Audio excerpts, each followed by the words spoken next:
moon, as well as on the left, keep up with what their next target will be. As you can see, we have got a long list and an exciting day ahead of us.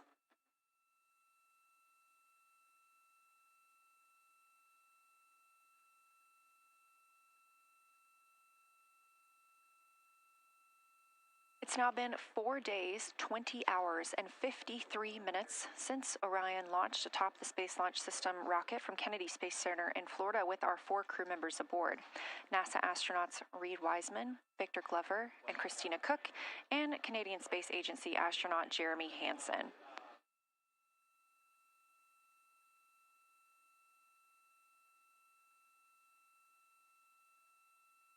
The Artemis II crew passed a major milestone today when they passed the Apollo 13 distance record at 12:57 p.m. Central, 1:57 p.m. Eastern. That Apollo 13 distance record was 248,655 statute miles from Earth. And Houston, another observation, whole moon. When you look at the moon, something I've never seen in photographs before but is very apparent, all the really bright new craters. Some of them are super tiny. Most of them are pretty small. There's a couple that really stand out, obviously. And what it really looks like is like a lampshade with tiny pinprick holes and the light shining through. They are so bright compared to the rest of the moon. We copy, Christina. Thank you. Looks like you guys might be doing it, but remind you to swap positions at the window and take your SD cards with you. We're loving everything that you're calling down, so keep it up.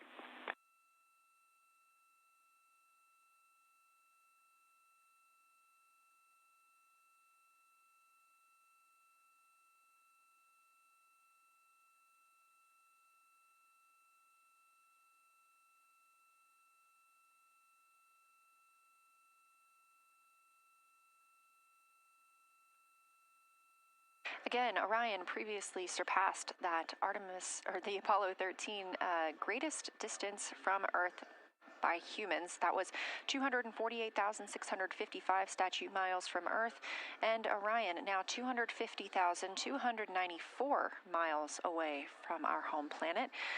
The spacecraft is 9,033 miles away from the moon and growing ever closer. At its closest approach, it'll be about 4,070 miles away, and we will make sure we confirm what that distance ends up being. This is an approximation and an estimate ahead of that moment. We're anticipating them to make that closest approach at 6:02 p.m. Central, 7:02 Eastern, when they are in a loss of signal, transiting behind the moon. They will be the first humans in over 50 years to fly behind the moon and lose contact with Earth. We will regain that contact about 40 minutes later as they reconnect to the Deep Space Network, emerging from behind the moon, and we will look forward to seeing an Earthrise.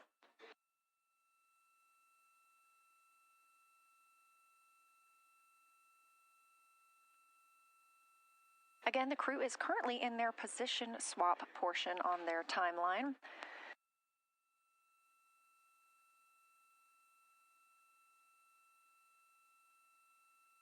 This allows crew members the opportunity and the experience of all roles necessary during today's flyby. Right now, those 2 crew members at the window have swap positions.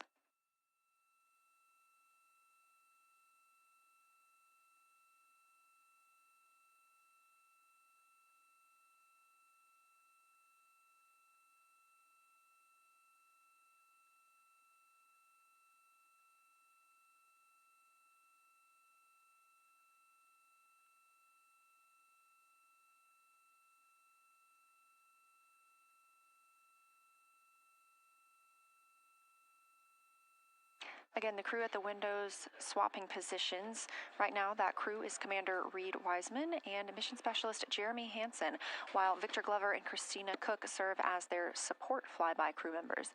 That's why you are hearing Victor and Christina during those science situation reports. Those voices will change in about 30 minutes when they take a turn, taking photos and making annotations while at the window.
Houston, integrity. I wanted to provide an observation or a little bit of descriptive nature on something that we saw on the first day we had good moon views. This was when we saw more of the near side, and the ground helped me out with identifying Mare Imbrium. Mare Imbrium, when you have the western limb also in view, looks completely different than the normal view we have of the near side. It is the most striking feature of the western limb view that we had, and the mountain chains that form its eastern side are very prominent, but they actually stand out more than I'm used to seeing even on the western side, and the whole thing just feels like a big bump. It actually looks like a large healing wound with a high albedo forming the mountain chain around the impact basin. And I just don't think I had enough chance to describe how striking it was on that western limb view as we were coming in a couple days ago. Christina, science, absolutely love that, especially since that's a feature that all of us here on Earth can observe from home. So I'm sure tonight everyone's going to be going out and looking for evidence of that beautiful topography you just said. Thanks for those words.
The view on your screen coming from Orion, a camera mounted on the spacecraft's solar array wing.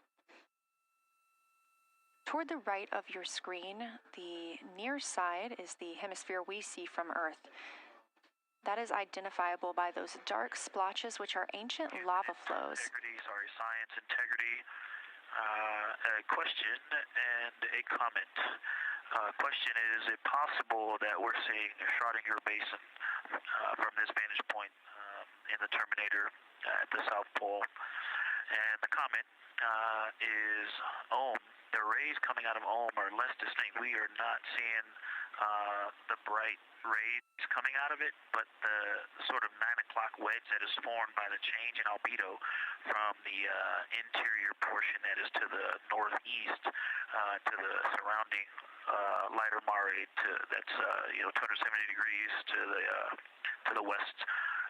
That 90 is very distinct and interior. You got some great descriptions from the two at the window about the colors in there, but in that darker part, in that wedge, you've got some really interesting color, even though the rays, the distinct difference in the albedo almost look like rays, but it's not the rays coming out, it's the just change in that albedo. Integrity science, that is very intriguing, those color rays coming out of rather than sort of albedo.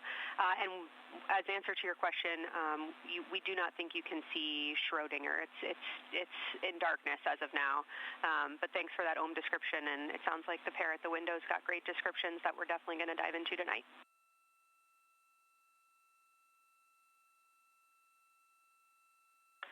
Okay. If you could help me, I would still love to know what it is. There's a very nice crater. You're going to likely have a lot of pictures of it.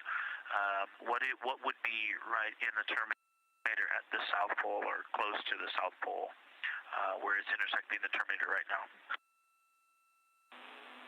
Yeah, Victor, we're assuming you're talking about, kind of if you're looking at the terminator, it's basically like 70% down from the North Pole. Is that where you're looking?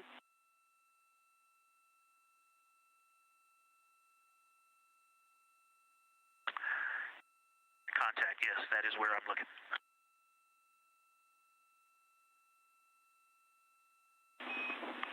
Integrity Houston, that is an enabled caution for wastewater dump required. We have hit our limit. As expected, no crew action.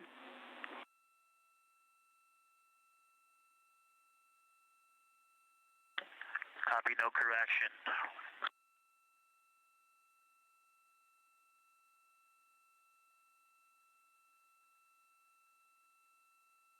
You are. And integrity science, we're trying to figure out what you're looking at there. Is it like right on the terminator, or is it in the eliminated portion next to the terminator?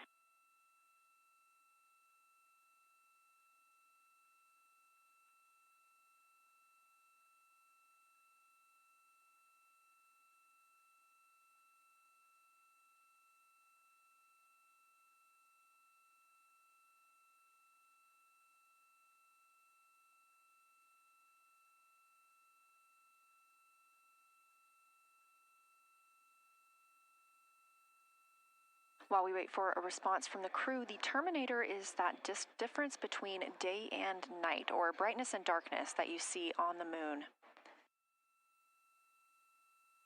We see this from the International Space Station as well, looking down at Earth. And science from integrity, excuse my space orientation adaptation. If you draw a line between Glushko through the center of Oriental, and then another line from Glushko through the southern tangent of Oriental, that line would almost perfectly intersect tangentially the crater that I'm talking about, and it is on the terminator. So yeah, I think I'm not looking at the South Pole. I was a little twisted. That line description was really helpful. I have eyes on the SIR right now, and they are actively discussing lunar geography. We will be back with you shortly.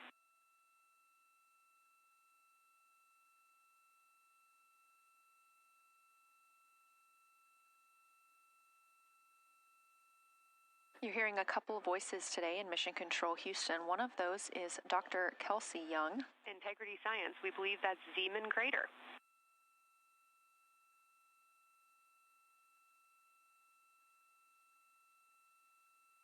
Oh, I floated away from the speaker. Say it again, please.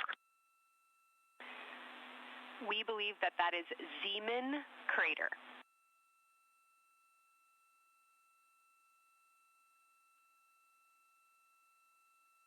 Zeeman. Okay, and can you say the first letter? I may be pronouncing that wrong. What's the first letter of that word? Zulu. It's Z-E-E-M-A-N.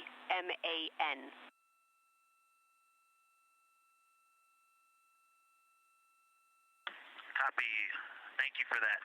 Yes, we've got a great view of that. And when I went back to the window just now, the view has completely changed. Our trajectory is taking us to a new view, and I'm looking more into Vavilov. I've got a nice, great view into Vavilov. I'm actually away from the window right now, so I'm going to go try to give you some bounding words on the view that we're seeing. But I've got to get back to a window in a minute.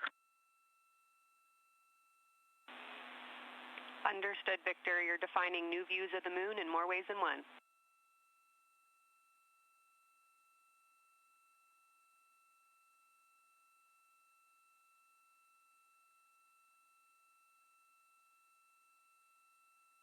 Again, when you hear calls down to science or from science, that's Dr. Kelsey Young, the Artemis Science Flight Operations Lead here at a console in Mission Control.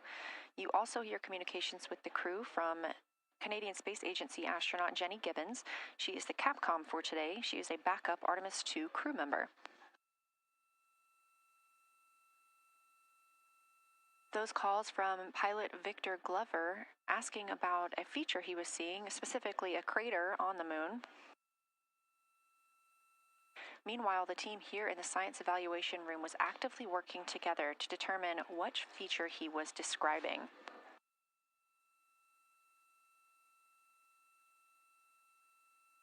The teams at the window have continued to move through their targets, including Aristarchus Plateau, Reiner Gamma, and we are preparing for the cabin and window teams to swap.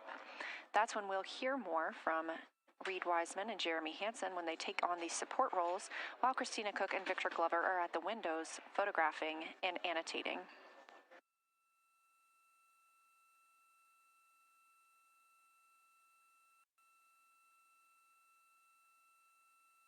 As we briefly mentioned, if you look towards the right side of the moon, essentially,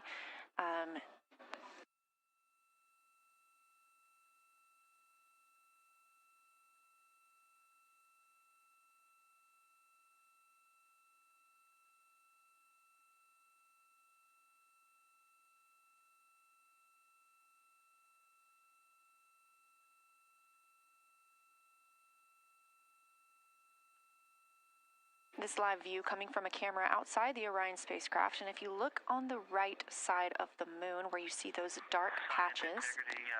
Wow, yeah, I wish I had some more time to just sit here and describe what I'm seeing, but the Terminator right now is just fantastic. It is the most rugged that I've seen it. From a lighting perspective, there are little islands. There are islands of terrain out there that are completely surrounded by darkness, which indicates some real variation in terrain. Up to the north, there is a very nice double crater. It looks like a snowman sitting there, in the 5-10 degrees below the pole in the Terminator. And then on the southern edge, there's almost like a hole. Looks like a hole, and it's the diameter of Vavilov size, just blackness, and then a wall of bright, and then it goes back to the black beyond the Terminator. So there's it looks like there's just a gigantic hole right there, 1 Vavilov diameter east of the Terminator. And as you go south, the Terminator is not a nice smooth arc. It's just jagged. There's almost a 110-degree turn in the shadow as opposed to the nice smooth arc, again indicating some really interesting variations. And I'm sure we'll get some photos of that. And then one of the craters further to the south of Vavilov, maybe halfway down to the South Pole, is not only looks like just a deep hole, and then there's like 2 island rays pointing off to the west and north that indicate very high ridges and very deep canyons coming up out of that crater. So again, just some really interesting visual illusions going on with the shadows there. Like I said, there look to be islands out beyond the Terminator, because some of the things, maybe even a Vavilov diameter into the Terminator are catching sunlight on the peaks up to the north and to the south. It's very, very interesting to see. Integrity science, oh my gosh, that was an amazing picture you just painted. I glanced over at the SIR video and I literally saw fist pumps in the air. Those types of observations are things that humans are uniquely able to contribute, and you just really brought us along with you, so thanks for that.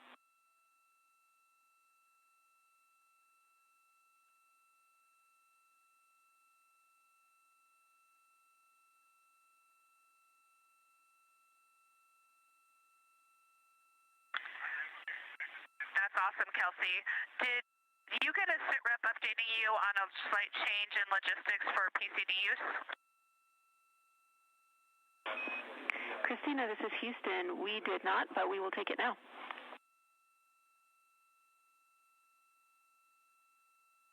We slightly changed the PCD plan for the window observers. The 2 window observers kept their PCD. So in other words, the one that window 2 went to window 3 and the one that window 3 went to window 2 when they swapped rather than staying at the window. We'll plan on all observers keeping the same PCD for all observations. Copy, Christina. That makes sense to us, and good plan. We are coming up here on a cabin and window team swap. Let me know when you're ready for a quick vehicle status.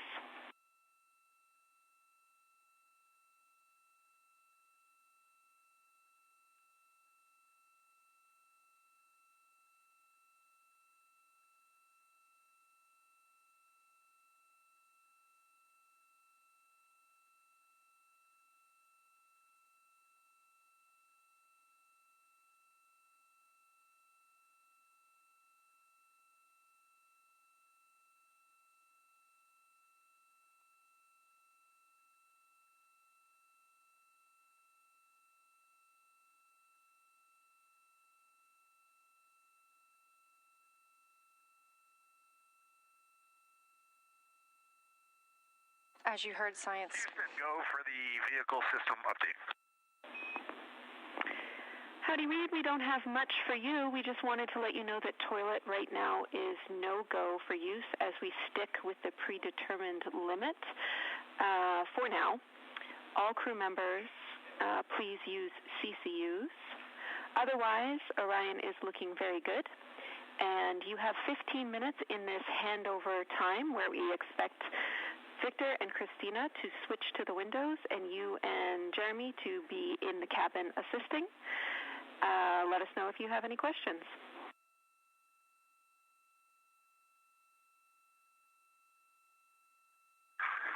No questions at all, and they're in the swap right now. The first thing I'll tell you, I floated up to the docking hatch window and just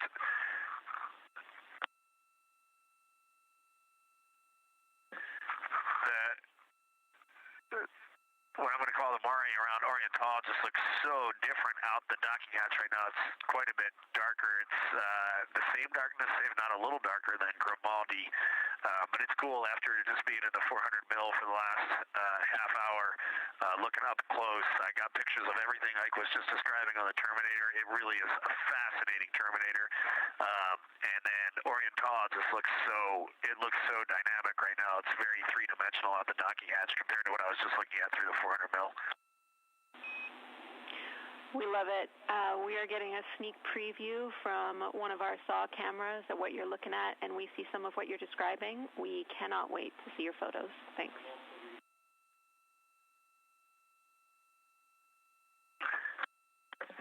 Yeah, Jenny, I wish you had some longer lenses on the solar array so you could see the whole moon, but man, it is, or the up-close moon, not the whole moon, but it is just fascinating here. It's so cool.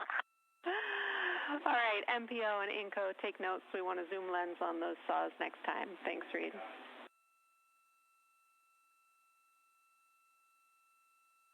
Affirmative.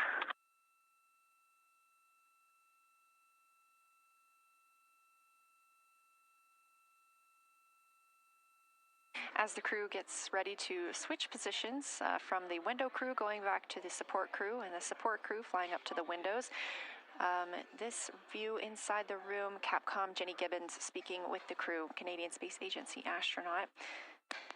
The crew has continued to provide excellent descriptions of what they are seeing on the lunar surface. In this picture, or in this live view actually, from Orion and a camera mounted on its solar array wing, if you look at the dark portion on the right side of the screen, those are visible from Earth. That's considered the near side. Those are ancient lava flows from a time early in the moon's history when it was volcanically active. And if you look towards the left, there's that dark, large crater that appears to the left of those lava flows. That's Oriental Basin. It's about 600 miles wide, and it straddles the moon's near and far side. And this mission is the first time that humans have ever been able to see this with their eyes in the daylight. Again, you hear conversation about that Terminator. You have a great view of that as well. That's the difference between light and darkness on the moon. Victor Glover explaining that as a very jagged-looking Terminator due to the peaks that they're seeing and the craters that they're seeing as they prepare to cross over the far side.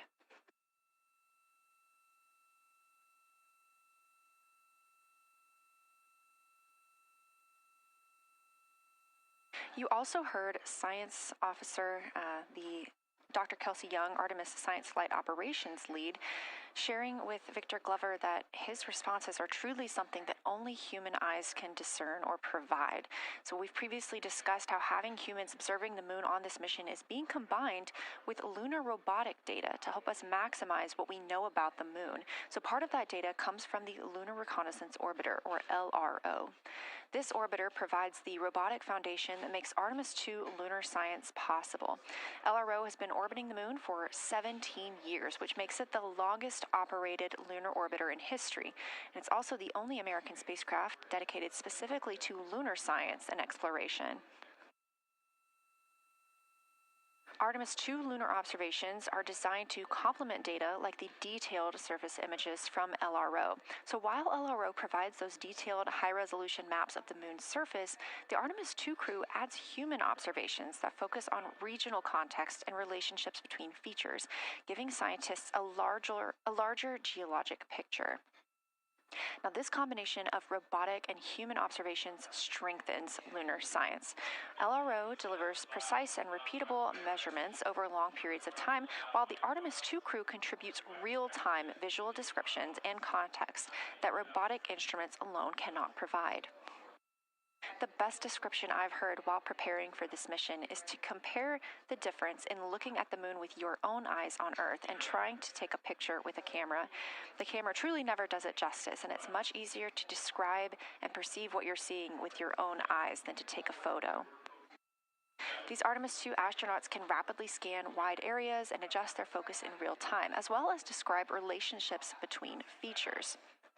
The crew will also observe the same regions multiple times under changing lighting conditions during the flyby and provide perspectives that would take robotic missions years to accumulate. During the Artemis II mission, LRO is also attempting to observe some of these same lunar features that the astronauts are studying. Collecting this data simultaneously highlights how different instruments and human eyes provide complementary information about the moon. This LRO data plays a direct role in preparing for future Artemis missions. Its measurements of topography, surface temperature, composition, radiation, and lighting conditions are used to assess hazards, identify safe landing sites, and locate potential resources such as water ice near the lunar South Pole.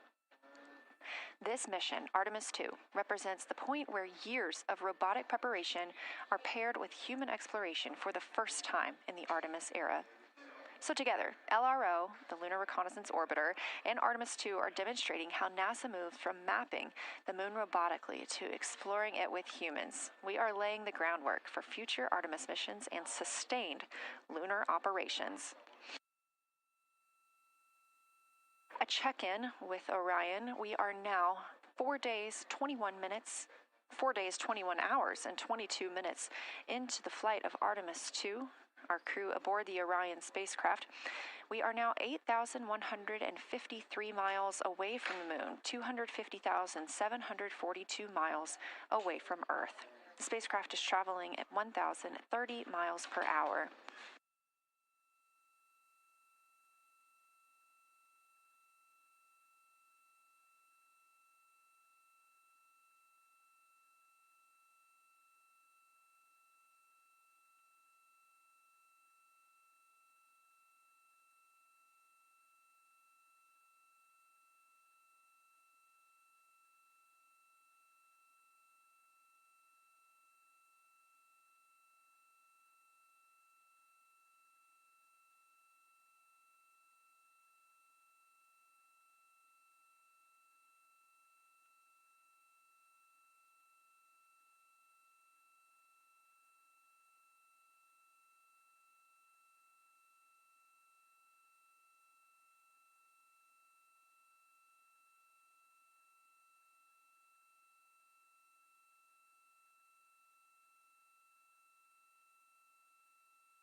The professional science update giver is now in seat 2. That is where Victor is, and Christina is nestling into seat 1 with the long lens, and we're just getting ourselves oriented here.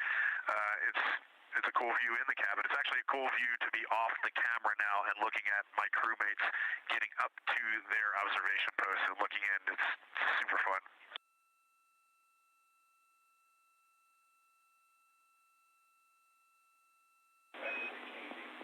Copy all, Reid. We like it.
As we heard confirmation from NASA astronaut and commander of Artemis II, Reid Wiseman, they are now switching positions of the support teams and the observation teams. So initially, Reid Wiseman and Jeremy Hansen were at windows 2 and 3 in the Orion spacecraft, taking photos and making annotations in their PCDs, portable computing devices. They were also giving audible descriptions into their PCDs, wearing headsets with microphones and providing recordings that the science team will be able to listen to later. We were hearing from NASA astronauts Christina Cook and Victor Glover as they made observations as part of the support team. Now, as these teams are swapping, we anticipate hearing more from Reid and Jeremy as they'll be on the support team, while Victor and Christina will be at the windows taking photos and making annotations.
for the science team if they can mark this time. I just covered up window 4 to block out the ambient light from a very bright planet Earth. And it'll be interesting to see if in the data Victor and Christina see any differences from me and Jeremy with that window blocked. It's a lot darker in the cabin now.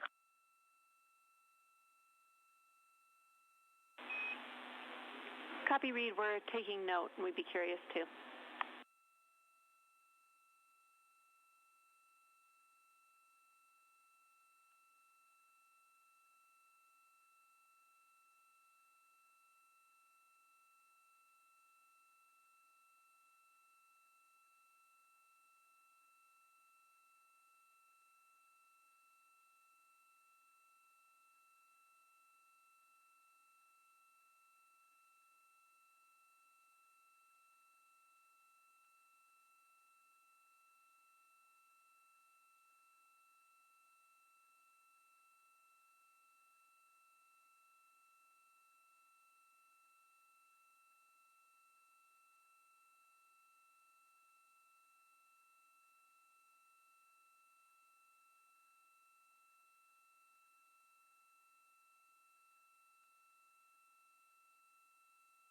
We are live in the Artemis mission control room during the lunar flyby of the Artemis II crew, the first humans to fly by the moon in over 50 years.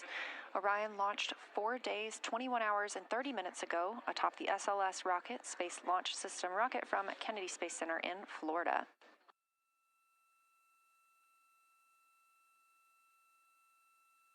Our 4 crew members inside the spacecraft are transitioning their positions. The cabin and window teams have swapped. Currently at the window, we have Victor Glover and Christina Cook, NASA astronauts, and serving as support, Reid Wiseman and Jeremy Hansen.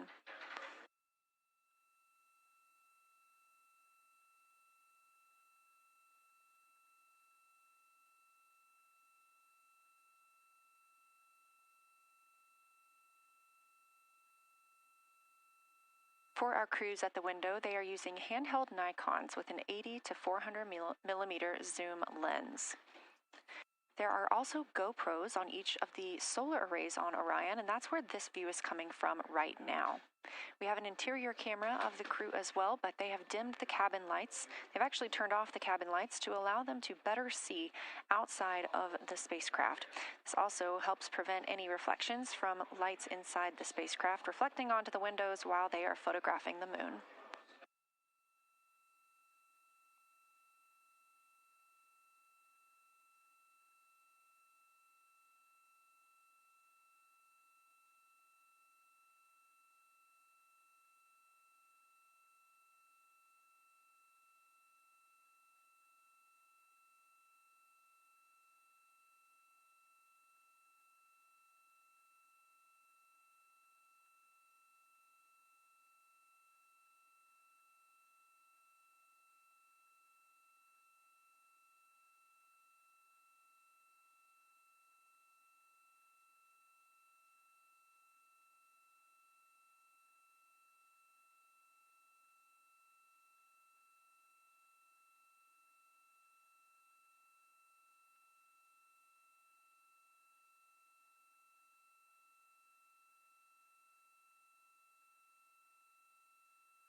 We talked a little bit about the views and the cameras being used on the Orion spacecraft.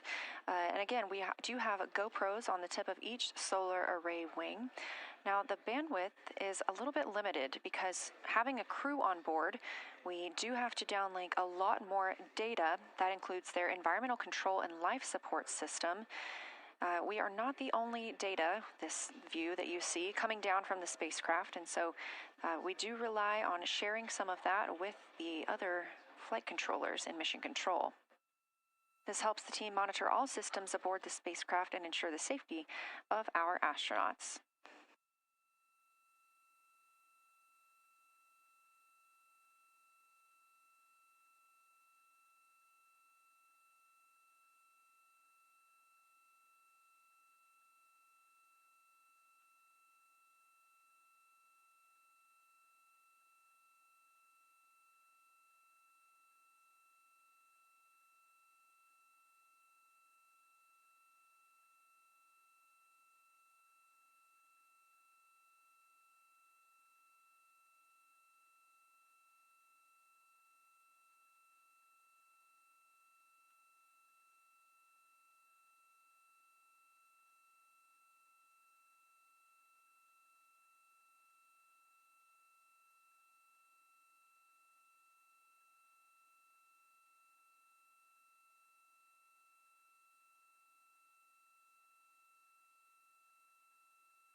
We are standing by for a situation report from the crew aboard the spacecraft. They've been imaging the whole moon. There is now a new crew at the window. That would be Victor Glover and Christina Cook, and so being it's their first time since they have moved up to the window positions, they have a chance to orient themselves and describe and take pictures of any color or albedo variations across the surface. Reminder, albedo is the brightness or reflectiveness. Integrity science for a science sit rep when you're ready.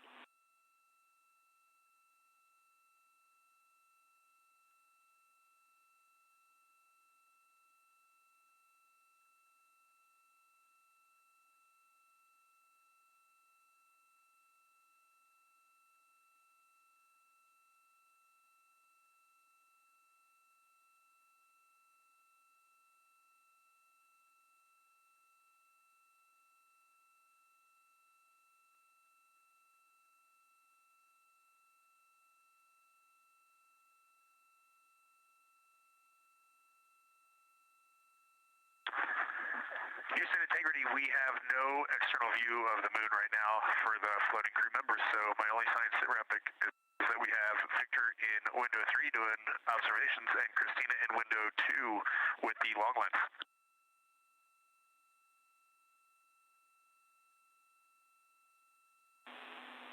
Integrity, we copy. Are the shrouds still on windows 1 and 4? And if so, would you consider trying to get a view through one of those windows?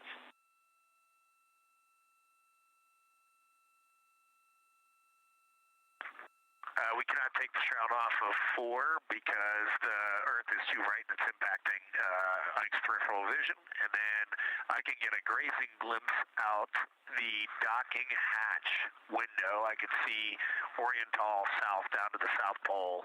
And the primary thing that I see from Oriental right now is just the long trenches that come out. And, you know, when you come out the north side of Oriental, the ejecta kind of boulders across the northern half of the far side. But coming out the southern half of Oriental, I just see those large, here they look like gorges. They're almost like rain when it comes down the Grand Canyon and fingers off into the desert, kind of what it looks like. Also, Burgess Alpha is extremely bright. It's the brightest thing that I can see.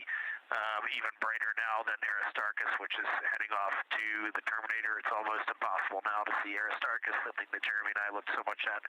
I can just barely see the crater rays from Ohm, and I would say for albedo right now, I would go back to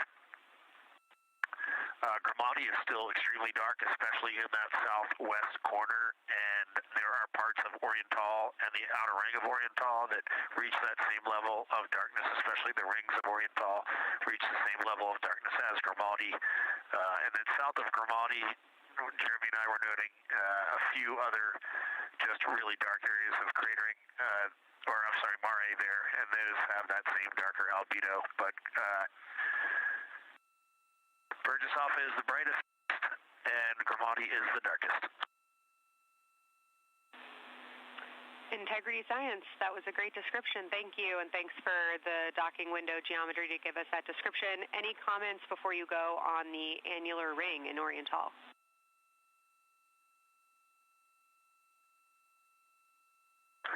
The annular ring, which I think everybody kind of describes as like a pair of lips or a kiss on the far side of the moon from here, is very circular in nature. The northern part of it is wider, darker. The southern part is much lighter.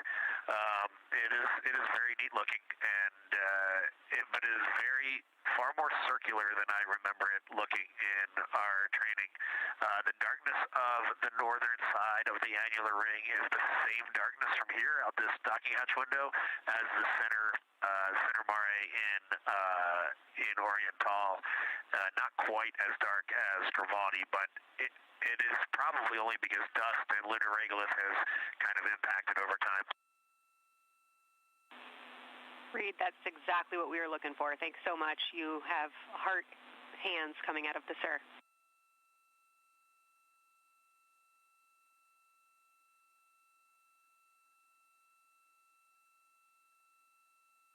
Say that again, Kelsey.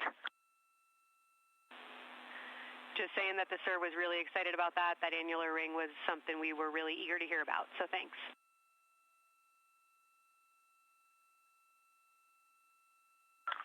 Yep, you bet. And now Victor and Christina are moving on to Oriental. I got them situated over there a little bit late.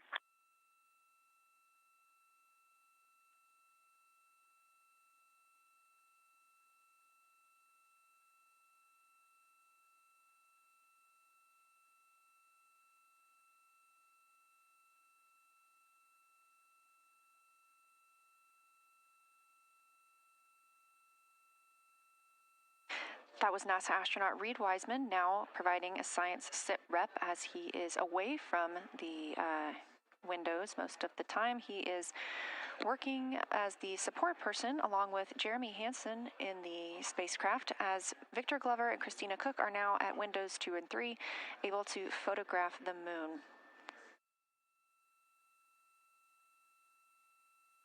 Christina and Victor are also providing recorded information to their portable computing devices, that's their PCDs, and the science team will have access to that at a later time.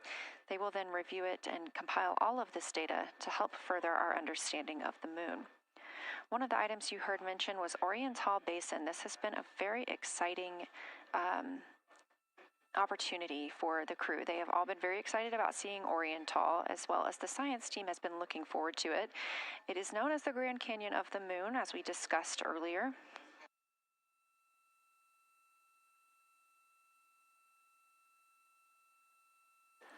From the pictures, the science team is hoping that the crew will take centered images of the entire basin and surrounding craters in a single frame, but also use those 80 to 400 millimeter zoom lenses to create a mosaic entire basin.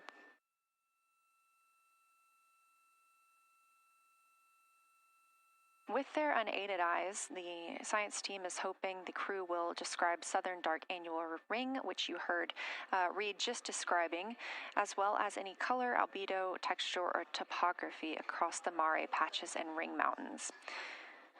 Science team reports that the observations will be used to study the geologic evolution of the youngest lunar basin and to inform formation hypotheses for the annular ring.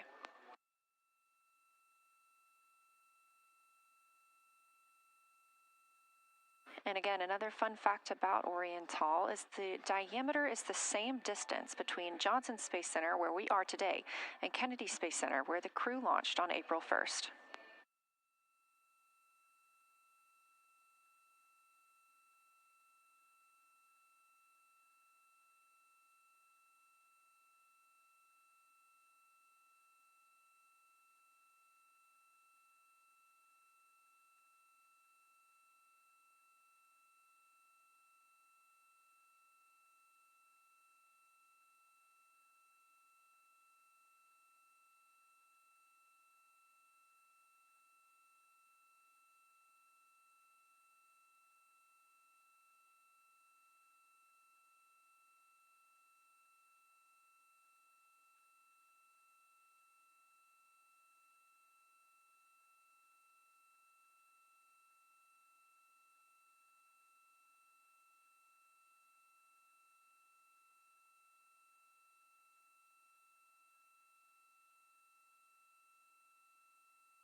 This live view from the Orion spacecraft on the Artemis II mission, now 7,373 miles away from the moon, 251,130 miles from Earth.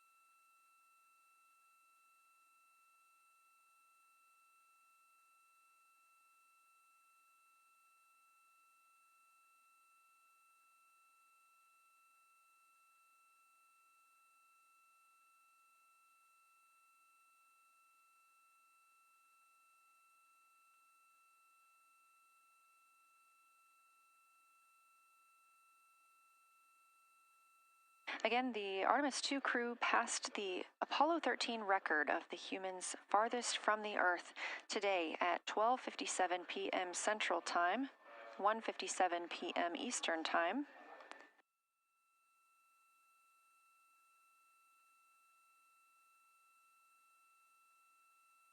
That distance set by Apollo 13 was 248,655 statute miles. We have clearly passed that, and we expect to pass that by about 4,105 miles. That will be when the spacecraft reaches its farthest distance from the Earth. It could be around 252,760 miles, but again, these are approximations and our targets, and we will make sure to report back the final numbers once we have them.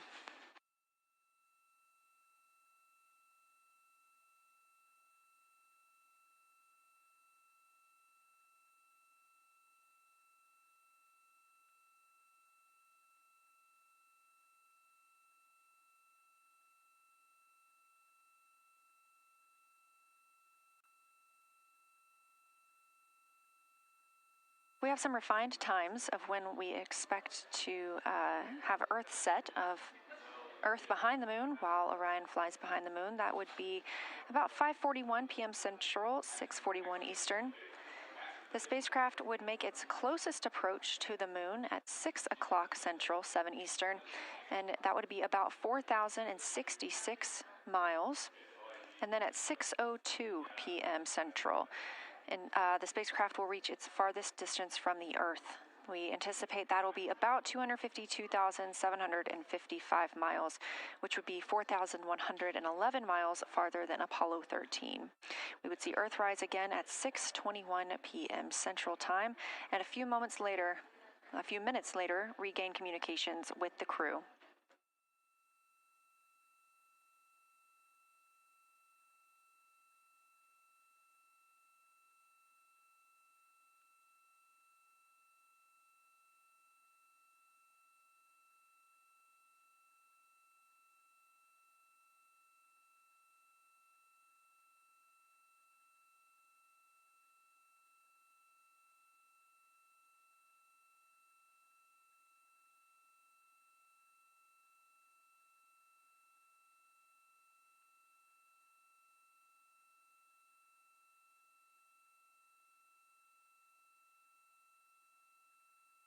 Currently aboard Orion, Victor Glover and Christina Cook are the two team members conducting lunar flyby observations, meaning they are using the Nikon cameras to photograph the moon, and their PCD, or the portable computing device, to conduct annotations. They are both recording information that will be downlinked to the science crew, and tomorrow morning the science team will have a conference with the team while the information is so fresh. They'll be speaking with the crew about their observations and their data collection.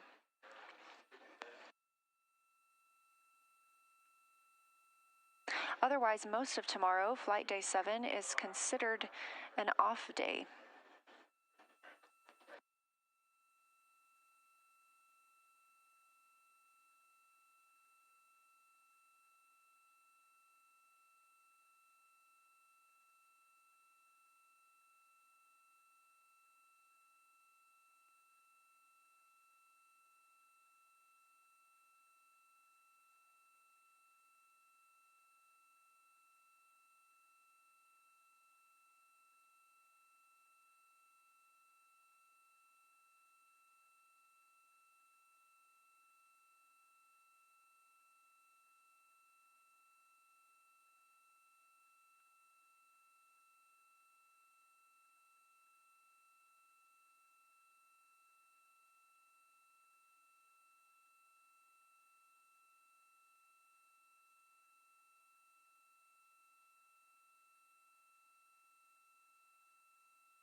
We are on flight day 6 of the Artemis II mission, the first time in more than 50 years that humans will observe the moon directly, providing a critical opportunity to practice how lunar science will be conducted during future Artemis missions.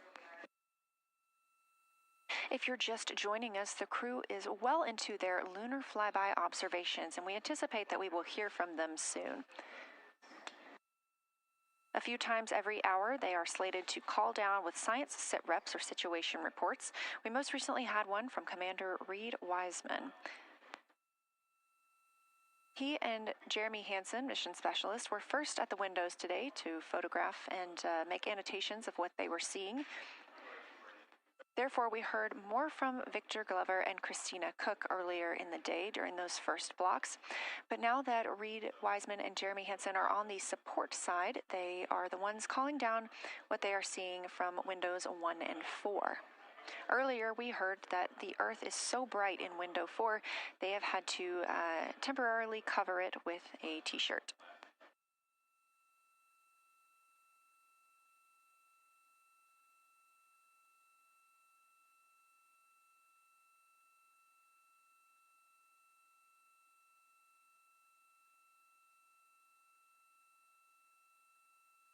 The moon preserves a near-continuous record of solar system history that has been erased on Earth because the moon doesn't have an atmosphere. So things that we experience on Earth, like weather or plate tectonics, don't really apply. So the lunar surface retains evidence of ancient impacts, volcanism, and solar activity that scientists can study today. And studying the moon helps scientists understand how planets formed and evolved, how the moon influenced our own planet Earth's history, and how the sun shaped conditions across the inner solar system. The moon also serves as a unique platform for studying the broader universe. Artemis science is designed around questions best answered by humans, working alongside robotic systems, combining decades of robotic lunar data with real-time judgment, context, and adaptability that only humans can provide. This mission, Artemis II, is serving as a proving ground for lunar science operations, which allows NASA to test how science is planned, executed, and supported during a crewed deep space mission ahead of our future Artemis flights.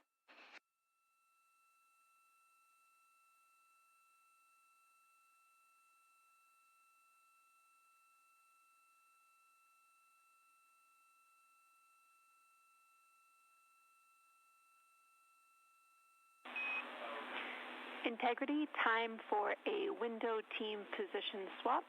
So Victor and Christina, please switch places if you've not done so already, and remember your SD card for the camera.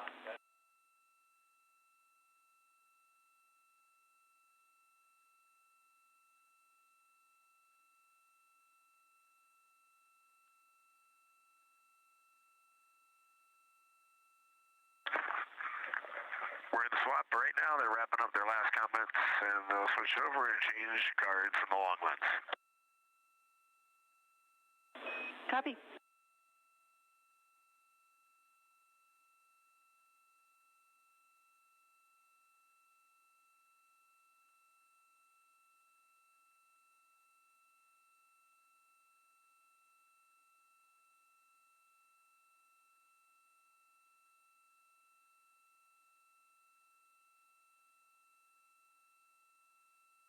As you heard in that call, it is now time for the team members at the window to swap positions. That means Victor Glover and Christina Cook will be switching roles. One of them has been photographing the moon with a Nikon with an 80 to 400 millimeter zoom lens, while the other was making annotations on their portable computing device. And both are recording audio that the science team will be able to listen to.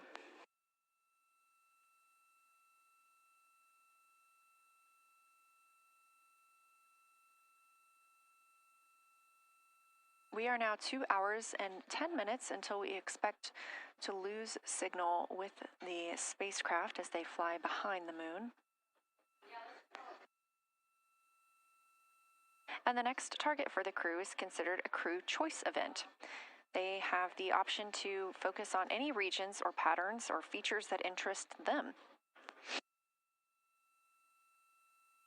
The science team has asked the crew to capture pictures that illustrate their choice, as well as at different zoom levels, and to describe why those certain features or regions caught their eye.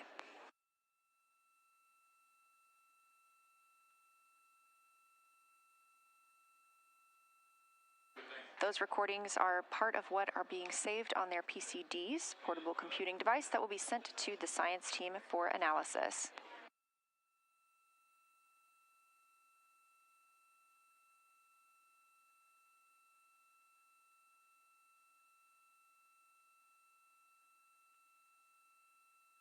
The crew has been allotted 8 minutes for this crew choice event, and it's also a time for a scheduled sit rep or situation report, so we expect to hear them calling down what they are seeing soon.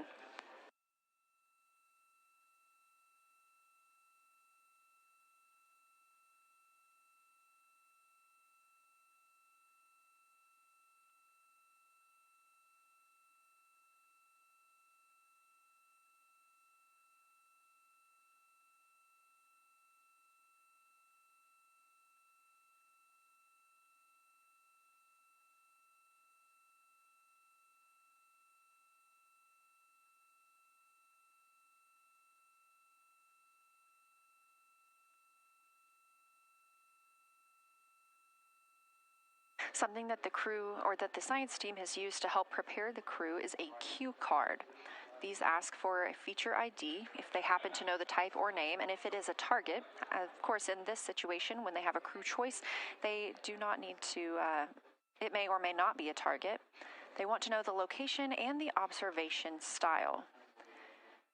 They've also asked for the geometry of what's being captured, the size, shape, boundary, and preservation, as well as the color and shadow, so the color tone, the albedo, that reflection or brightness, and any shadows or illumination.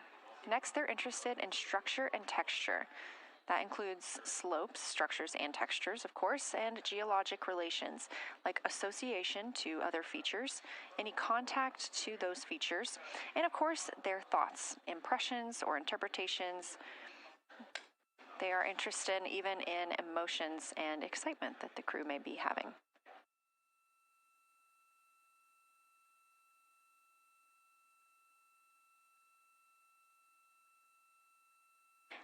This flyby day has been practiced in many ways, even in sims here in Mission Control, Houston. The team also conducted some field work, learning how to look for specific geologic features.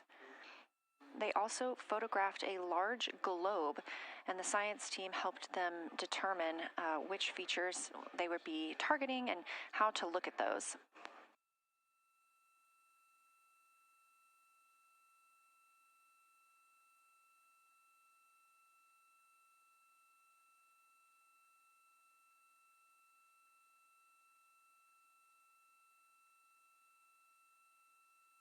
We have a few more minutes that the crew would be photographing their crew choice. Again, this is NASA astronauts Victor Glover and Christina Cook at the windows. They will then move on to another discussion portion. This is for the far side albedo, that reflectiveness, and color that they are seeing. We heard earlier about some browns seen on the moon, which is very interesting, especially here from Earth, where we are just seeing whites, grays, and maybe even black at some points. When they get into that discussion for far side albedo in a few minutes, the theme is looking to know how that color and albedo is, what those variations look like across the far side.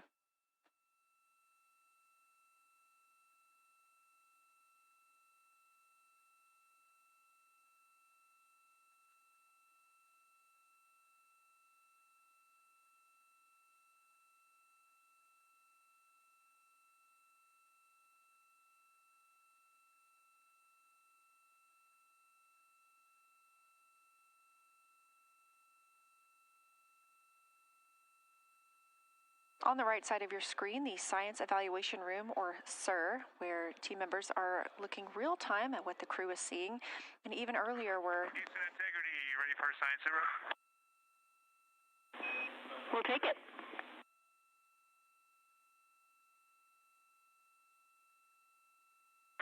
Okay, the crew has swapped positions. They're in their crew choice.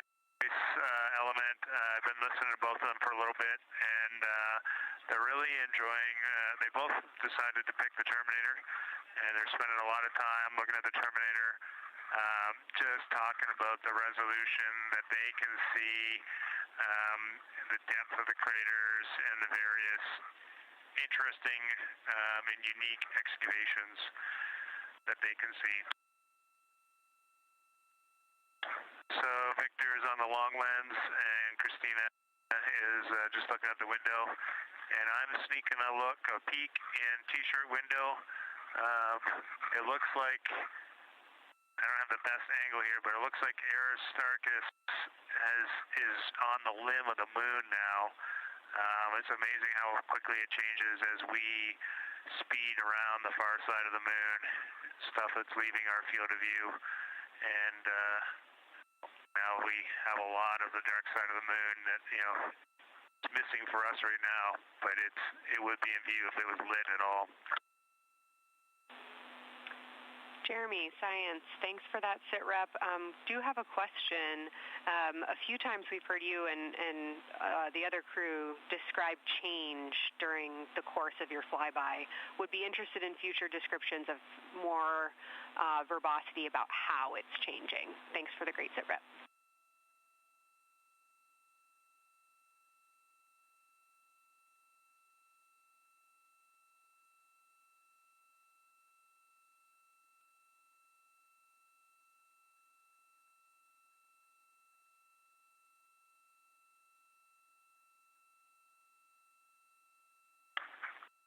Yeah, Kelsey, sounds good. We are definitely keeping an eye on that. My eyes have just not readjusted. The moon is so bright when you come back to the window. I was just in the interior of the cabin. I've come back to T-shirt window, and it's just overwhelming brightness, and my viewing angle is a bit challenging, so I won't be able to give you great observations from this window. But I will talk about something that I was talking a lot about in my recordings earlier, which was we've been talking about some shades, and so we have obviously the dark and the light gray, and then we've talked about naming some colors, a brownish hue and a greenish hue. And I'll tell you, like right now, Aristarchus, the plateau is hard for me to see from this window, but that had greenish hues to me and was very unique. I didn't see anything like that anywhere else on this side of the moon. And then I see a lot of these, what I would call brownish hue areas. There's a number of them. And they, for example, in the northwest corner of the highlands, to me it looks like the brownish hue is caused by ray or ejected material landing on the highlands, and then we obviously see the ray areas as a lighter albedo, but in between the rays where the deposit would be thinnest, that is what it looks like is causing the brown to me. So I saw that in the northwest side of Aristarchus, or sorry, that dark area of the highlands, northwest side of the highlands. I saw it in the highlands to the east of Glushko, and then I see those same brownish hues west of Oriental, and I drew a contact there on OneNote, but that's a huge region, kind of like a piece of pie with the point of the pie pointing at Oriental and then going up towards the northern side of Hertzsprung. And that is an area that just looks like that brownish albedo. That was fantastic, Jeremy. We had heard rumors of the green and brown hues, and so you really read my mind on asking about those. Understand they likely didn't have any contact with each other the way that you described them, but please correct me if I misunderstood that. And then last thing, I'll make the same offer we made to Victor earlier. If it would be helpful for us to verbalize any targets so you can stay at the windows and keep your eyes adjusted to the moon, please let us know.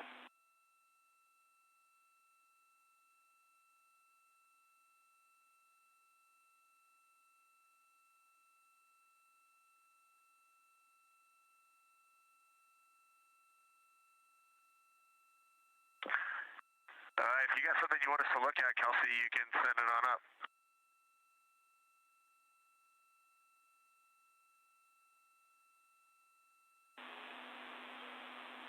definitely not looking to interrupt your flow, Reid and Jeremy, only offering assistance if you guys want to keep your eyes off of the PCDs.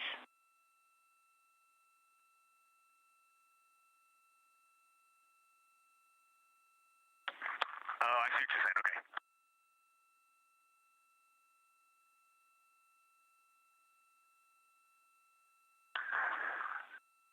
Not really science related, and we definitely learned this at Apollo, but the thing that is just most fascinating, I think, to me and Victor right now is even as rugged as the far side looks, when you look at Oriental and home, it's rugged. But man, when you look at the Terminator, it is just like impossibly rugged, and it reminds you that the whole far side is that way, and just the Terminator is really bringing out the shadows and the hills and the valleys, and it is just, it's unbelievable. It's like no surface of the Terminator is not marked by meteor impact, and it's just, it is very impressive to look at that, and you realize that that is true across the whole far side. You just can't see it due to sun illumination right now. Reid, Houston copies, and we were commenting on the same thing. Even from our view, the Terminator looks absolutely alien because there's just so much texture in there that we're just not used to seeing. So thanks for sharing that with us.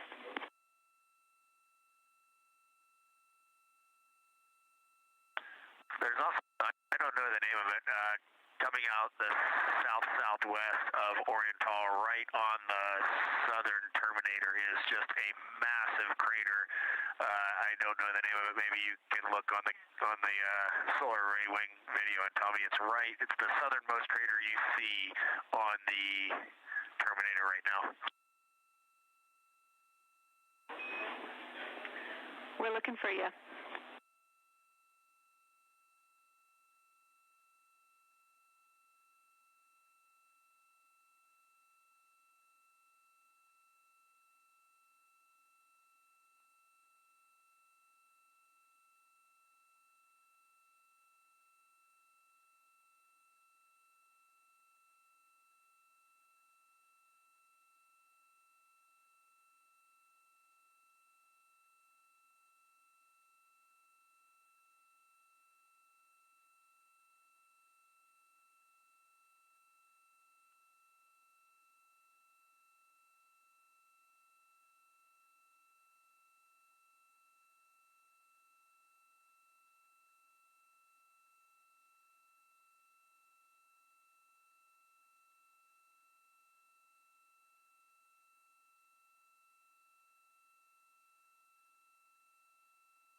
We're loving that picture. Thanks for showing us.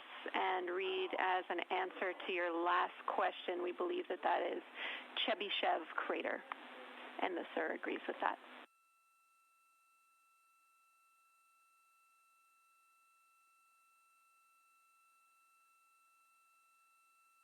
Okay, that picture I was just showing you is an 8X iPhone out the docking hatch for the high grazing angle. It's just amazing. We love it. Thank you.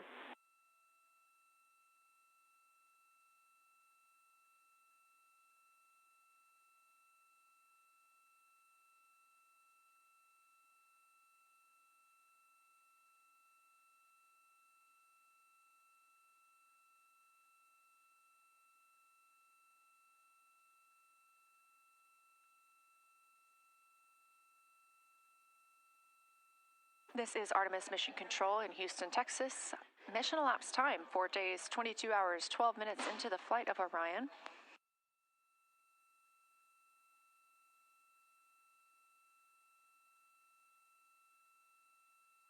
This is Lunar Flyby Day for the crew aboard the spacecraft. Reid Wiseman, Victor Glover, Christina Cook, and Jeremy Hansen are now the farthest people to have ever traveled from Earth.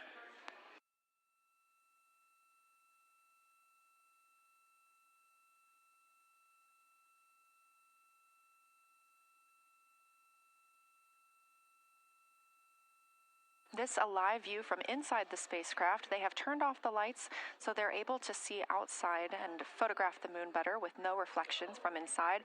And for a very brief moment there. Integrity Science, thanks for those iPhone views. It's helpful to see what you're seeing.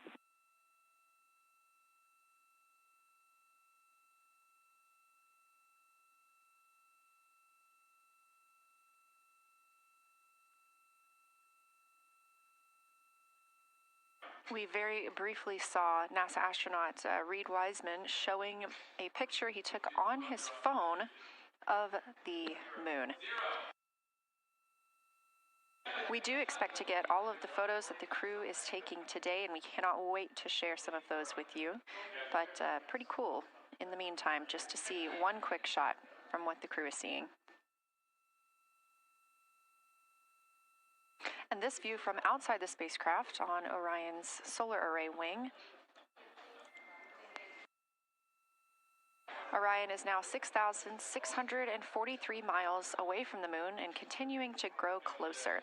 Again, their closest approach will be about 4,066 miles. The best comparison is if you held a basketball at arm's length. That's about what it would look like to the Artemis II crew at their closest approach.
This view showing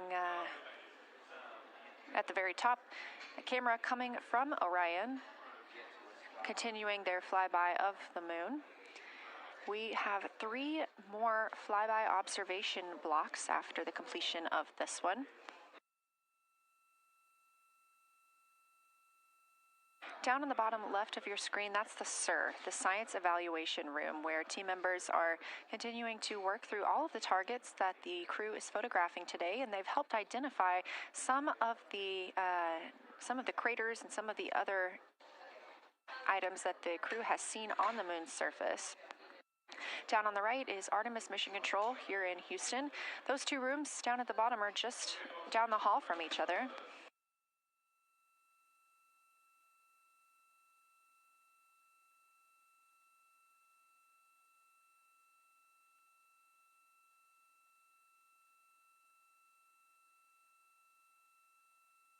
And we are just a few minutes away from the next cabin and window team swap. That means Victor and Christina, who have been at the windows, will fly to the cabin, the background essentially, and be their support crew for Reid and Jeremy. Reid and Jeremy will move back up to the windows.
crew is continuing their discussion portion of the flyby in the lunar targeting package, where it says far side albedo/color. They are looking.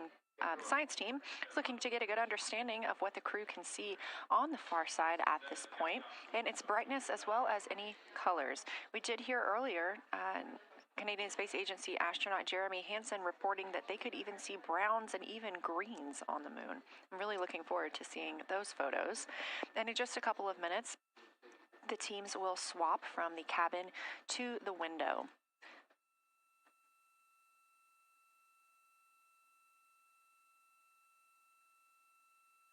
Another rundown of just how this flyby is choreographed inside the spacecraft today. So these activities have been timelined, and there are these 5 blocks of time during which the crew is going to be observing the moon from Orion's windows. Now we are just coming up on the end of the second block, and we'll start the third soon. So at any time during those blocks, 2 members are at the windows working in a pair. One is taking photos from window 2 and has a blue shroud over the window to help prevent any reflections from inside the spacecraft. They are also using an 80 to 400 millimeter zoom lens. And the other astronaut on the window team will be in window 3 using their portable computing device to make annotations. Now, again, both of those crew members are making audio recordings of what they are seeing, and we are not hearing that right now. Those are going to be downlinked later to the science team, who will evaluate them and use that data to inform our understanding of the moon. Those 2 crew members at the windows swap roles.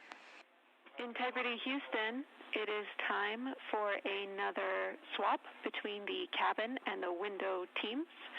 So we have 15 minutes of handover time, and then we will expect Jeremy and Reid at the windows and Christina and Victor at the cabin. I have no new vehicle updates for you, but I do have a photo location for some photos on Ike's PCD, and I want to let you know that Jeremy's family have arrived in the viewing gallery.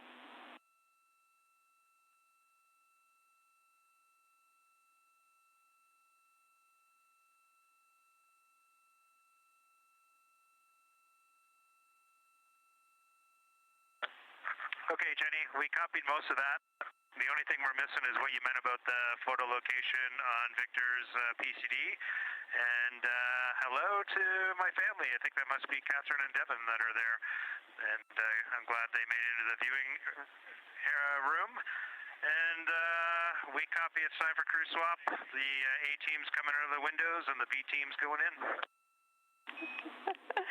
Okay, copy. All I meant to pass for Victor's PCD is that there are some late load photos that were requested that are now in his favorite photos folder. And you're exactly right. We have Catherine and Devin here. They give you a big wave, and they're super excited and happy to see part of what you're seeing.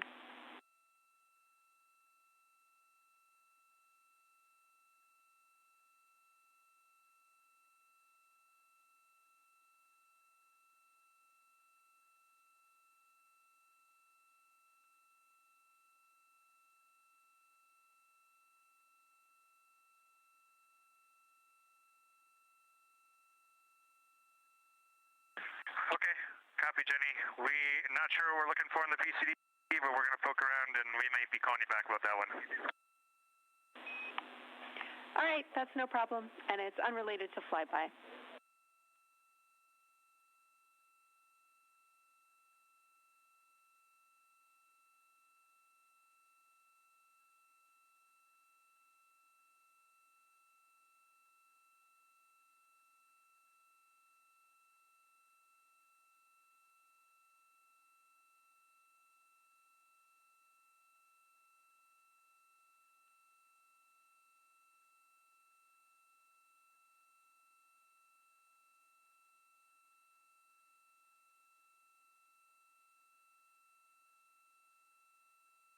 This is Artemis Mission Control here at Johnson Space Center in Houston, Texas. And as you just heard, Capcom, or Capsule Communicator Jenny Gibbons, Canadian Space Agency astronaut and Artemis II crew backup, relaying to the teams in Orion that it is time for a swap from the cabin to the window teams. We're now at the tail end of the second lunar flyby observation block. Again, we have 5 of these today.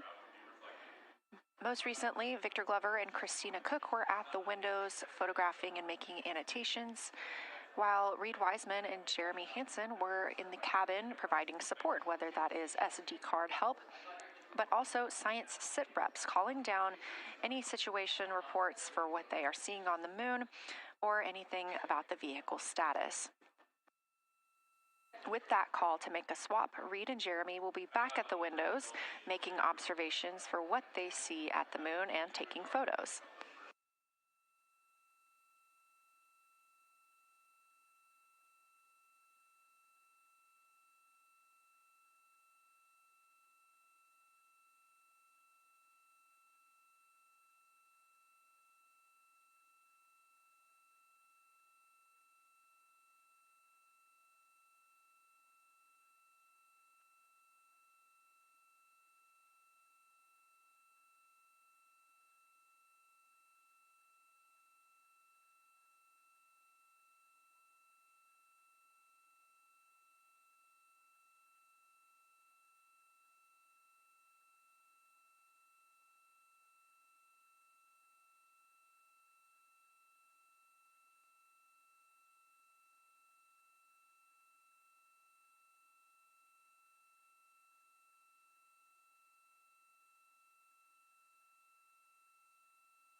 Again, you're watching live coverage of NASA's Artemis II. But something that's really awesome up here is we now have the moon and the Earth in window 3 simultaneously, and the moon is a gibbous, and the Earth is a crescent. And I'm guessing in about 45 minutes we'll have 2 identical crescents as we change our position in the universe. That is pretty darn cool. Thank you.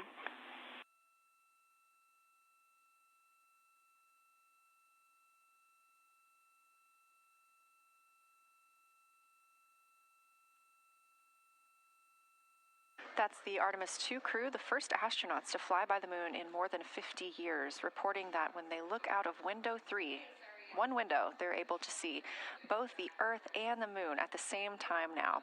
Now, obviously, our view is from a camera on the solar array wing pointed at the moon, and we hope to see that view of both the Earth and the moon soon.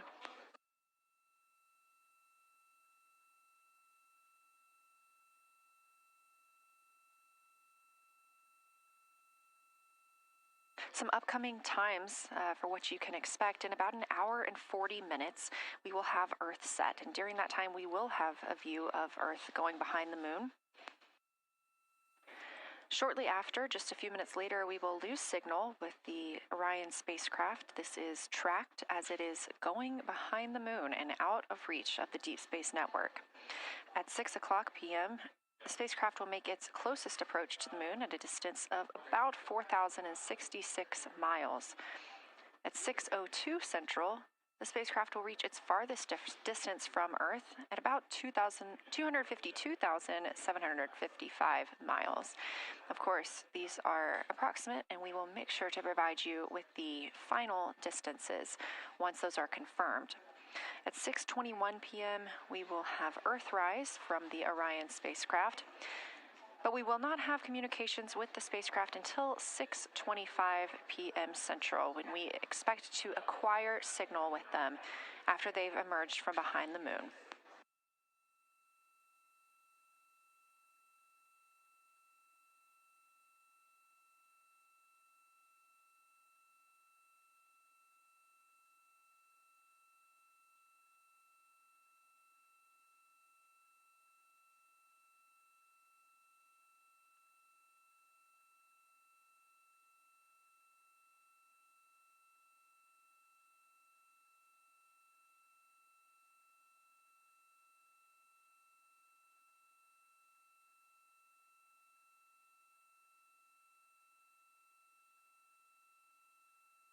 again, you're watching live coverage of NASA's lunar flyby for the Artemis II mission, first crew to fly beyond the moon in over 50 years. The astronauts inside the spacecraft are switching positions, 2 at the windows and 2 serving in support roles, before they start their third timelined flyby observation for today.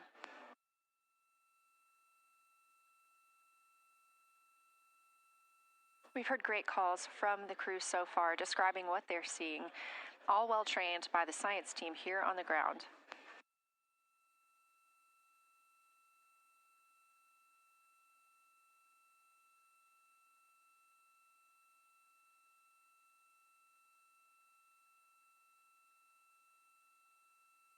Another major milestone for the crew today will be to experience a solar eclipse from their capsule. No one on Earth will experience this solar eclipse. To the astronauts, this will look a lot like a total solar eclipse on Earth, except the moon will be huge compared to the sun.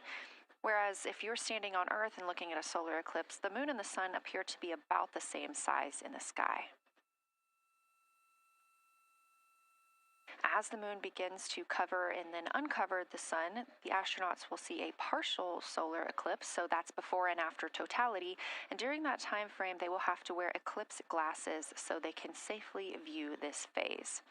They also intend to capture images of the sun's corona during the eclipse. This is a rare glimpse at the innermost corona that will only be captured by the astronauts' cameras. During the eclipse, we also look forward to the crew members describing what they will see, which includes unique light features like the shape and size of the corona and potentially even lunar dust. At the same time, Venus, Saturn, Mars, and Mercury will be near the sun, so they may be able to identify what part of the sky they're looking at. This can help train future Artemis astronauts on what part of the sky they're seeing, which is useful knowledge in challenging situations when they may need to rely on that information instead of instruments for navigation and orientation.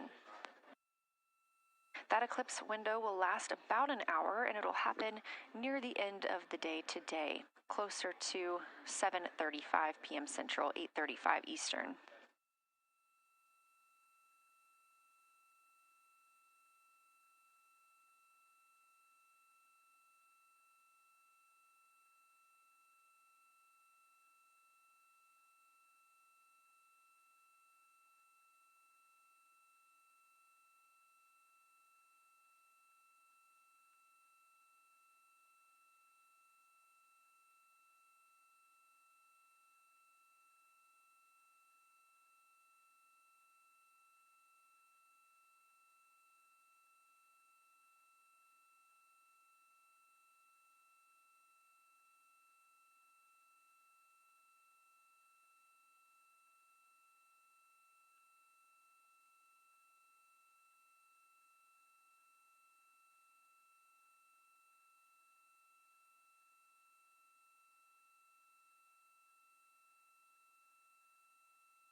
As you can see in this live view from Orion, the spacecraft is maneuvering around the moon, and the views of the moon have changed since we started our broadcast.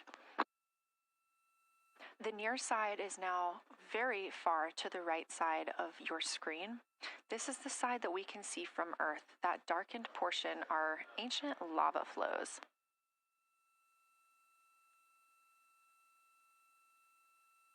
The crater down towards the bottom of the moon is Orion, and this is a crater that was previously never seen before by human eyes until this mission.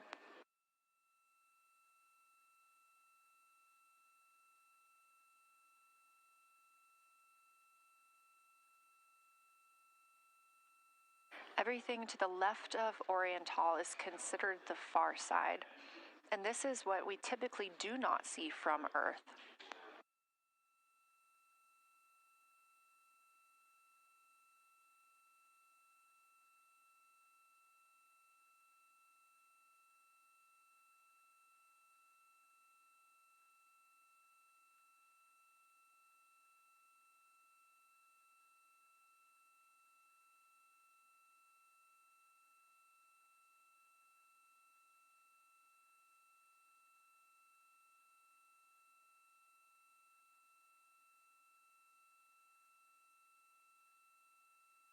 Just a reminder about this view. This is coming from a GoPro camera mounted on the tip of one of Orion's 4 solar arrays.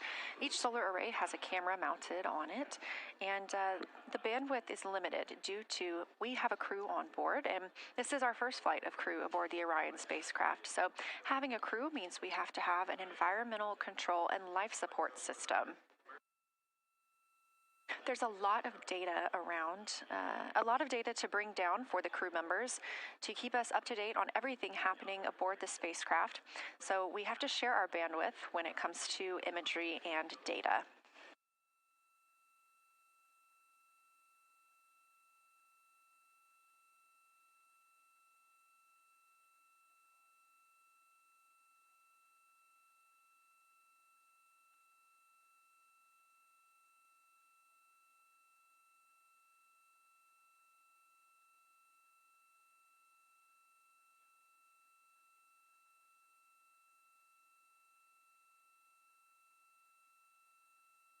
Inside the Orion spacecraft, the astronauts have completed their cabin and window team swap, meaning we have moved into the next block of lunar flyby observations. Jeremy Hansen and Reid Wiseman are now back at the windows, taking photos and making annotations. About halfway through this block, they will switch positions at the windows and will be prompted by the ground to do so.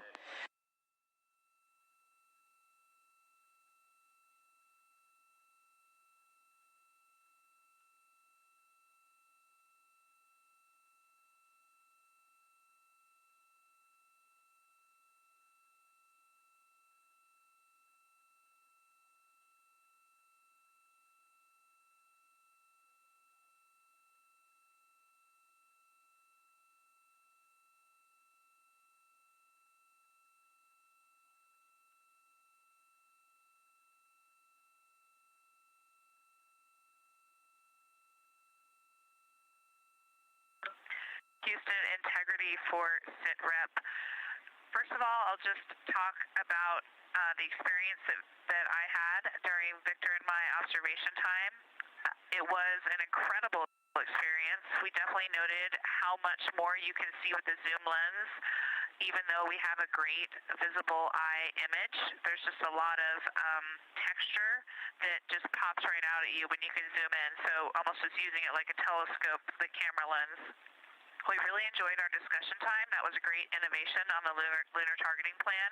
We were both able to describe a lot more kind of with flow, I would say, when we were talking to each other. And it was also, we sort of were able to bounce ideas off of each other and come to new conclusions. We had, I think, a very successful talking through of some contacts between different color areas, both in the mare and in the highlands, and we identified some really unique texture areas as well. At one point, towards the end of the images of my time in window 3, I just had an overwhelming sense of being moved by looking at the moon. It lasted just a second or two, and I actually couldn't even make it happen again. But something just drew me in suddenly to the lunar landscape, and it became real. And the truth is, the moon really is its own body in the universe. It's not just a poster in the sky that goes by. It is a real place. And when we have that perspective and we compare it to our home of the Earth, it just reminds us how much we have in common.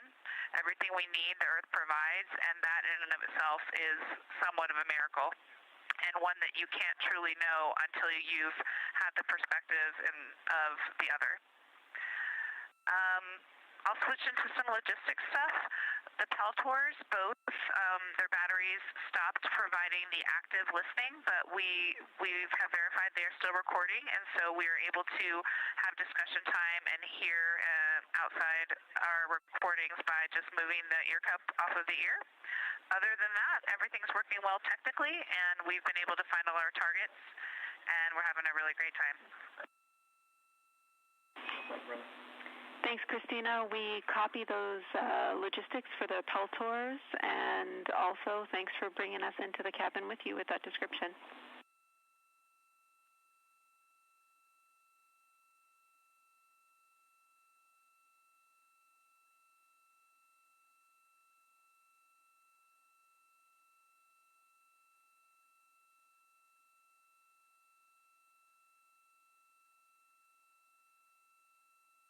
Right on time. NASA astronaut Christina Cook, a mission specialist for Artemis II, calling down a science a situation report. Good news, reporting that she and her teammates have been able to capture all targets that were listed.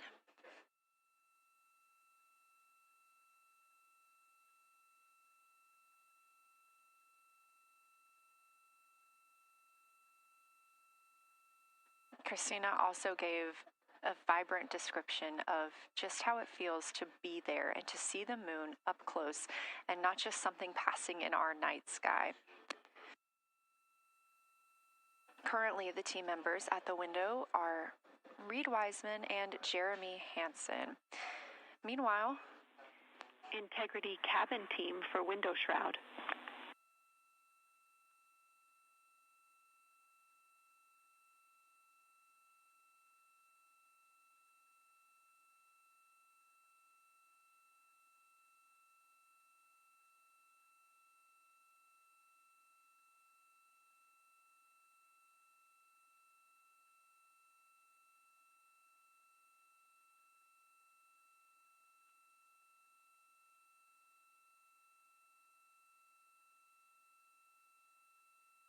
We're listening. Go ahead, Jenny. Hey, Victor, we have a temperature constraint on the windows, and the shroud might be getting us close, so we just want to check on the state of window 4's shroud, whether you believe it's still necessary because maybe things have changed with our viewing, and if so, we would like to request to have the shroud removed.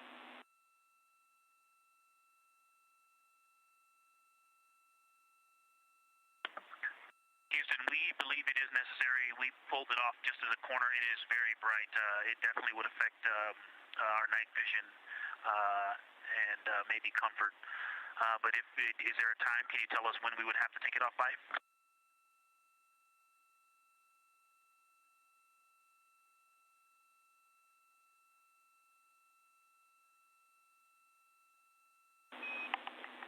Unfortunately, since it's been on for a while, we are going to have to request that the shroud is removed, and we can recommend something that could block the light but just create a bit of distance between the window and whatever is covering it.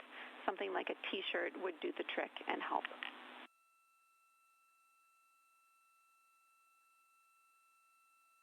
Okay, we're removing the shroud, and we'll make it work. Thanks.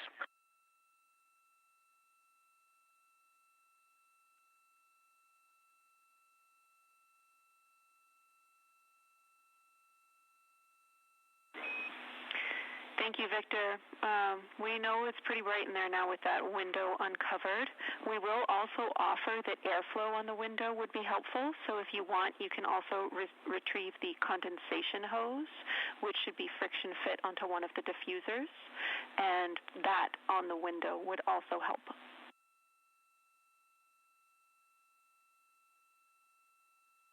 We can easily point a diffuser at the window, so we're going to start with that. And it's pointing at the window now.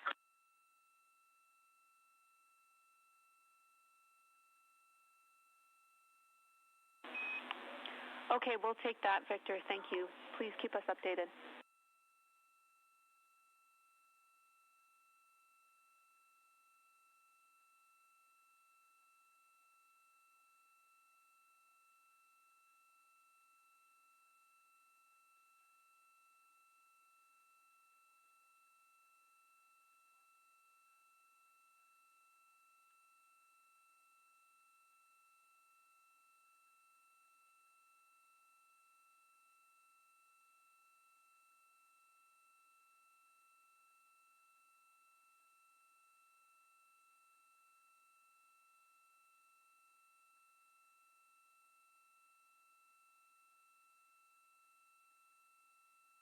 That call from Capcom Jenny Gibbons, CSA astronaut and Artemis II crew backup, to the crew aboard Orion, letting them know that they will need to remove the window shroud they had placed on window 4.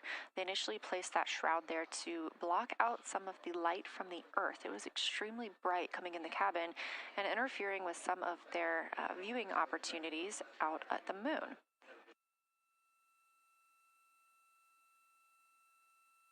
This was a request from ground teams to ensure that they are protecting other systems, and the crew has been offered the opportunity to use something else to cover the window.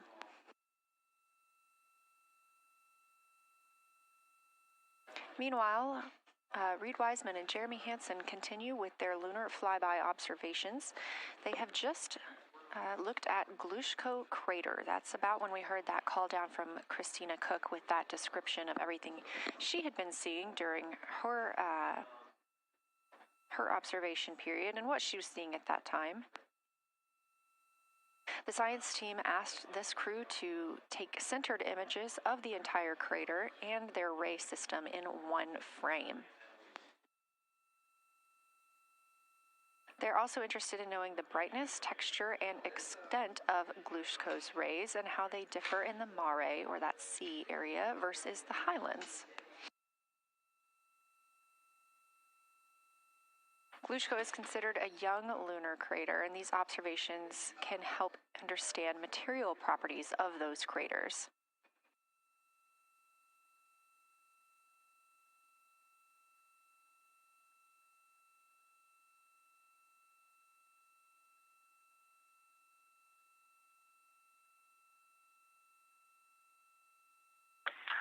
Science, integrity.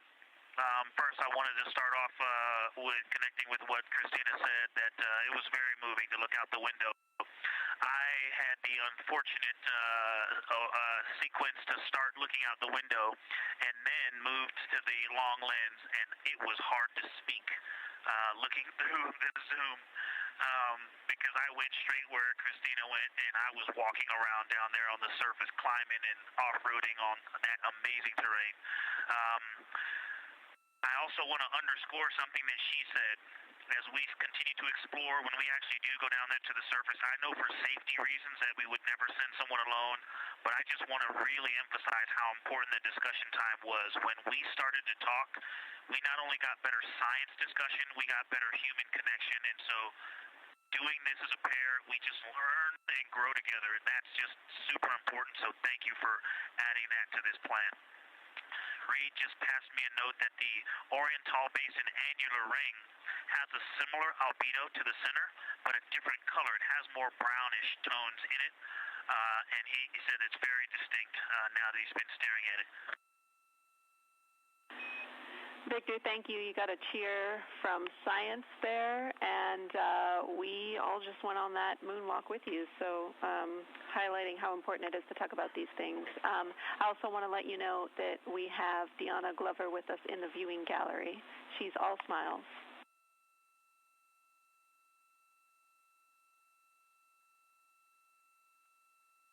Well, you just got a bunch of cheers up here. Hey, babe. I love you from the moon. We love that we got a hey babe too, and we also have one of your lovely daughters here watching you guys work.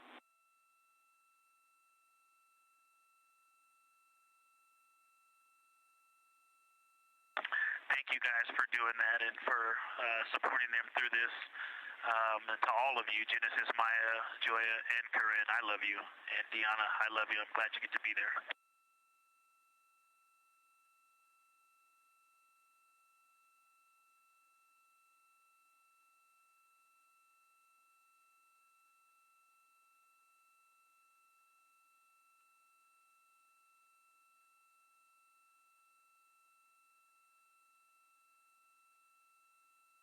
We've had some really sweet words from the crew members aboard Orion today, as their families have been able to filter in and out of the viewing room here at Artemis Mission Control at Johnson Space Center in Houston.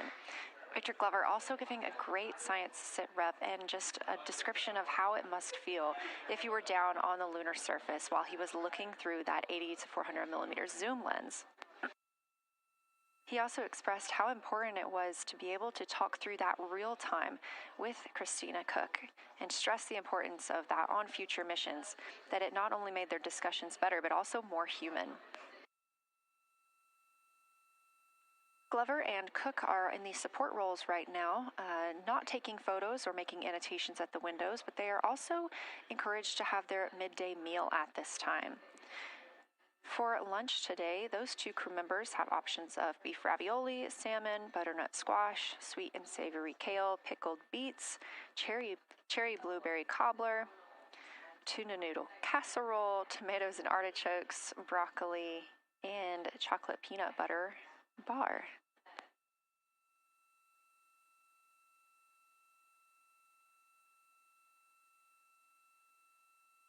Once Glover and Cook return to the window portion of their flyby today, Reid Wiseman and Jeremy Hansen will get into their midday meal.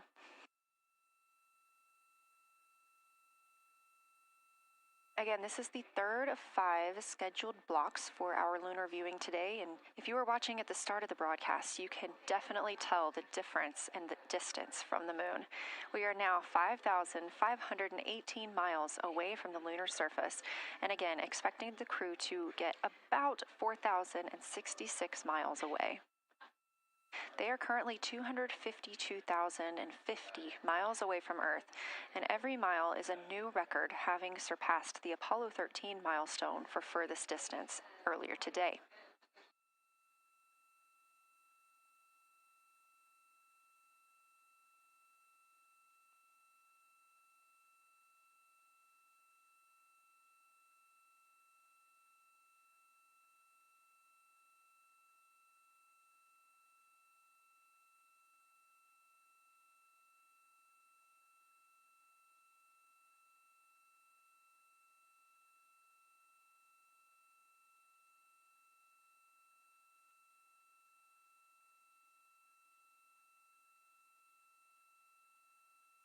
If you look down to the bottom right of the moon in that darker looking area, that is Orion Basin. We have continued to lose views of the near side. It is just barely visible over towards the bottom right side of your screen. And then you'll also hear later about that terminator. That's the line between light and darkness while on the moon. It is really exposing some of those craters at this time.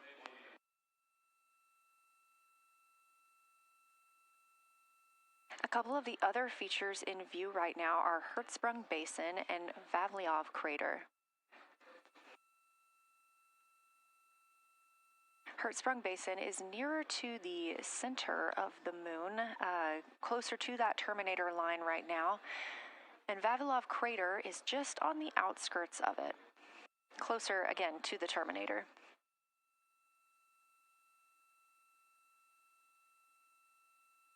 Towards the bottom of the moon and to the left of the terminator line, or currently shadowed in darkness, is Apollo Basin.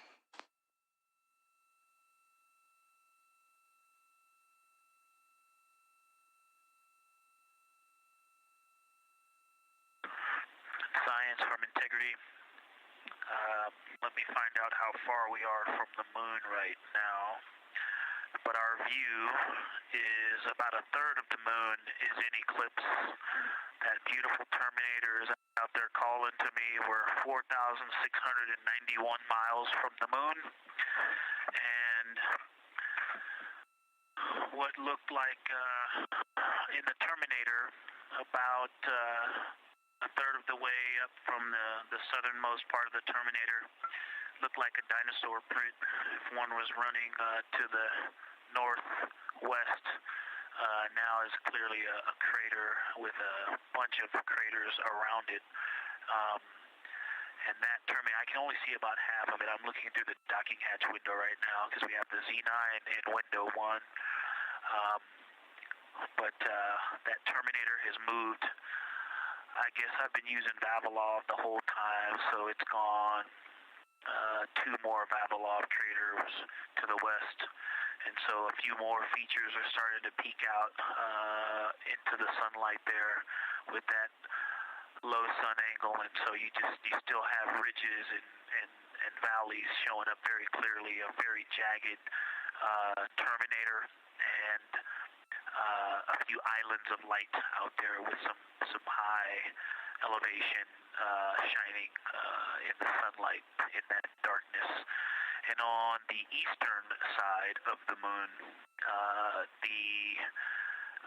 Grimaldi appears to be one of the farthest east features, and that is maybe 5 degrees from being right on the limb and going off over the horizon.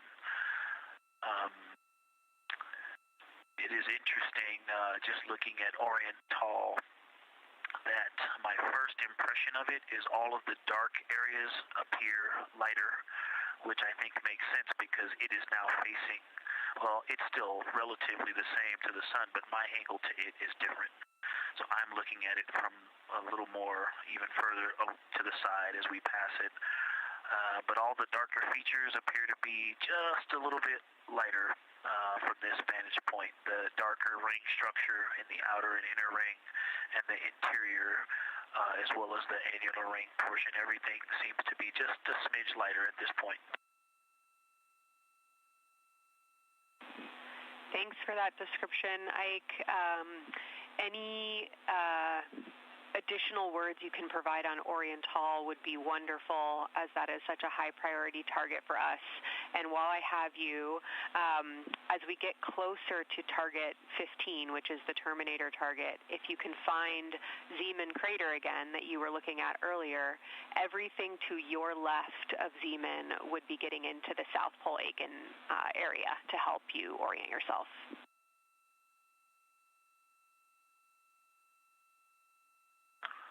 Zeeman is a great waypoint out there. I definitely see it.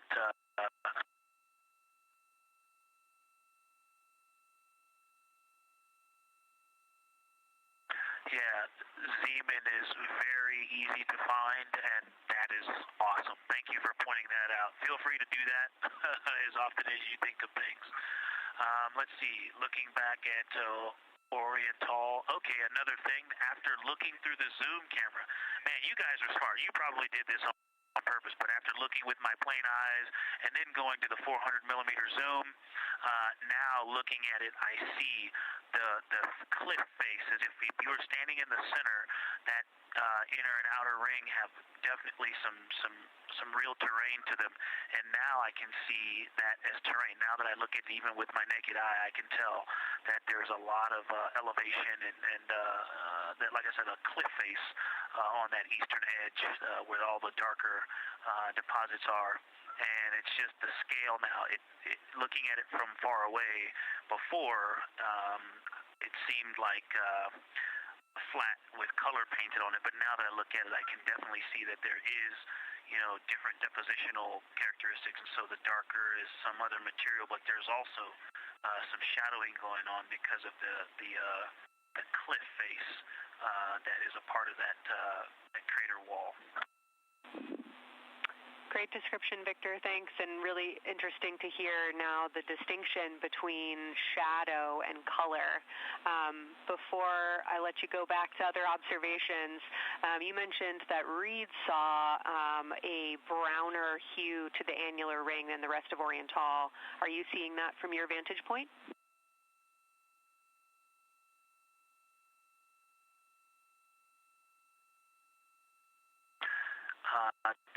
The way that I'm looking at Oriental, again, I'm still in the docking hatch window. There's like a thermocouple right here in the center of the window, and it is the orange Kapton tape color, and so it is unfortunately, it's like trying to look at stars, next to a metropolis. I think it's drowning out any color that I could pick up from the moon. I am not able to see that color, but I have not looked at it through one of the forward face, from one of the windows 1 through 4. I think when I get away from this Kapton tape strip that I would be able to see the variation that Reid's talking about. That is great feedback operationally. Thanks, Victor. I'll leave you to it.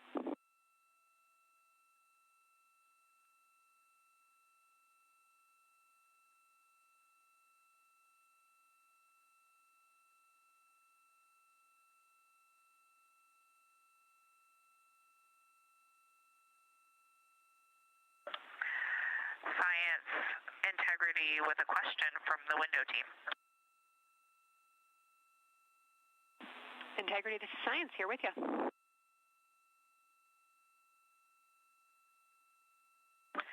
Yes, they have a question to help inform a theory that they're sort of tossing back and forth. What is older, the Mare seas of the near side or Oriental?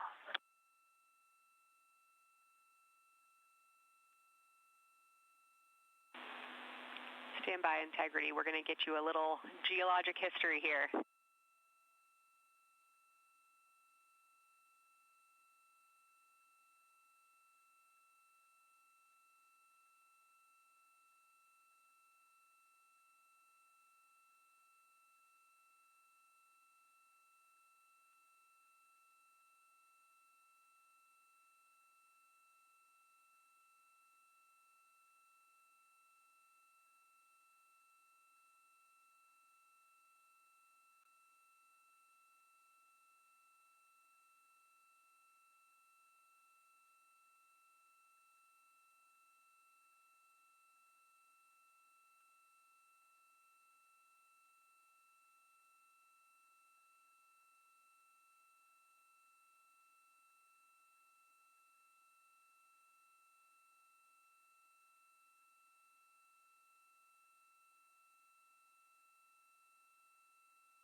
Integrity Science back with you for some lunar volcanism when you're ready.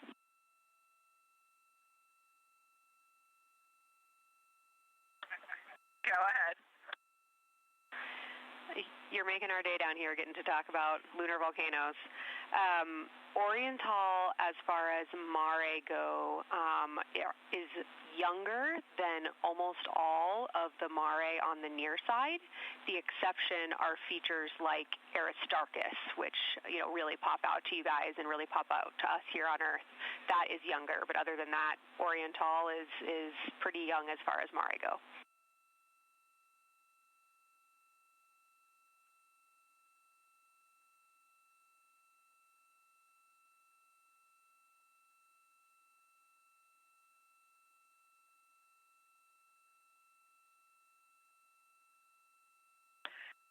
And Kelsey, thanks for that. We love lunar volcanism too.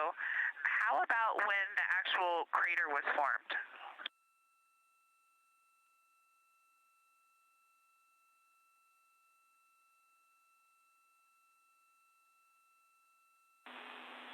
Yeah, we're going to get you an age for Oriental, and while we're getting that, Christina, can you, maybe you've heard the window team talk about the sort of contacts around Oriental, but because that material is so much younger, if anything pops out to you about physical relationship between that and surrounding terrain, we'd love to hear it.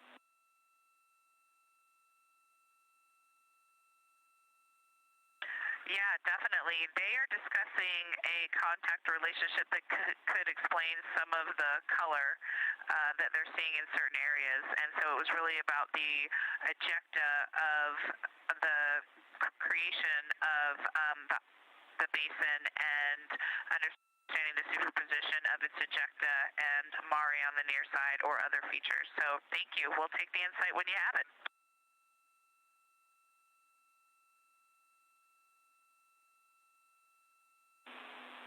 Thank you, Integrity. And I know Jenny wants to get to you with some topics, so I'll leave you with Oriental is 3.8 billion years old.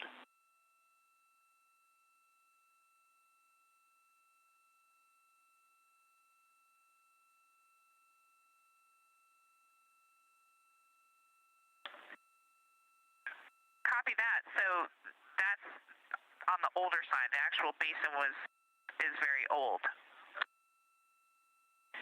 Correct. As is the case with a lot of mare, typically the big basin formed, and then the volcanic eruption was able to punch through the crust where it was weakened by that basin formation.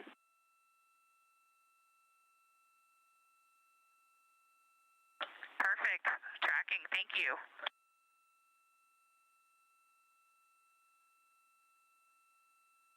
NASA astronaut Christina Cook calling down some questions to the science team on console. The voice you're hearing with those answers is Dr. Kelsey Young. She is joined by Trevor Graff on console today. Christina asking about the age of Oriental, and specifically the mare regions. Those are those dark regions that you see. They are paved or filled by volcanic deposits.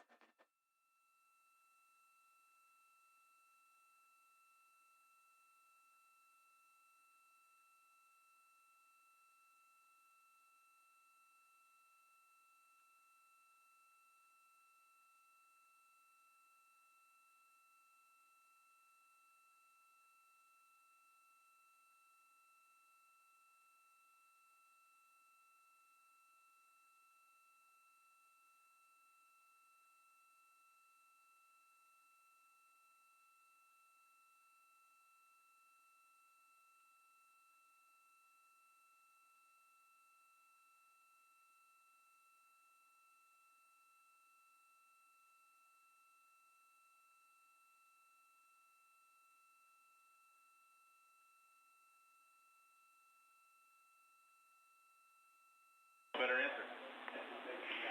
Integrity, it's about time for a position swap at the window. So we will ask Reid and Jeremy to swap positions, and I'll remind you again about your SD cards. And Victor or Christina, I have one window task for the cabin team when you're ready.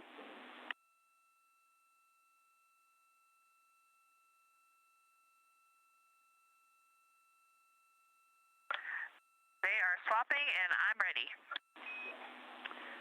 All right, Tina, we found a way that we can reinstall the shroud on the window. We understand it's pretty darn bright compared to everything that you're looking at. So in order to reinstall it, we will ask that you retrieve the condensation hose and you install it on a friction fit on the cabin air outlet port.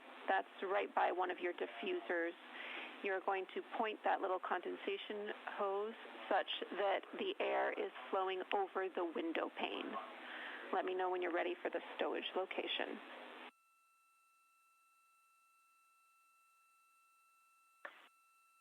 Ready.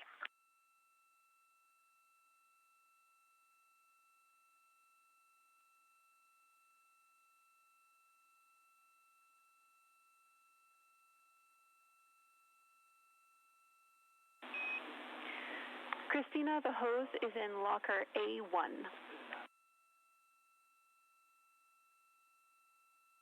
The crew has gotten a go to reinstall that window shroud they were using to block some of the earth shine. Copy. This view coming from inside the Orion spacecraft as the crew members are swapping windows, specifically Reid Wiseman and Jeremy Hansen. They've been our crew members at the windows taking photos, making annotations, and making recordings that'll be downlinked later to the science team for review. The science team will have a conference tomorrow morning with the crew to get any fresh perspectives or things that they learned during the flyby.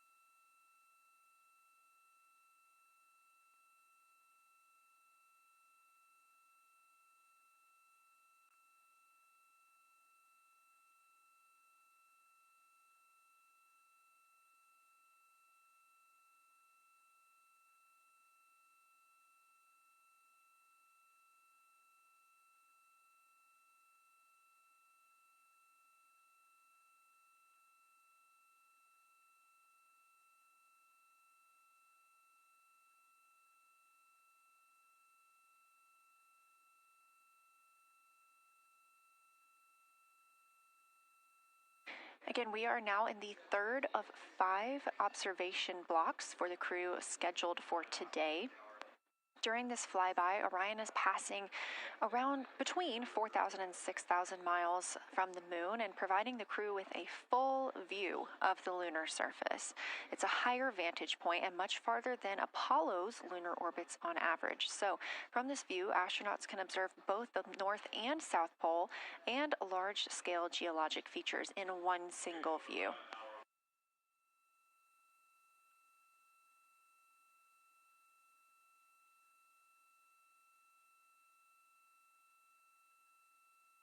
We are now just under an hour until Orion passes behind the moon, and we lose communication with the crew.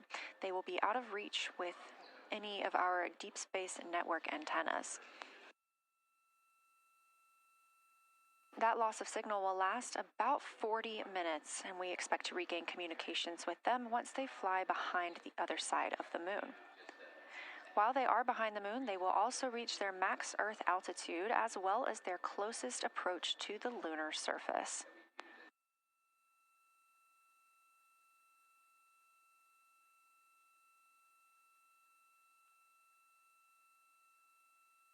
The view you have right now is a live stream from a camera on Orion's solar arrays.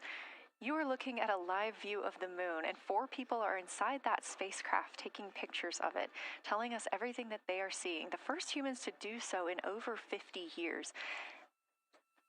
They'll be sending those pictures down for all of us to enjoy, and of course, especially the science team, who are very excited for what they are learning today.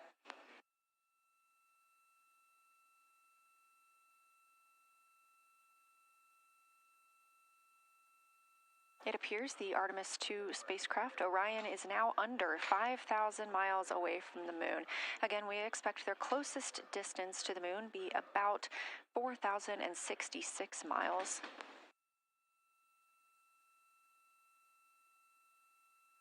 That is an estimate at this point, and we will make sure to share that closest approach distance once we receive it.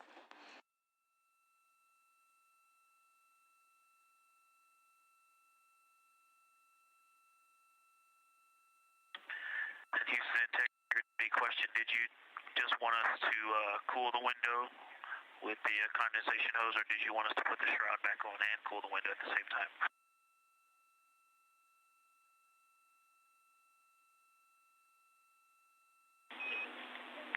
Victor, we definitely want you to cool down the window with the condensation hose. It's crew preference whether you put the shroud back on. The hose will allow you to do that if it helps with your lunar flyby.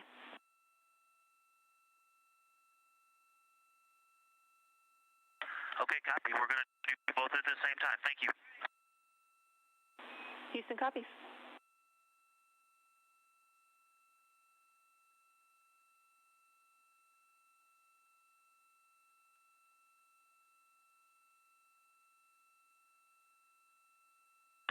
Houston, thank you for that suggestion. The cabin is darkened again, and that makes a big difference for the imagery.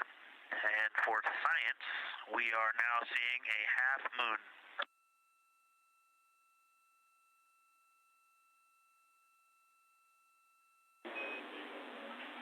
Thank you, Victor. We're happy to hear it, and we see half moon, full moon joy still.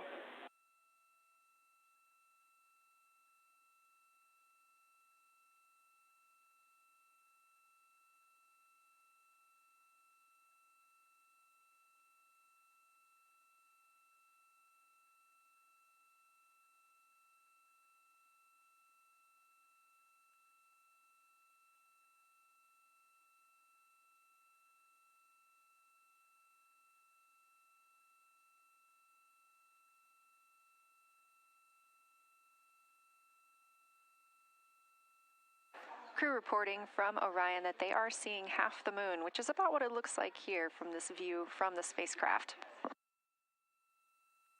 However, what has become a little bit of a catchphrase for this mission, everyone is reporting full moon joy.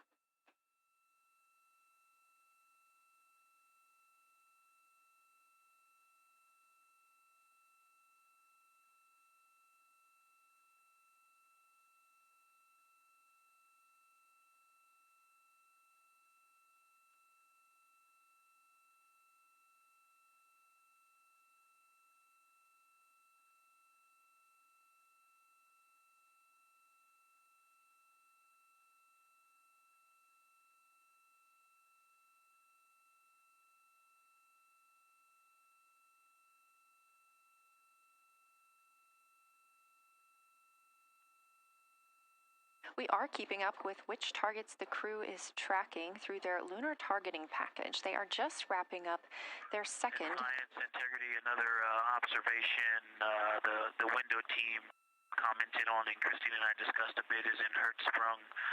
The solid and intact crater is very smooth. If it were a dirt road, it's very hard packed, and then you go outside of it, and that outer crater, that's the one that is older. It is a little rougher and more jagged, and starts to get into more loose-looking terrain. And the smooth interior also causes the craters that are inside of the larger crater, the smaller craters, to have really sharp edges, sharp, distinct edges. And just a general comment on that area, Hertzsprung, that whole area, the average albedo there is darker. That is, I would say, 3. And the average albedo around Oriental and between Oriental and Ohm, excluding the wedge, the darker wedge, is more on the 6-7. And that they also seem to be different texturally. Christina described it earlier around Hertzsprung, and then from Hertzsprung toward Oriental, there appears to be a frozen, a rippling pond, but frozen, or like choppy waves when it's windy out, choppy water, and then it freezes instantly. That's the texture. If you walk down there barefoot, it looks like it would be hard on your feet, like lava. After it's cooled, it would be pokey. Except for right there in the center of Hertzsprung, it looks paved, like a paved road, nice and smooth.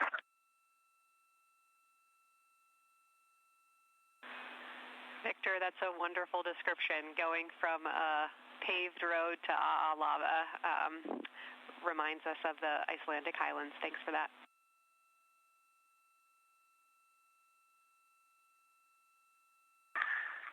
In science, another in the interior of the very intact, the interior of the intact crater at Hertzsprung is albedo variation. I think I heard one of the window crew maybe say color variation, but definitely albedo variation. There's lighter patches and slightly darker patches. It's not swirling, it's just patchy. It just has spots that are lighter, and I would say a predominantly darker average area. Great descriptions, Victor. Thanks. Not swirly, just patchy is really helpful for us.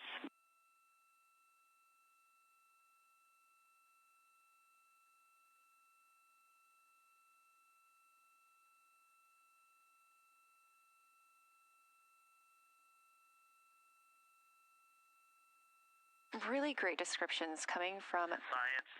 The window team is hitting all the targets. They are on plan and starting the discussion of the Terminator. And boy, I'm loving the Terminator. I think I know it's not purely a moon feature, but what it does to the features of the moon, to the terrain, I've probably spent the most time describing into my recordings and thinking about and looking at the Terminator. There's just so much magic in the Terminator. The islands of light, the valleys, what look like black holes. You'd fall straight to the center of the moon if you stepped in some of those. It's just so visually captivating that the Terminator is the most striking thing that I've seen so far. We've been loving your evocative descriptions, Victor. You really are bringing us along with you, and we're following along with visualizations that pale in comparison to your descriptions. Thanks.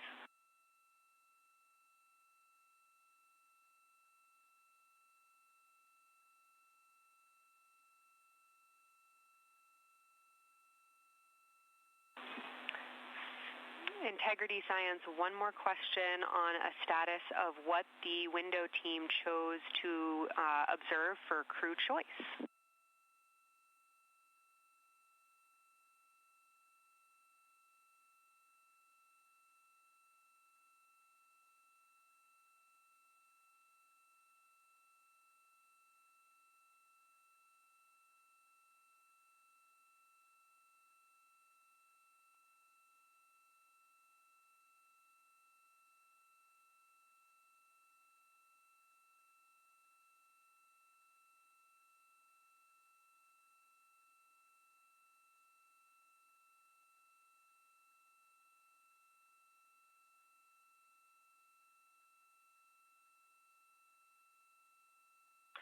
Window 2 talked about Vavilov, look for suspended dust, and the Terminator. And window 3 about the experience and about the three-dimensionality of the moon this close. Wonderful. And another observation about Oriental, I would say, is the features going off to the southwest, the two large, almost look like scratches in the surface. I don't know if they're rays or canyons or collapsed lava tubes, but two distinct features that are almost parallel going off southwest from Oriental Basin. They are the first things that made me notice parallax of our trajectory looking out at Oriental. That and in the inner walls of the east side of the crater rings, you really get a sense that we're flying over something with elevation and terrain, and they look different from this orientation. Love to hear it, Victor. And you had it that those chains are actually crater rays, secondary craters formed from the formation of Oriental.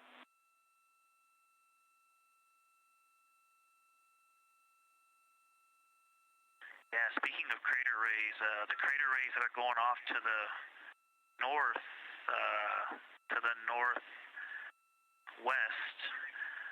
that run off toward Hertzsprung and I believe toward Vavilov. I'm not looking at it right now, but those crater rays are very interesting. They're all very small. I know you've imaged this, but they're all small and they look like, you know, a big impact launched rocks and things that made smaller impacts down the way.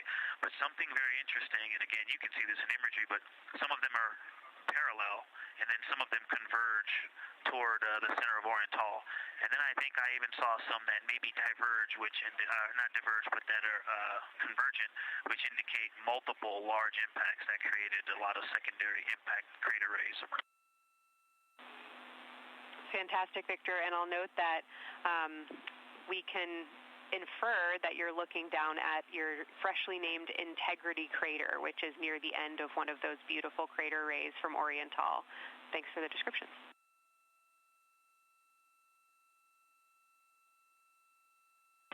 Yeah, you're welcome. And Integrity is easily identifiable with the naked eye from this point.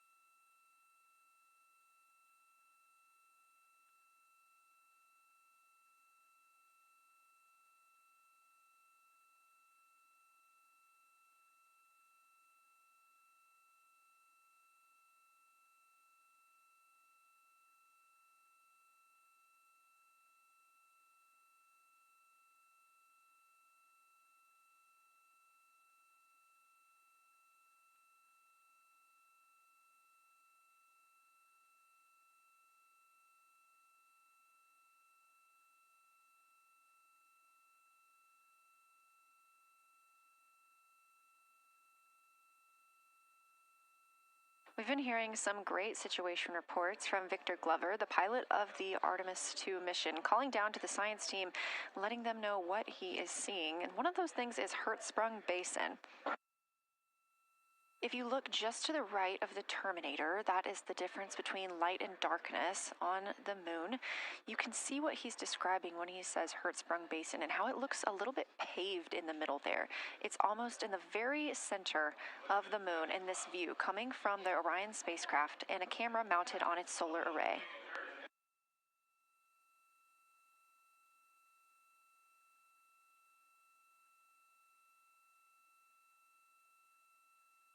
We are now 4 days, 23 hours, and 23 minutes into the flight of Artemis II, and we are standing by for their lunar loss of signal in about 43 minutes. Again, the spacecraft will fly behind the moon, and during that time, we won't have communication with them.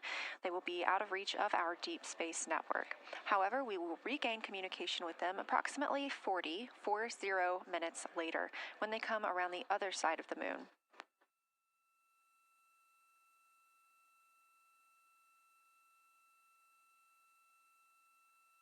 The crew aboard the spacecraft are currently discussing the Terminator, that difference between day and night.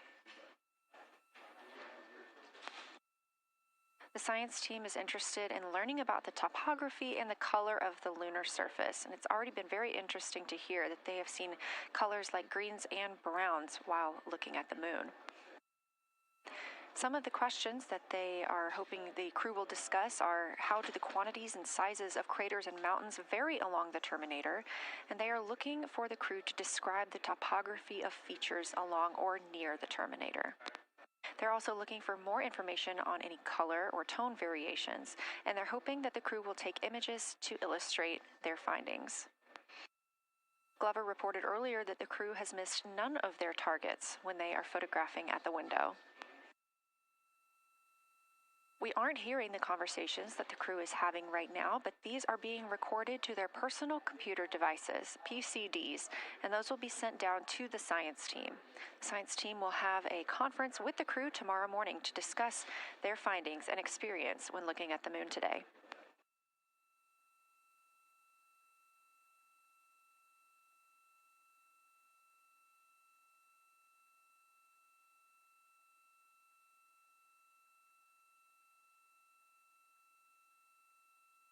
We have a few minutes left while the crew is discussing the terminator, and if you're just joining us, you're looking at a live view of the moon, our moon, from the Orion spacecraft and a camera on its solar array.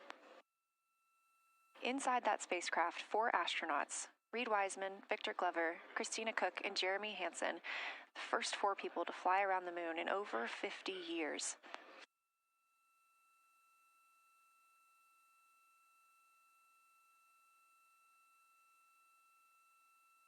This is our lunar flyby day, and the crew has already surpassed one record today. The crew passed the Apollo 13 distance record at 12:57 p.m. Central, 1:57 p.m. Eastern. Canadian Space Agency astronaut Jeremy Hansen calling down that he hopes it's a record soon broken by other explorers.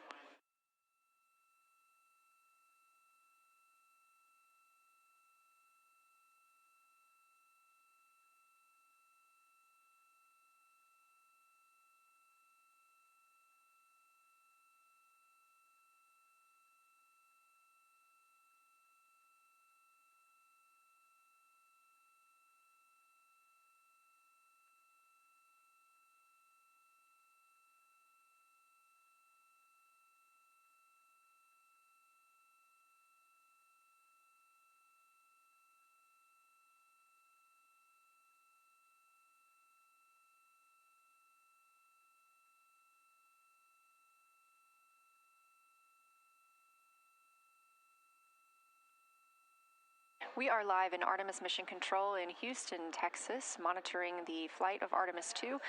All of the flight controllers here, each monitoring a different system aboard the Orion spacecraft. Integrity Houston, we are ready for our cabin and window teams to swap again. We have a 15-minute handover time here, and I have a couple of items I want to read up to you. They'll require you to write something down on your knee boards, so let me know when you're ready.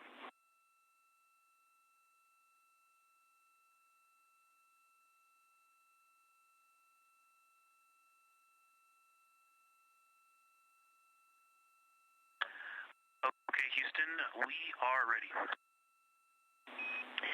Copy, Integrity.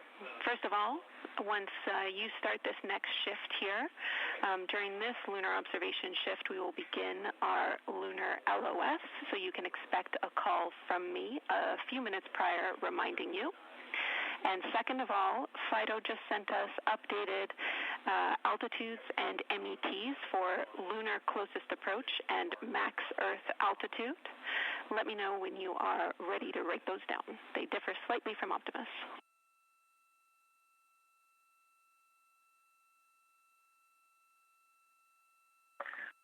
Thanks, Jenny. We are ready to copy. Lunar closest approach will be at MET 5 days, 0 hours, 25 minutes, 34 seconds, and the altitude will be 4,067 statute miles. Maximum Earth altitude will be at MET 5 days, 0 hours, 27 minutes, 39 seconds, with an altitude of 252,756 statute miles.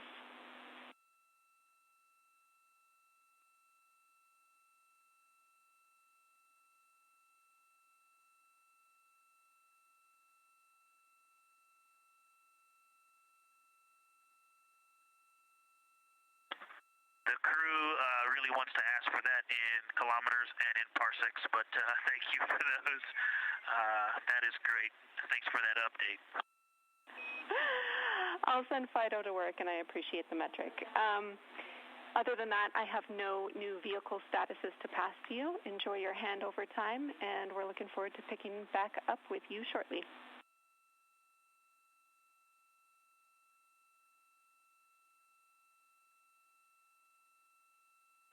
All right, we'll talk to you shortly.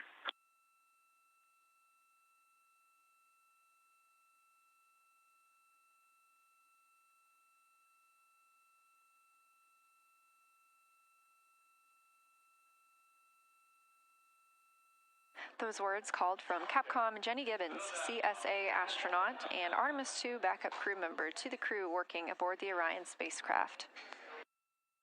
Had a little bit of a view inside the cabin. As you can see, it is very dark. The crew has turned off the lights, and the light that you were able to see is coming through the window, a reflection of Earthshine and from the moon.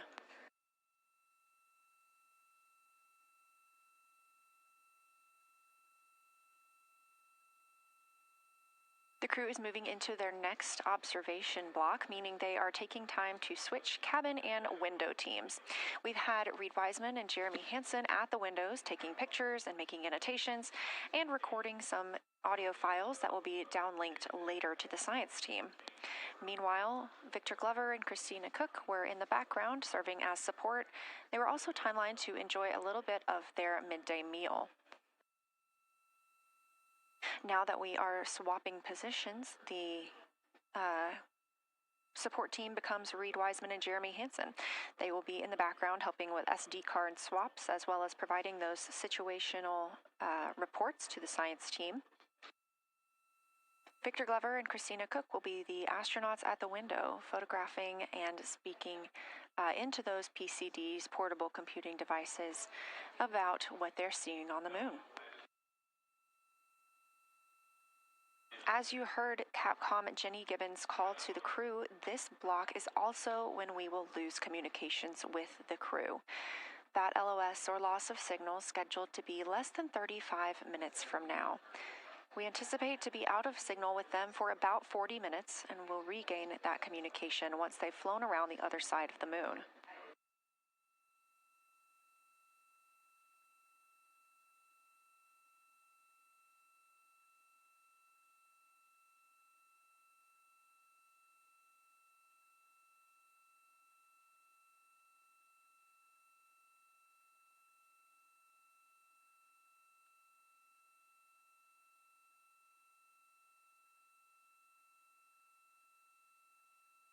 Now, even though the crew will be flying behind the moon, their observation period does not stop. They will still be taking pictures and making annotations of what they are seeing. They'll be looking for the limb of the moon, Earth set, and then Vavilov crater, which we have previously seen. They'll swap positions at the window before moving into a crew choice option. They will get to pick things that are interesting to them on the surface, take pictures, and explain why they find them that way. They'll also be looking for any impact flashes. These are short-lived flashes on the lunar surface caused by impact bombardment.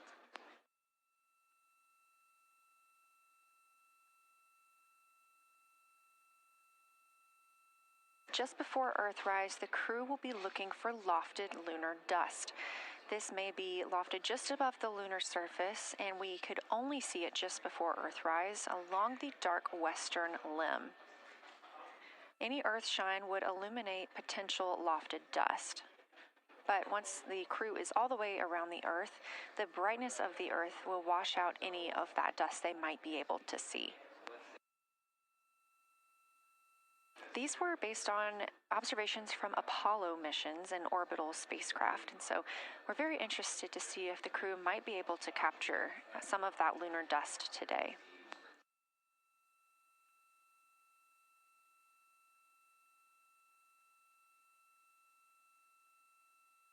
Following that lofted lunar dust target, the next will be Earthrise. We will regain communications with the crew shortly after Earthrise.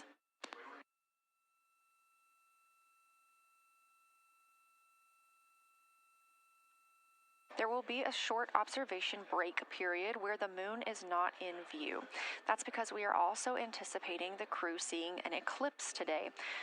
The moon won't be in view because the team here in Mission Control Houston will need to change the attitude of the spacecraft and ensure that its solar arrays are gathering light from the sun heading into that eclipse period.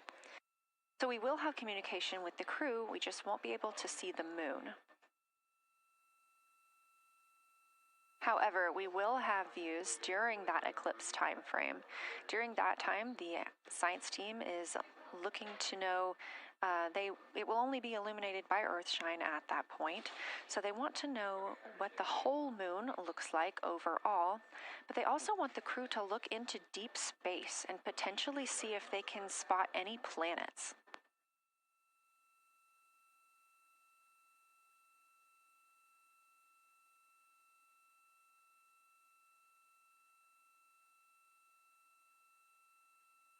Once the eclipse is over, the lunar flyby period will have ended. We are live through the whole thing, and even once flyby is over today, we remain live 24/7 on NASA's YouTube. Integrity, you got a moment? Go ahead.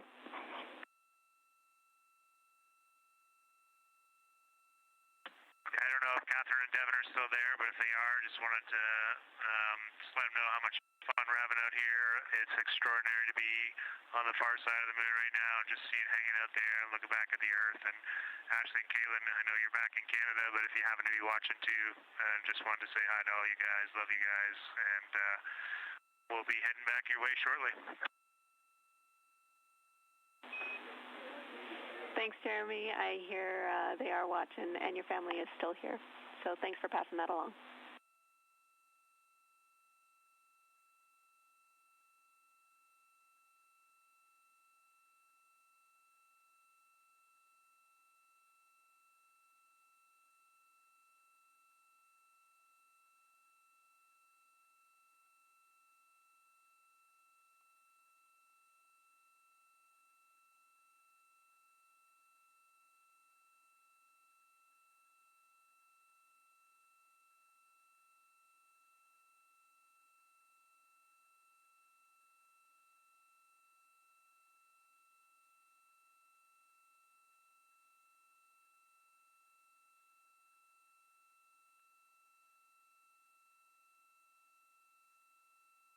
This view inside the Orion spacecraft, and it's a little hard to make out, but on the left there, that is Jeremy Hansen, just calling down some well wishes to his family, joining us in the viewing room and watching online. Currently in the window are Victor Glover and Christina Cook. They are taking pictures outside of the window as they are now in their flyby observation block. At this time, Reid Wiseman and Jeremy Hansen are serving as support crew members, and they are also going to have an opportunity to enjoy their midday meal at this time.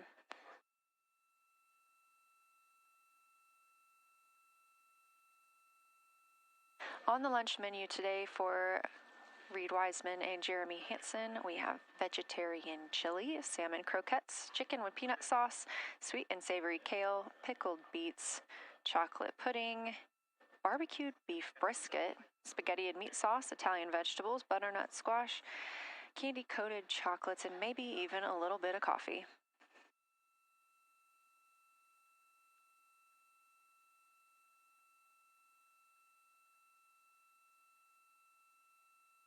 And if you look closely, you can see it looks like they are getting into some of their food for the midday meal. All of the food on the spacecraft is rehydratable. We don't have an option for fresh food as there's not a refrigerated section of the Orion spacecraft. So all of this food can either be rehydrated or eaten straight from the package, just depends on what the food actually is. And for food that needs to be rehydrated, there is information on each package of how much water needs to fill that bag and what temperature it needs to be.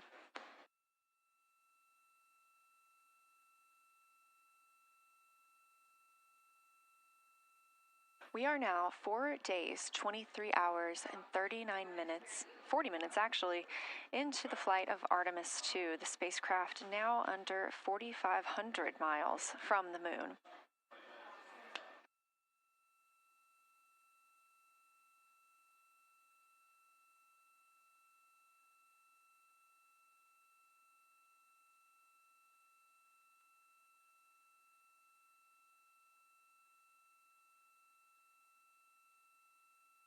We are now also under 30 minutes away from loss of signal with the astronauts. We will regain that communication about 40 minutes later. They will still be photographing the moon and documenting what they're seeing while they're behind the moon. And we especially look forward to potential Earthset and Earthrise views.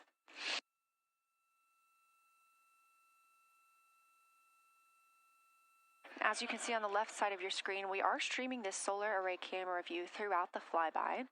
And the science team also plans to capture an occasional still photo with the solar array intermittently, perhaps one every 8 to 10 minutes. Still photos represent the highest resolution imagery from those GoPro cameras. So starting 5 minutes before Earthset and loss of signal, the science team will capture a series of photos, one every 30 seconds, to include Earthset all the way through 5 minutes after Earthrise and acquisition of signal. In order to capture these frequent photos, the solar array camera that we were streaming will need to switch to time-lapse photo mode. So during this time, the streaming video quality won't be as sharp as you have it right now, but we want to ensure that the science team captures the data that they need during these time frames. And we really look forward to seeing those higher resolution images once they're available. But with the view you are seeing right now, we are sharing bandwidth on the Orion spacecraft with every system that is keeping the spacecraft powered and the crew alive, especially the environmental control and life support system. As this is the first flight with crew, this is also the first flight of a life support system, keeping the crew healthy and safe on the way to the moon and the way home.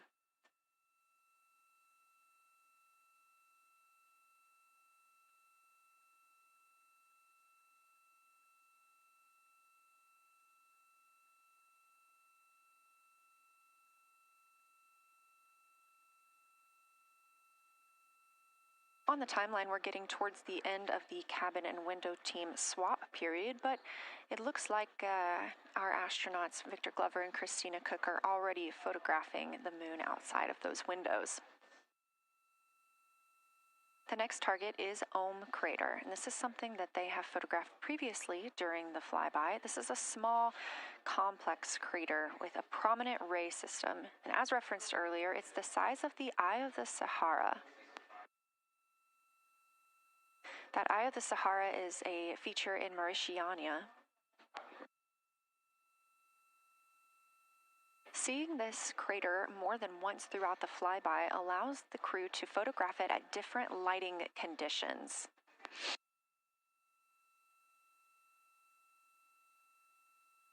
Those different lighting conditions help expose different portions of the target and can help the science team learn a little bit more about how it formed and what it is today.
Again, this view inside the spacecraft as the crew continues photographing the moon outside their windows.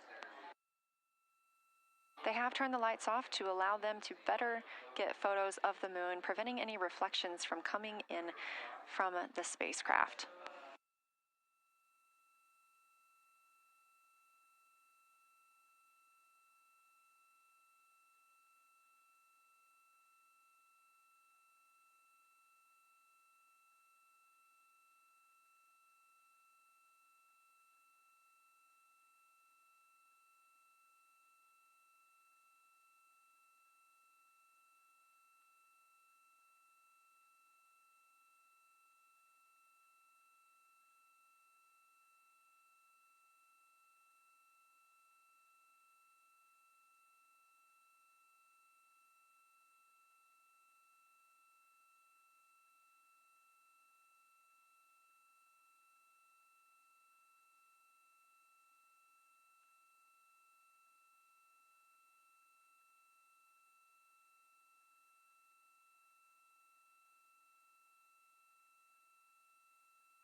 We expect the crew to be targeting Ohm crater for another 6 minutes or so before they move into a discussion of the limb.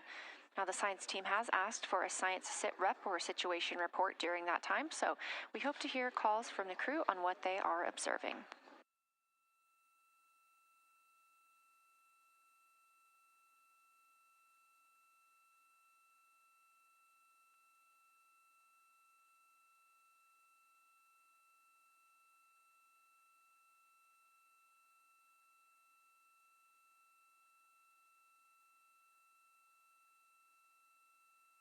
If you've been following along, at the start of the day, we did have much more of the moon visible. And even just an hour or so ago, we could see about half of the moon. We are now continuing to see more of the far side and that darkness where the moon is not reflecting light from the sun.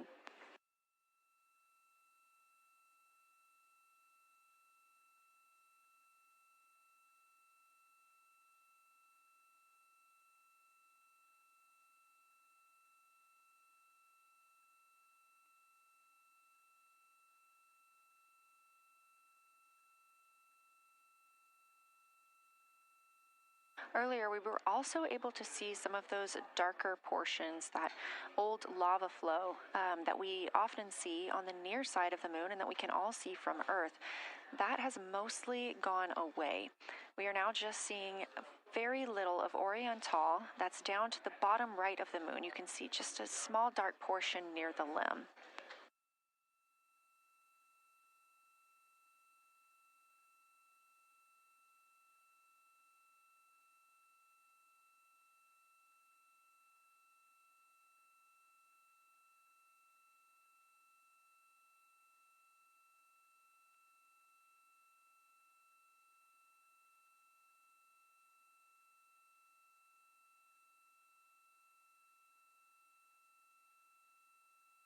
We are now about 18 minutes away from loss of signal with the Orion crew. Again, we use the Deep Space Network to communicate with the crew members when they are this far from Earth. This is the first mission since Apollo when we have had humans on the Deep Space Network.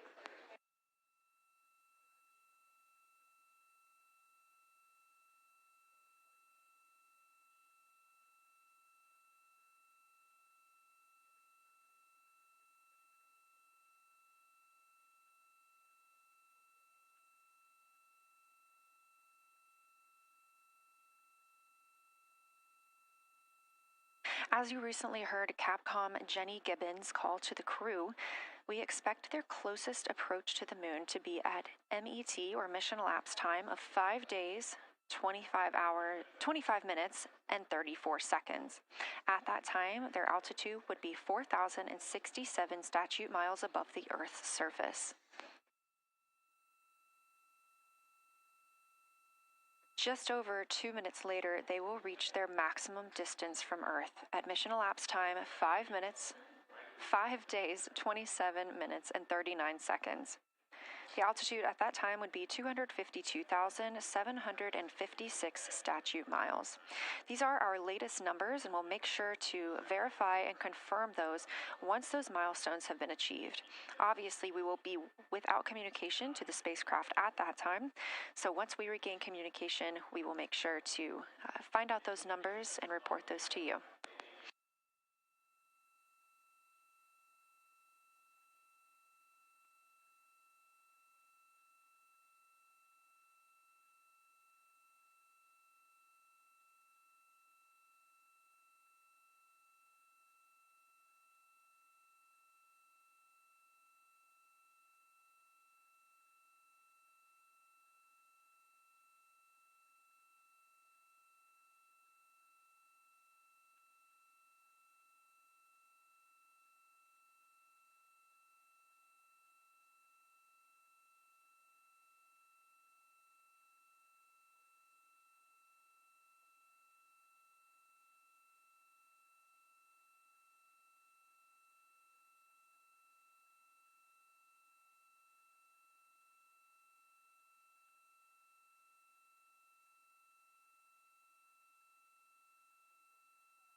Checking in on the lunar targeting package, the crew is now in their discussion of the limb, seeing the limb of the moon, that illuminated part.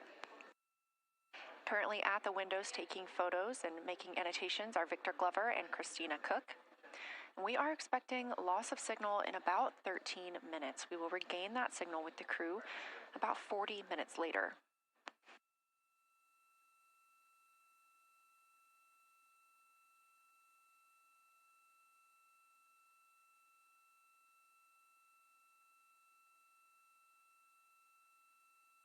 A milestone worth mentioning that this day marks the first time in more than 50 years that humans will observe the moon directly, a critical opportunity to practice how lunar science will be conducted during future Artemis missions.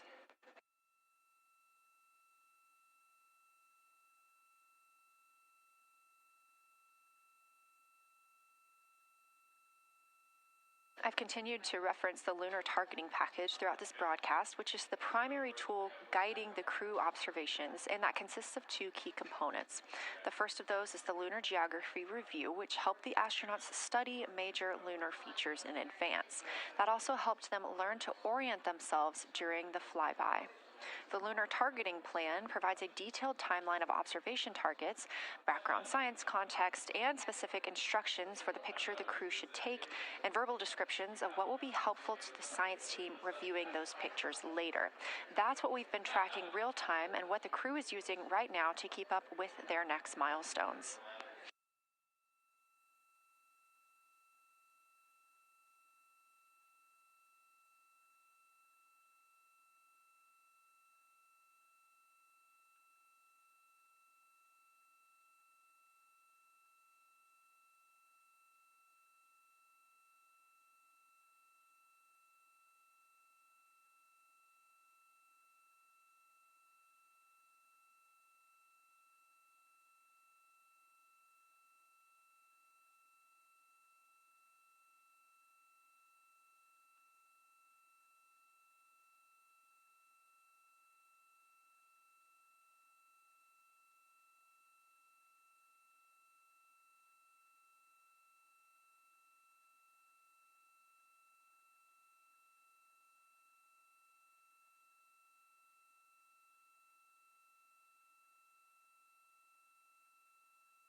Integrity Houston, 10 minutes till the LOS. We'll take a snappy sit rep from the cabin if you have one.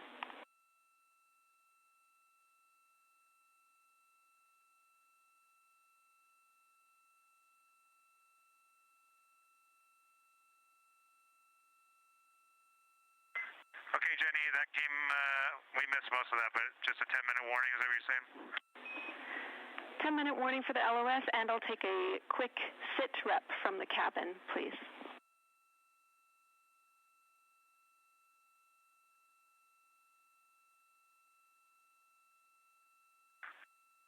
All right, cabin is still full of excitement. We've got Christina in window 2, Ike in Victor in window 3. Reid's actually been trying to get some images out of the docking tunnel. We can see the Earth and the Moon and part of the Moon out of the docking tunnel, which is pretty good. And I'm just grabbing some footage right now with our interior cameras.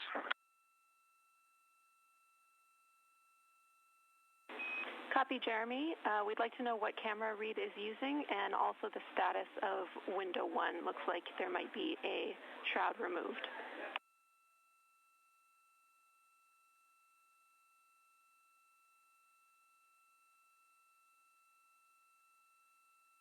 Okay. Reid was using the Z9, and the T-shirt shroud is still on window 1, but we took the camera out of it, so maybe that's what you're noticing. But when I looked in there, I saw a lot of sunlight reflecting around. Copy. That makes a lot of sense to us, Jeremy.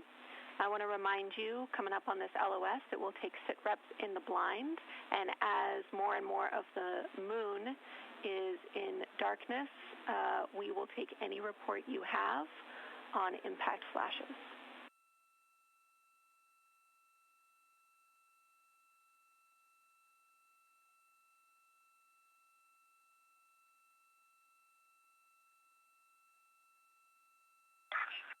All right, Jenny, you have to say again your last. There's a lot of conversation here, and I was on the other side of the cabin, so I missed all of it. Look out for impact flashes, and we'll take sit reps in the blind.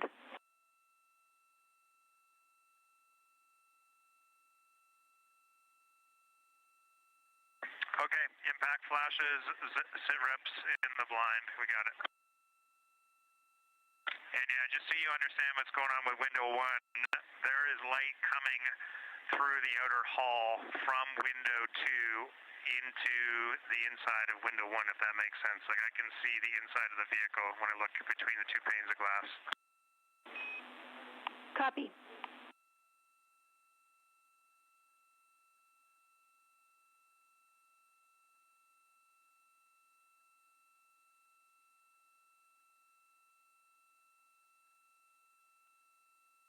You're getting your first live look at Orion, the moon, and the Earth. Everyone in this picture.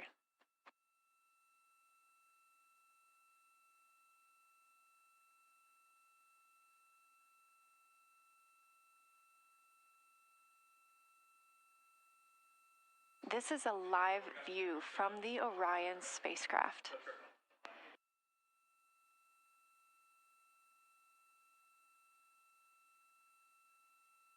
Currently aboard Orion, 4 crew members, Reid Wiseman, Victor Glover, Christina Cook, and Jeremy Hansen. And on the Earth, all of us, all of humanity. You can see the moon is starting to get a little bit dimmer as the astronauts are going to pass behind it. Now 6 minutes and 26 seconds away from that loss of signal. Again, we will be out of communication with them for about 40 minutes until they come around the other side of the moon and we can re-establish contact.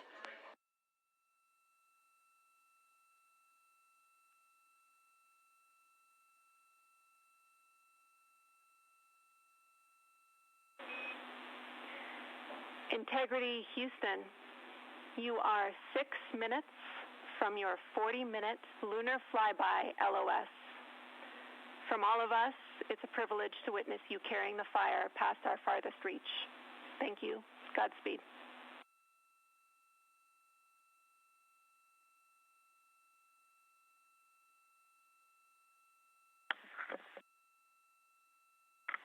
Thank you for that, Jenny. And thank you to all of you for allowing us the immense privilege to be on this journey together. It's quite amazing. And as we go on this journey, thinking about the NASA mission to explore the unknown in air and space, to innovate for the benefit of humanity, and to inspire the world through discovery. And as you've gone along on this journey with us, hopefully we're doing just those things. And as we get close to the nearest point to the moon and farthest point from Earth, as we continue to unlock the mysteries of the cosmos, I would like to remind you of one of the most important mysteries there on Earth, and that's love.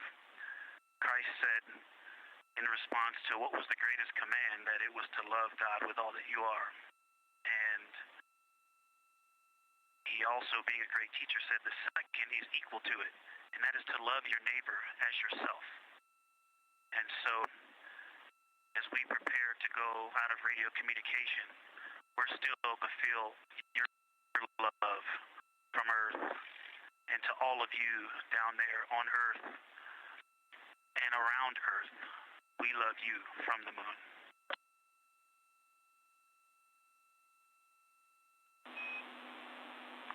Houston copies. We'll see you on the other side.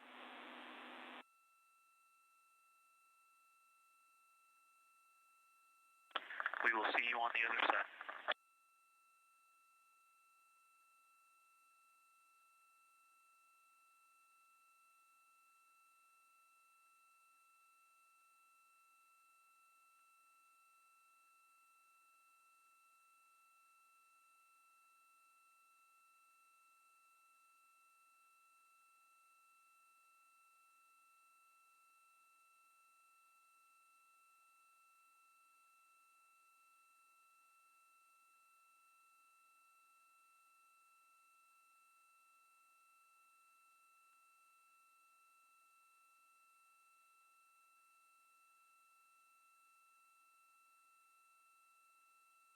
Poignant words from NASA astronaut Victor Glover, and a little bit of a love letter from the other side of the moon all the way to Earth. Glover touching on the teachings of Jesus, including to love your neighbor as yourself. We are now less than 3 minutes away from loss of signal with the Orion astronauts. The Artemis II crew will be out of signal for about 40 minutes as they are on the other side of the moon, continuing their work photographing the lunar surface, and they will reemerge, and we will also get this view on the other side.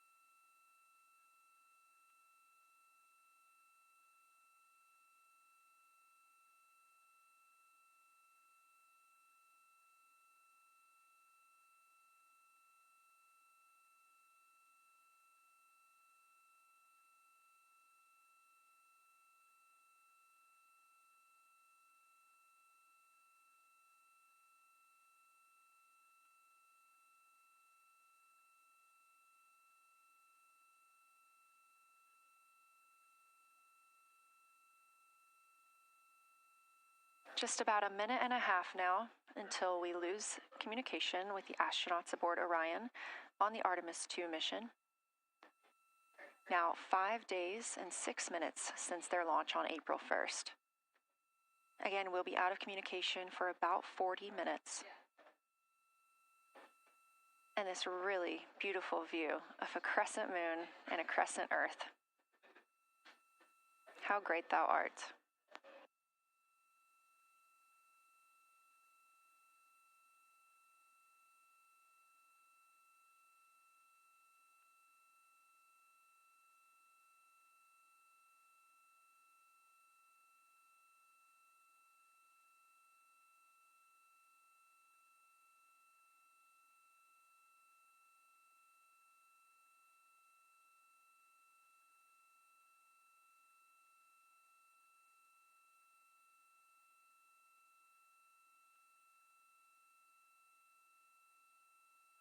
"30 seconds now until we expect loss of signal.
And we have confirmation of loss of signal of the Orion spacecraft as it flies behind the moon. We expect to regain communications with them in another approximately 40 minutes.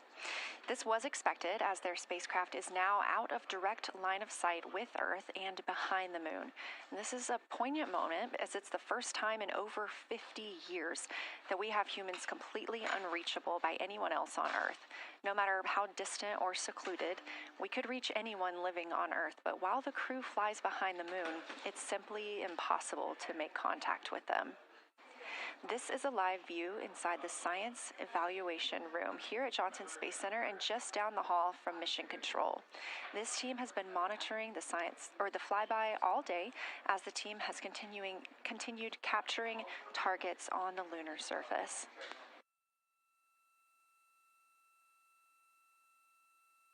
We even got to see this team in action as they were helping the astronauts identify some of the features they were seeing on the moon but not expecting.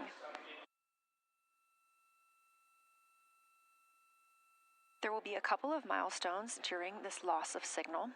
The first will be when the astronauts make their closest approach of the moon. at MET 5 days, 25 minutes, and 34 seconds, when we expect they'll be 4,067 statute miles above the lunar surface. Their maximum Earth altitude will be reached just 2 minutes later, at 5 days, 27 minutes, and 39 seconds, when their altitude should be approximately 252,756 statute miles. Once those milestones are reached and we have confirmation, we will report the official numbers.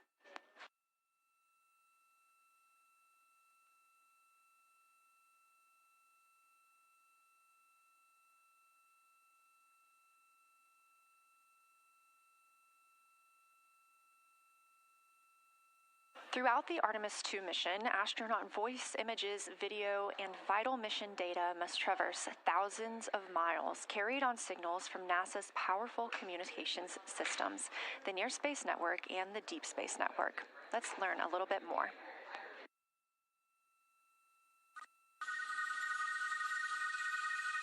NASA's Artemis II will send 4 astronauts around the moon, preparing humanity for a long-term lunar presence and future journeys to Mars. Enabling communication and navigation for this test flight are NASA's Near Space Network and Deep Space Network. With antennas around the world and a fleet of relay satellites, the networks will deliver vital data to and from Earth through all phases of the mission. The networks are seamlessly integrated at NASA's Johnson Space Center in Houston, Texas, where Mission Control coordinates the network handovers. These transfers represent a delicate dance between the two networks, exchanging support as the mission shoots toward the moon. On the launch pad and during their early orbit phases, NASA's Orion spacecraft and Space Launch System rocket will rely on communications and tracking services from the Near Space Network. After its translunar injection burn, the Deep Space Network's global array of antennas will serve as Orion's primary communication support during lunar orbit. As the mission journeys farther into space and away from Earth, signal strength weakens and bandwidth is conserved for crew communications. The astronauts will have a near constant connection to Earth, ensuring their safety on a journey farther into space than ever before. We say near constant because as Orion goes behind the moon, a planned loss in communications will occur. The Deep Space Network will be standing by to reacquire the signal as Orion reappears. The Artemis II mission also provides an opportunity to test new capabilities. Using laser links, NASA will periodically transmit Orion data to showcase the benefits laser communications could have for future human spaceflight missions. The data from Orion, sent by radio signals or laser links, is massive. The mission is gathering images, data, and video, while also generating details about mission health and crew voice files. All of that data gets processed here on Earth, where systems compress it for efficiency. In the future, we'll upgrade these systems on Earth so that image and video clarity improve with each moon mission. With the Artemis II test flight, we're evaluating the communications infrastructure that will help carry us into the future as we explore the moon and journey forward to Mars.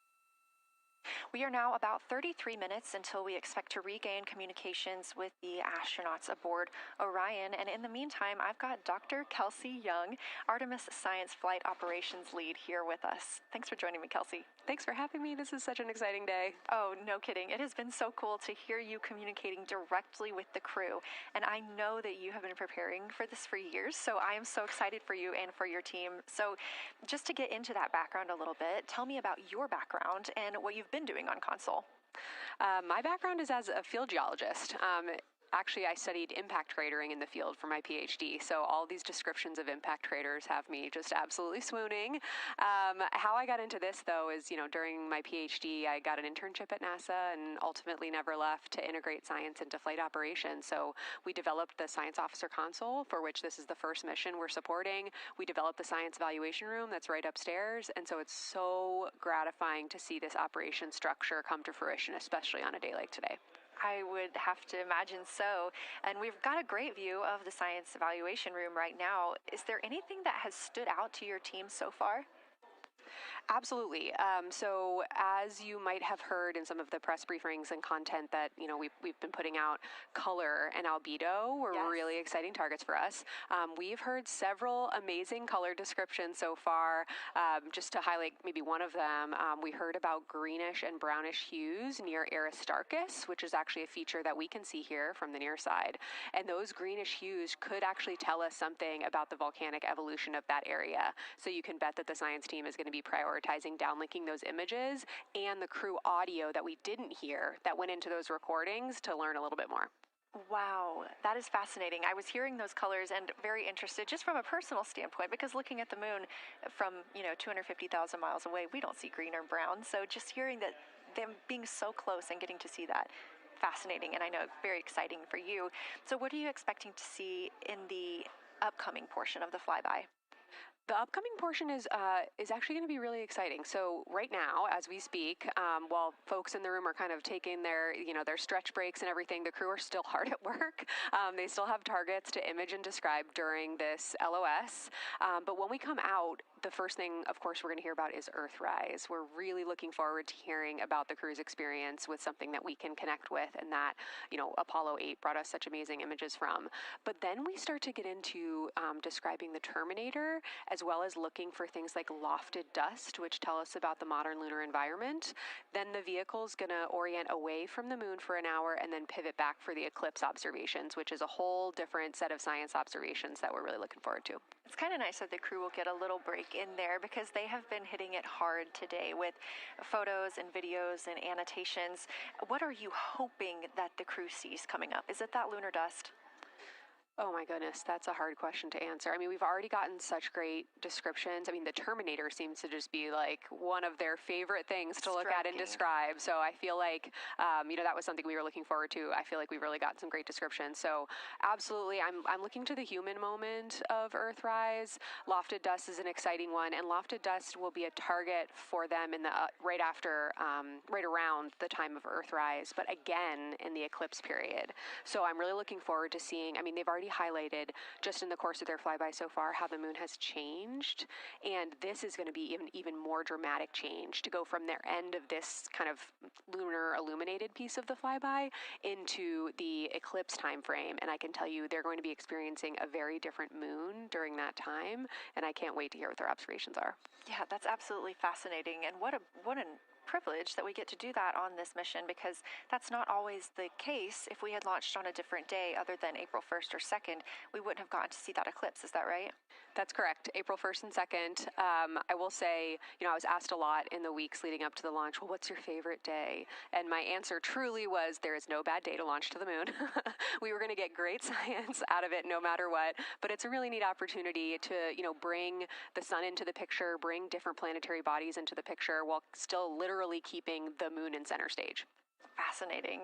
So what differences are we looking for at each site? We're hearing a lot of different terms. We're looking at craters. We're looking at mare. What are the differences that you're hoping to see? We do have, as you highlight, kind of different prompts for each target. That's what they're looking at in their lunar targeting plan, which I know you've been showing. And we have even different prompts for the person with the really long lens on the camera versus the people with the unaided eye. And you've heard the crew talk about, oh my goodness, when I go from one to the other, I can really detect different nuances. And that's something that we experienced in simulations, but hearing them actually, see it for real has been really gratifying. But we're looking for different things based on the target. Sometimes we're looking for color. Sometimes we're looking for texture. For the Terminator, we're looking at kind of what texture and morphologies pop out to you and what kind of diversity you see along the Terminator. You've heard, Victor especially make some comments about future impacts for exploration.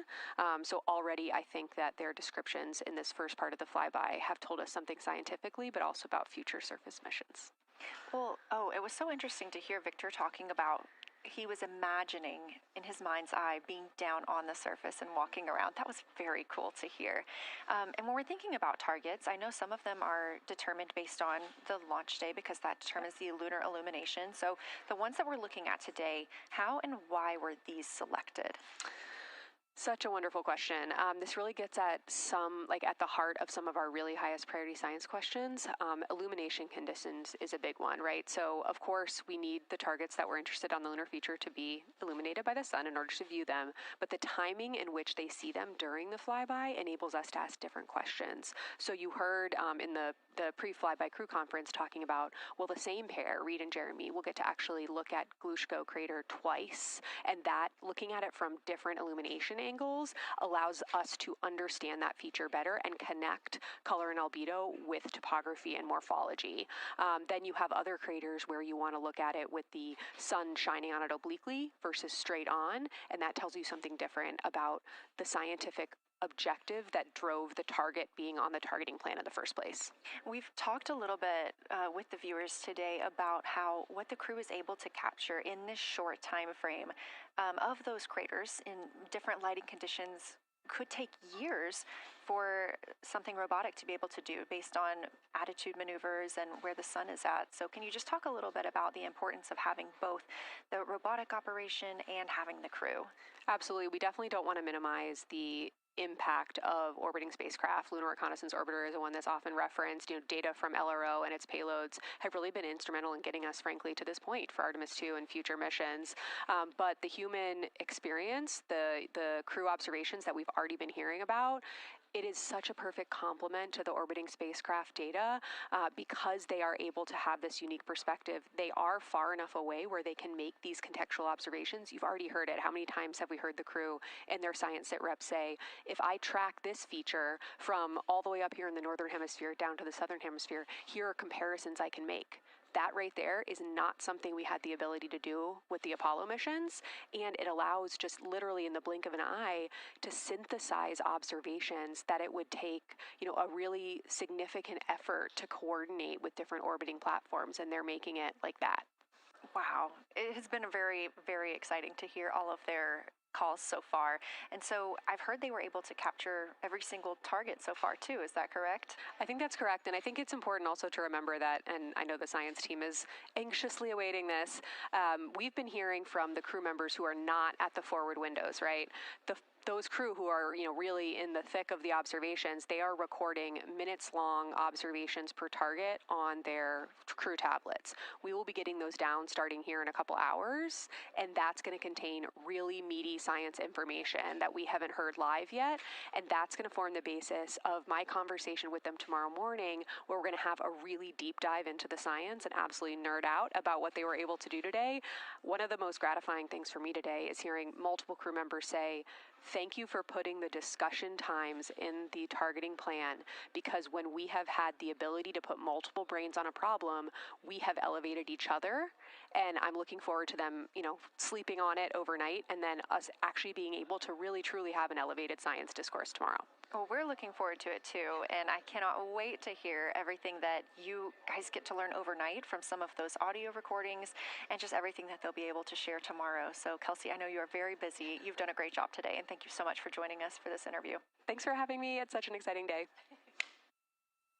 We are now expecting acquisition of signal in about 24 minutes. As a reminder, the Orion spacecraft has flown around the other side of the moon, where they are out of contact with our deep space network.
And we just heard confirmation here in Mission Control Houston that we have reached the closest point of our destination to the moon at MET 5 days, 25 minutes, and 34 seconds, and we anticipate the spacecraft's altitude is approximately 4,067 statute miles above the moon.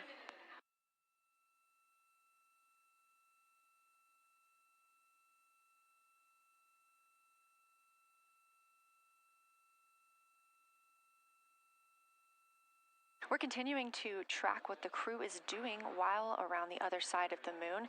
They are continuing to take pictures of the of the moon, the Earth now out of sight. What they're in right now is a crew choice event. The science team has encouraged them to find interesting features on the surface, to take photos of those, and describe why they were interesting. Something else that they'll be looking toward next, just momentarily, will be impact flashes. They've got a few minutes allotted to look at the darkest portions of the moon. They're interested in short-lived flashes on the lunar surface because these would be caused by impact bombardment. After their impact flash targeting, the team is interested in if the crew can see lofted lunar dust. This would only be visible just before Earthrise.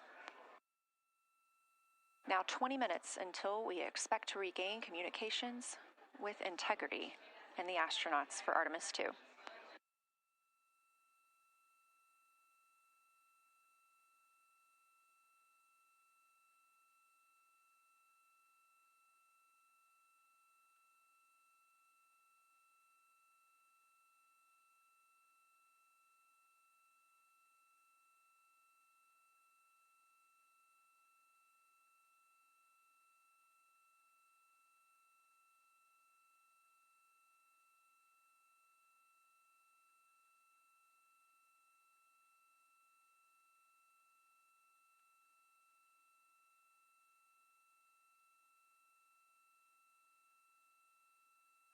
We're live in Mission Control Houston at NASA's Johnson Space Center, but there's a team over 750 miles away also monitoring today's operations. And of course, just like us, they are in LOS, or loss of signal, with the spacecraft.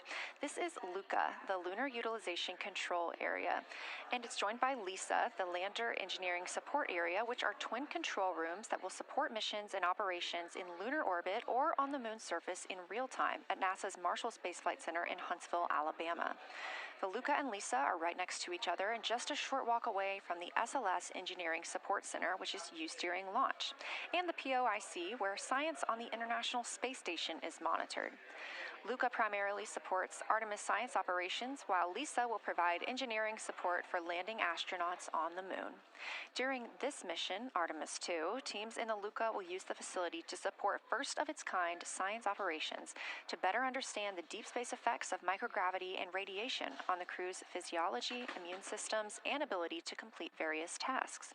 The data from these science operations will inform future crewed flights to the moon.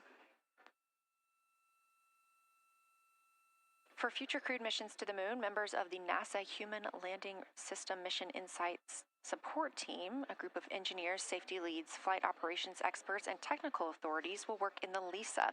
There, they will monitor lander systems in real time and be involved in key decision-making processes throughout the mission.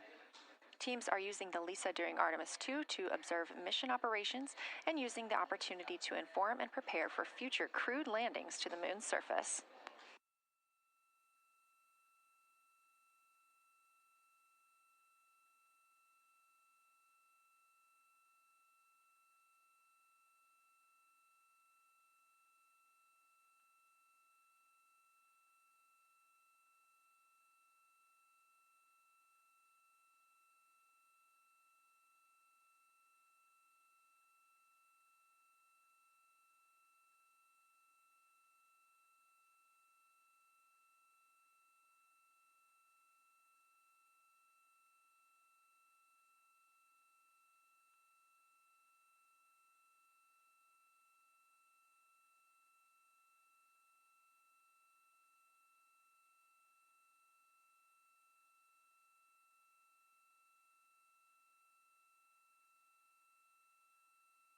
We now expect to regain communications with the astronauts aboard Orion in about 17 minutes.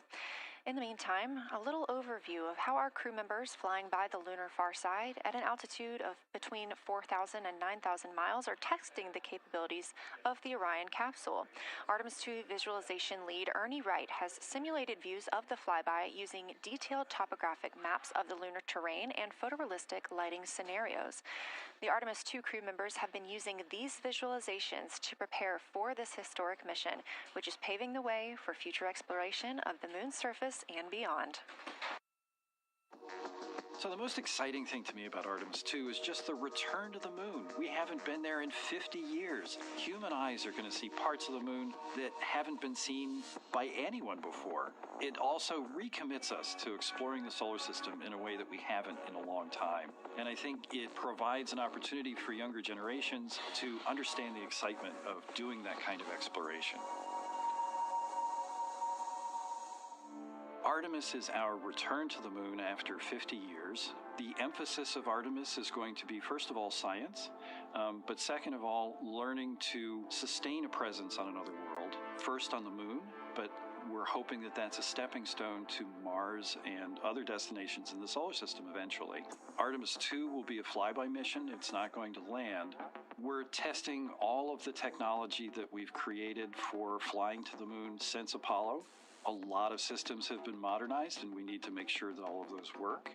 The astronauts will be looking out the window at parts of the moon that have never been seen by human eyes before. They will be flying by the moon at an altitude that's much higher than Apollo's orbits, and so they will see the entire disk of the moon, including areas that are closer to both the North and South Pole that astronauts from Apollo never saw. All of that depends on the lighting, which we really won't know until launch day, but we can practice with different lighting scenarios. It's hard for people to sort of picture that in their mind. If you can make a visualization of it, show them a movie, that helps everybody choose the targets and also practice aiming at those targets. The astronauts have actually been looking at these visualizations through the lens of the camera and practicing aiming at the various targets. This is a map of the surface of the moon, obviously, but it shows what the Apollo astronauts could see in sunlight while they were in orbit. The brighter parts are the parts that they could see. The darker parts, like this entire area here and places that are farther north and south, are places that they couldn't see in sunlight, either because it was nighttime there or because it was beyond the horizon of the astronauts. All of the Apollo flights orbited the moon at a distance of about 110 kilometers. Because the astronauts were flying at such a low altitude, their horizon was actually quite close, and they couldn't see the North and South Poles. And this whole area over here was not in sunlight at the time. And it includes this amazing impact feature here called Oriental. Oriental is a very large impact feature. It's about 650 kilometers wide. It's got multiple rings. These are rings that form like ripples in a pond from the impact, but of course it's on a huge scale. The middle of Oriental has that sort of dark basalt lava covering it, like the dark spots that we see on the near side. It's one of the biggest ones that's more on the far side than the near. So seeing it with human eyes and sort of picking out features that maybe you don't even see in robotic cameras is an important goal for the mission.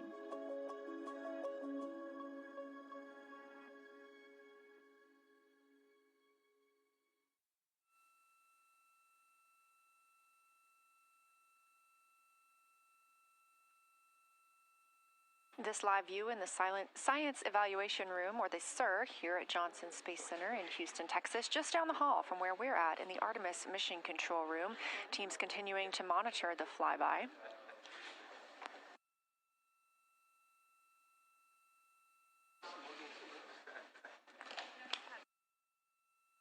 The crew continues their observations of the moon, even though they are out of touch with Earth. We expect to hear from them in 12 minutes and 26 seconds. Again, this is approximately 40 minutes loss of signal while they are out of reach of the Deep Space Network.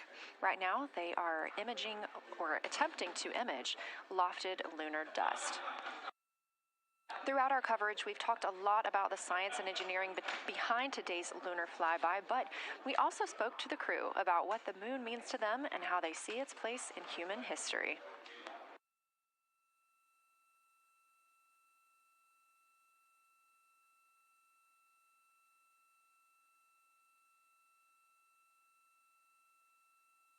I remember being a little kid lying in bed at night and just looking out at the moon in whatever phase it was in, and I was thinking, man, my friends that live like 20 miles away, they can probably look out and see that same exact moon. And then when I was in the Navy and I would look out at the moon and I'd be halfway around the planet, I would think, man, my brother can see that moon where he is and he's halfway around the planet from where I am. And it's a connection of life on Earth. We can all look up and see that moon. It represents history. It is a witness plate. Everything that's ever happened to the moon is still written on the moon. There's no processes of wind or change in the Earth, geologic processes like we have here that change it. And something that's been telling and can read out the story of its own evolution, there's something beautiful about that. I've also learned from my indigenous mentors that they refer to the moon as grandmother moon. So you've probably heard of Mother Earth. They use grandmother moon because grandmother moon is responsible for the water in their community. The grandmothers, sort of protect the water source, just like the moon moves the water around the planet, affects the tides. It's something that represents something different for each individual culture around the planet. And that's really neat because we all share that same moon in the night sky. We all have seen the same side of the moon in different lighting conditions our whole lives. And so it seems very familiar to us, but it's also kind of unknown. When we get up close, some of the imagery that we'll get to describe and to share with people will be very unique. And that nature, both of those things being true about this one entity that we all know, just is really special. It's just the epitome of a symbol of both something that's in each of our hearts, but that's also represents exploration and reaching.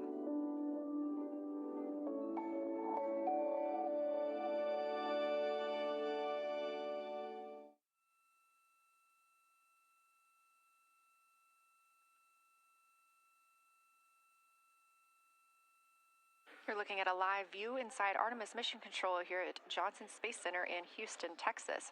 We are currently out of contact with the Artemis II crew.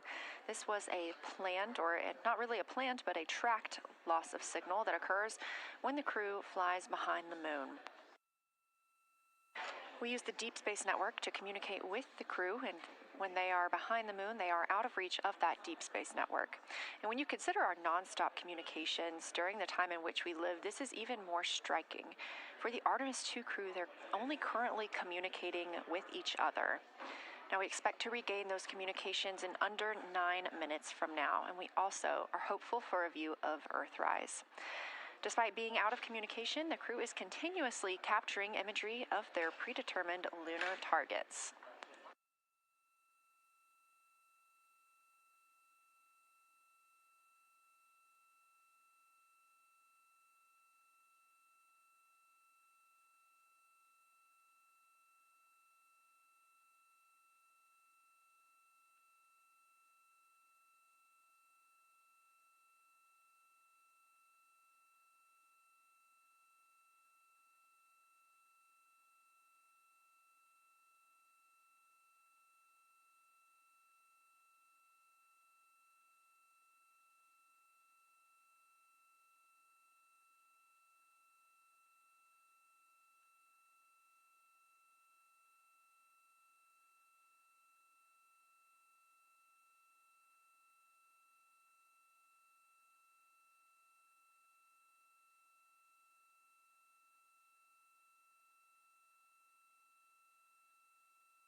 Now about 7 minutes, 25 seconds until we anticipate regaining communications with the Artemis II crew aboard Orion. In the meantime, Artemis II Lunar Science Deputy Lead Marie Henderson is training trained these astronauts to capture and document their views of the lunar surface for all of us to enjoy back here on Earth. I cannot wait to hear their voices when they get to the far side of the moon and I can hear them talk about seeing the moon out their window. I try to imagine it now and just tear up thinking about it. Ooh, now I gotta hold on a second. We have human eyeballs connected to wonderfully smart brains our astronaut friends have. They are going to be able to observe the moon in multiple different ways. They can use their eyes, they'll look through their camera and snap pictures, and just looking out the window getting that human experience. But during Apollo, the astronauts were so much closer to the lunar surface. Our astronauts are going to be doing a flyby at a higher altitude, so they're going to be able to see the whole moon as a lunar disk on the lunar far side. That's a brand new, unique perspective that humans haven't been able to look at before. We are doing a lot of lunar geography training with them. They have study sessions and quizzes they can do that are assigned to them. You know, even if you're an astronaut, you still get homework. We actually get in the mock-up. In that enclosed physical space, we have to think through the hardware that they have, the cameras, the computers, their microphones to make these observations. There's 4 windows up front. Through one of those windows, one of our astronauts will be using a Nikon D5 camera with an 80 to 400 millimeter lens. So something that allows them to zoom in really far and actually take more detailed observations of the surface. It's almost like looking through a pair of binoculars as well. It's just like being a geologist out in the field. They're telling us what they're seeing, looking for colors, textures, different morphologies, and comparing the region that we're having them look at to the regions that are around them. We have a science team that is planning the targets that are going to be observed, putting them all on the timeline of how they're going to be observed, and then taking the first look at the data when it comes down. The Apollo astronauts were only on the moon for 300 hours total, and they only went to the equator. That's like going to places that were safer landing sites, and they only saw so little, 300 hours total. And so we have so much more to explore and so much more to learn, and we are the beginning of the next generation that gets to start being a part of these discoveries.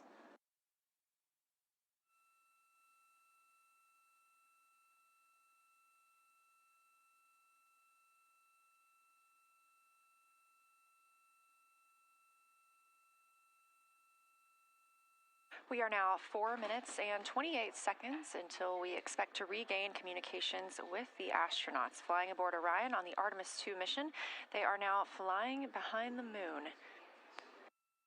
While behind the moon at an MET, or mission elapsed time, of 5 days, 25 minutes, and 34 seconds, we expect this was the point in which they made their closest approach, 4,067 statute miles above the lunar surface.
We're live in the Artemis Mission Control Room in Houston, but we are not the only room monitoring today's flyby. As you can see, this is the SIR, the Science Evaluation Room. It's in the same building and just down the hall.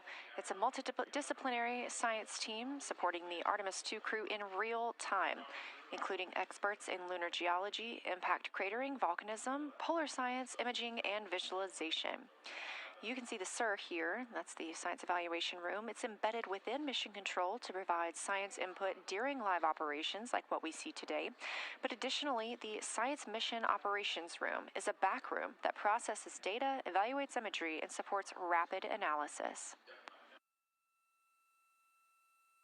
We also have our science officer, Kelsey Young, here on console today.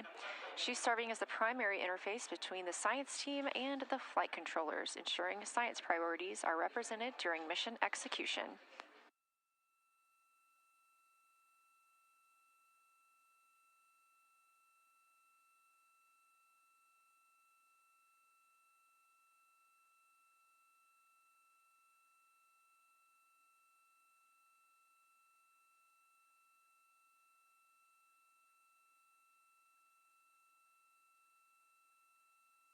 Coming up on 1 minute and 36 seconds until we contact Orion.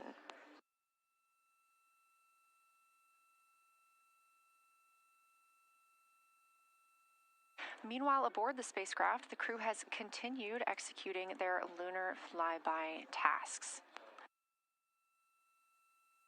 As we discussed earlier today, these activities have been precisely timelined, and this is the fourth of 5 blocks of time during which the crew will be observing the moon from Orion's windows. At this time, pilot Victor Glover and mission specialist Christina Cook are observing the moon at windows 2 and 3. One crew member is in window 2 with a blue shroud over the window, taking photos and using an 80 to 400 millimeter zoom lens, while the other astronaut is in window 3 using their portable computing device, also known as a PCD, to make annotations, and both of those crew members are making audio recordings of what they are seeing. They are wearing headsets connected to their PCDs, and those audio recordings are being sent to the science team tonight. We are not hearing those live. However, we have been hearing quite a lot of great descriptions from the crew who have been serving as the support. Right now, the support team members are Reid Wiseman and Jeremy Hansen. Those team members are providing science sit reps, situation reports, calling down a few times each hour to discuss what they're observing. And even though we're out of contact with them right now, they are still conducting those science sit reps as they'll be available once they come back around the moon. The situation reports include how the crew is positioned, any missed targets, or anything unexpected they saw. They're also including lunar target descriptions, any hardware issues, and their emotions and reactions.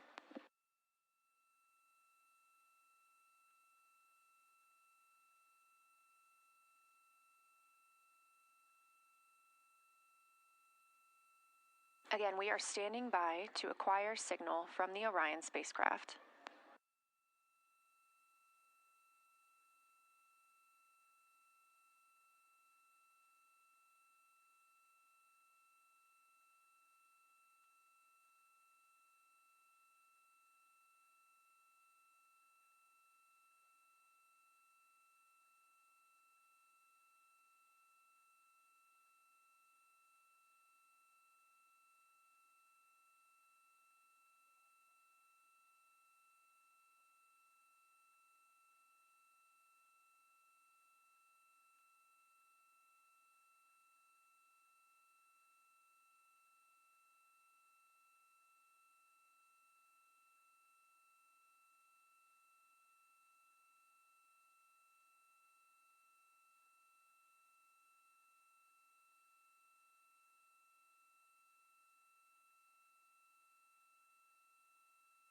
We're in the Artemis Mission Control Room at Johnson Space Center, getting our preliminary contact with Orion, that acquisition of signal coming after a 40-minute loss of signal, during which the crew was flying behind the moon, out of contact with anyone on Earth.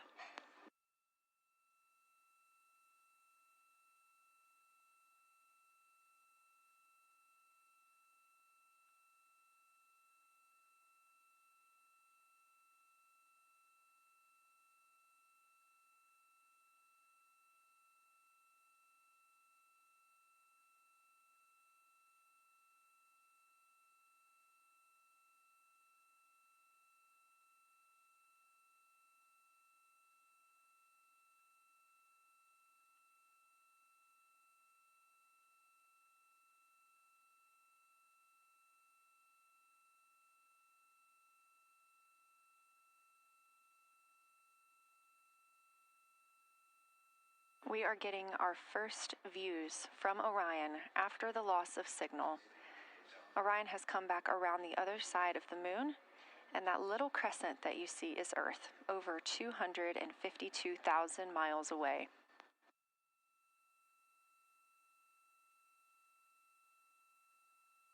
With this transit complete, lunar flyby continues, but Orion has also technically begun its journey home.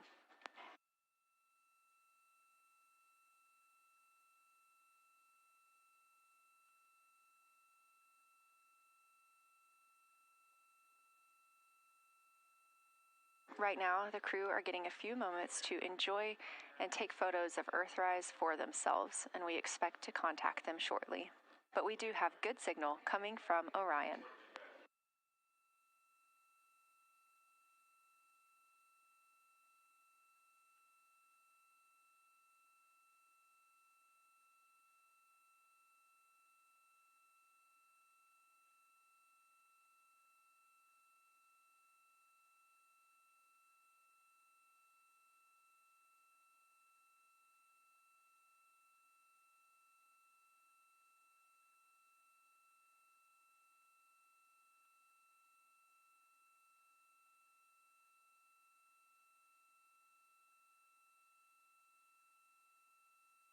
This view from inside the Orion spacecraft, all 4 astronauts now back on the other side of the moon and in contact with us on Earth. Their tasks for lunar flyby did not stop as they went behind the moon and out of contact with us. We anticipate during that time they were attempting to image some impact flashes, short-lived flashes on the lunar surface, which would be caused by impact bombardment and potentially even lofted lunar dust. Right now, of course, they are getting pictures of Earthrise. After this target, they will get a short observation break. It's about an hour long, actually. Houston, integrity, comm check. Integrity, we have you loud and clear. How many?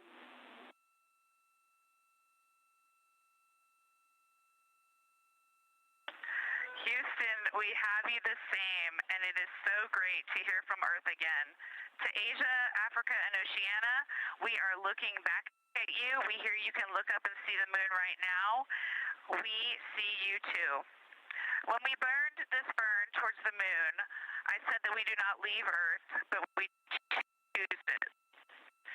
And that is true. We will explore, we will build ships, we will visit again. We will construct science outposts, we will drive rovers, we will do radio astronomy, we will found companies, we will bolster industry, we will inspire. But ultimately, we will always choose Earth. We will always choose each other. Integrity from Earth, our single system, fragile and interconnected. We copy. Those of us that can are looking back.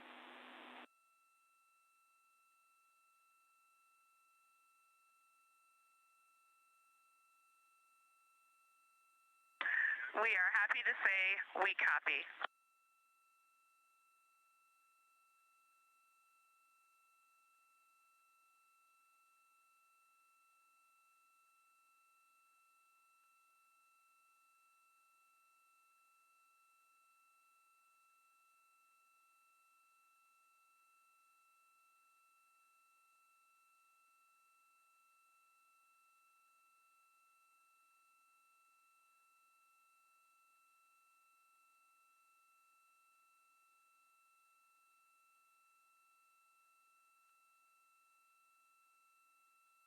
Those first communications back with the astronauts aboard Orion.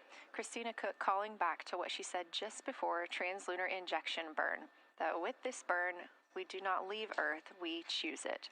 The translunar injection burn served as not only what put them on this trajectory to fly around the moon, but what also committed them to splashing down in the Pacific Ocean on Flight Day 10.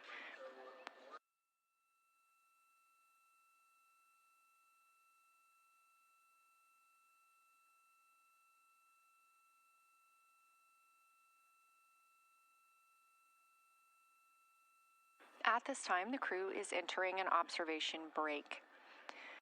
We expect this to last about an hour, and it's probably a welcomed break following their very, very busy day taking pictures, making annotations, making audio recordings, and communicating all of the wonderful things that they are seeing on the moon.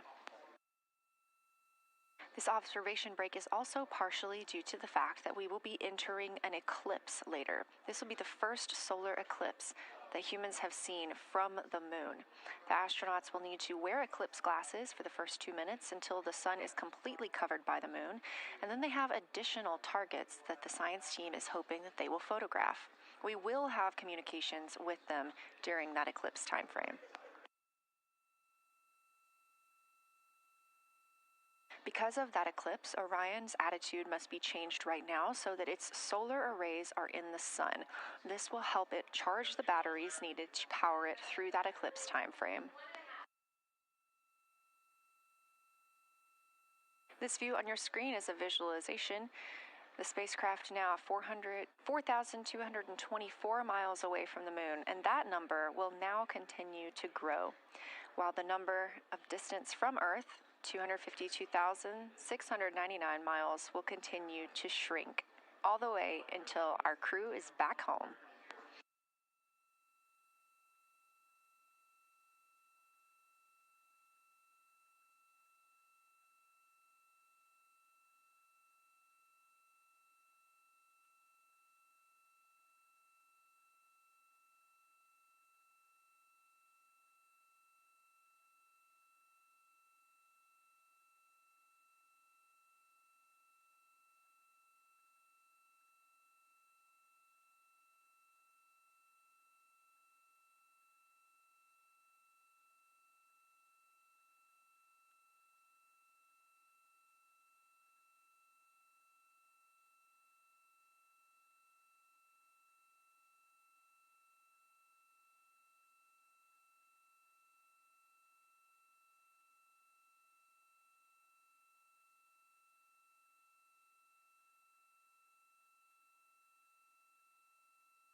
Again, we are MET, mission elapsed time, 5 days and 58 minutes since the launch of Artemis II.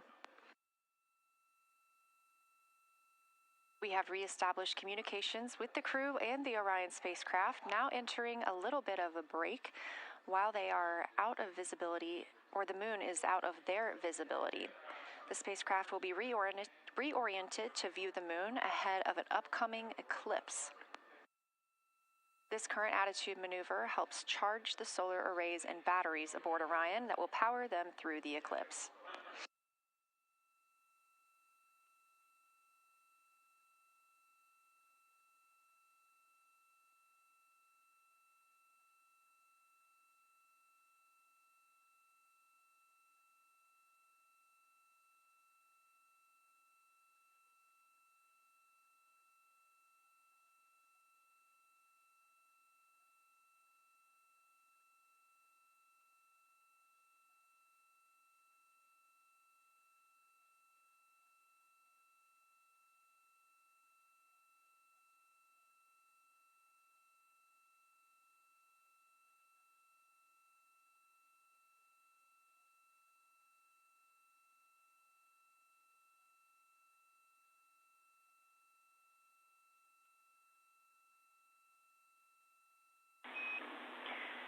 Integrity, Houston. In mission control, all of your flight controllers and your flight director have flipped their Artemis II patches around. We are earthbound and ready to bring you home.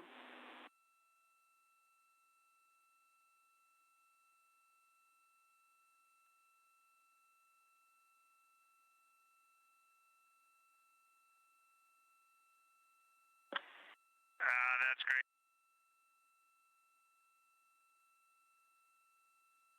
See the light of day as we head back to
very special moment just now in mission control. Ahead of the crew's flight to Kennedy Space Center and during one of their last simulations here, they visited the mission control team in Artemis Mission Control in Houston and brought us each a patch. Everyone in the flight control room has had these on their signifiers at their console. On one side of the patch that you've probably seen is the moon with the Earth behind it.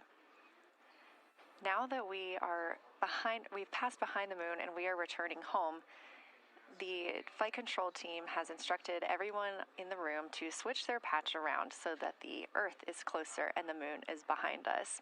We are really looking forward to seeing the Artemis II crew, and the Capcom Jenny Gibbons did call that update up to the crew that the flight control team here has turned their patches around as was instructed by the crew during that last sim, and we are counting down the days until they get home.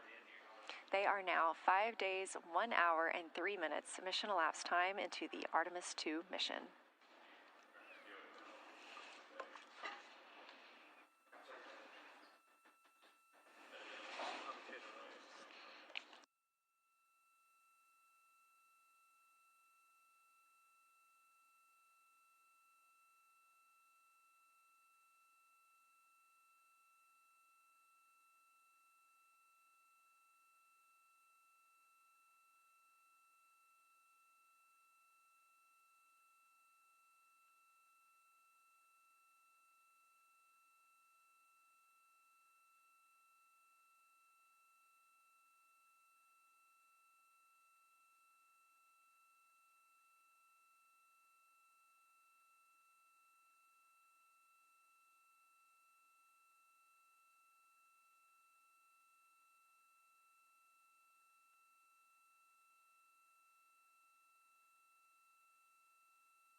Joining me here in the room, Artemis Mission Control, I have Angela Garcia, Artemis II Science Officer. Thanks for being here, Angela.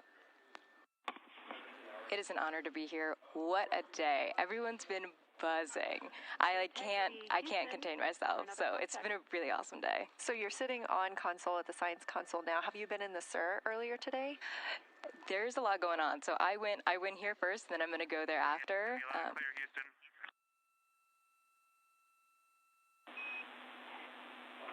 All right, Integrity, we hear you. That was a little clipped, but I think we have a better link now. We experienced some blockage from a solar array.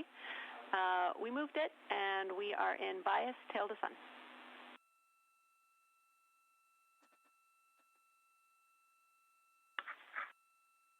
Okay, Houston, you're coming in loud and clear, and copy, we're in bias, tail to sun now.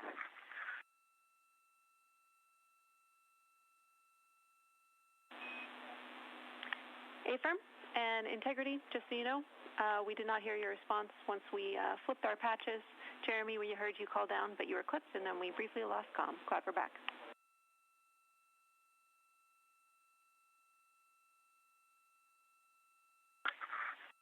Okay, copy that.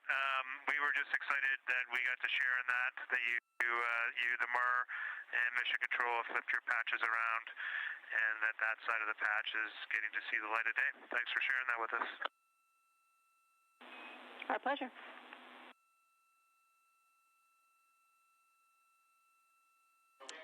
Okay, Angela, so can you tell me a little bit about your role supporting Artemis II and the science preparation for the mission? Yes, so I'm one of the 3 science officers. So Kelsey's been on console all day. I'll take over kind of closer to the end of the day. And then Trevor Graff is on the planning shift. And so it's the 3 of us in this 24-hour cycle supporting the mission. And so the science officer console is a brand new console to mission control. And it's not every day that you get a new discipline incorporated into mission control. So it's been such a significant milestone for us. And it's just a testament to like the commitment that the Flight Operations Directorate and NASA have, that they're going to be integrating science and maximizing science throughout Artemis. So it's really exciting. And then the science preparation. So I'm on the operations team, but I'm also on the training team. So all the incredible training and shout-outs that you've gotten today, it warms my heart. It warms everybody's heart in the science evaluation room. I promise you that. But all the classroom training, the field training, the mission simulations, right, we were part of all of it. And that is what we did to get the crew to be. They are a part of the science team, and they are the forefront, that nice edge. And they're just been doing such a great job today. I know. I imagine that you have to be pretty proud of them. Their reports have been fantastic. So I would like to know a little bit about how you have developed procedures for this crew. What kind of science activities are they carrying out inside the spacecraft? Yeah, so the procedure development has been a unique challenge. I would say the exploration science that we're doing is inherently pretty flexible, and operations is, I'd say, inherently has more structure and rigidity. And so to marry the two and to operationalize the science that we want to get done has been a challenge. But I think we've been able to go through these processes and create good products at the end and have a good plan. And yeah, it's been really great. What was the second part of your question? Just what kind of these science activities that they're performing, which of those have you really had a hand in? Yeah, so a lot of the procedures help organize what the crew is doing in the cabin. And I know we've talked a lot about, what they've been doing, and they've been doing a lot, and it's been a little dark, so I can re-explain what some of those things that they're doing. So the observation blocks are about an hour long, and the crew is organized, the 4 crew members are organized into 2 pairs of 2, the window team and the cabin team. And the lunar targeting package that you've been showing up and that the crew have on their handheld tablets is really the instructions for the window team. So the window team, the 2 crew members are looking out the window. One has the camera with the long lens. One has, they're just looking out the window with their unaided eye, and they're taking these detailed observations. And then halfway in that observation block, they do the window team position swap. So that's what Capcom's been calling out, and they'll switch positions, so each crew member has a chance to have that long lens. And then that's just what the window team is doing. There's also the cabin team, where they also have duties that they're doing. We're asking a lot of the crew in this time. And then the cabin team, they have the interior camera, and they're taking images inside the cabin. They're also supporting the window team, where, you've heard some call-outs where looking out at the bright moon and then looking inside the dark cabin and looking at their LED screen is a lot. So the cabin team is also helping support, target, and guide the window team into specific targets on their plan. They're also helping call out these science situational reps. So they're looking out a different window and listening in to what the crew who are really down and in the science on the window team are doing, and they're giving us insight. And those recordings that the window team is doing are going to be uplinked or downlinked overnight, and we're going to be able to chew on that data. But yeah, they're helping. They're doing a lot. And so making sure we have a plan that's flexible, but also make sure that we check off all those boxes was really important. So tell me a little bit more. You talked earlier about the analogs that the crew has done. What kind of analogs or environments were really useful for this? Yeah, so for procedure development, right, you have so many different environments that you can do. You have classroom, like we said, you have the Orion mock-up, you have simulations, and at least for developing the plan, we kind of did it in a tiered approach, because each of those different analog environments helps us answer a slightly different question and has a little bit of a higher fidelity. So we would start with the classroom. So we would we would just get into a classroom, we would put all the hardware on the table, and then we'd almost role play of like, you be Victor, you be Reid, you be Jeremy, and I'll be Christina, and like, let's just do the plan how we think we should do it, write that down, and then just keep iterating on that, and then... Integrity Houston for a tag up pre-forward link LOS in place of the Flight Director Conference.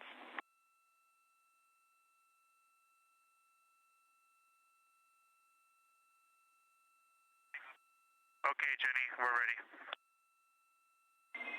All right, crew, I'm going to roll through a couple of topics here. The first two are for timeline. First of all, Reid for your toilet maintenance. It is a shortened toilet maintenance where you do not have to do the oxone change-out. That portion of the procedure is canceled. Victor, you have an HHP stop activity on your timeline. We need you to perform that as scheduled for bandwidth reasons. For your next portion of the flyby, in particular the eclipse, we want to remind you that you can take off the eclipse glasses when the sun sets and you are simply looking at the corona. And then finally, for the D5 with the long or zoom lens, which is set for solar corona, we want to remind you that when you are capturing Earth shine, you will likely have to adjust the exposure. That's all I have for you. Let me know if you have anything for us.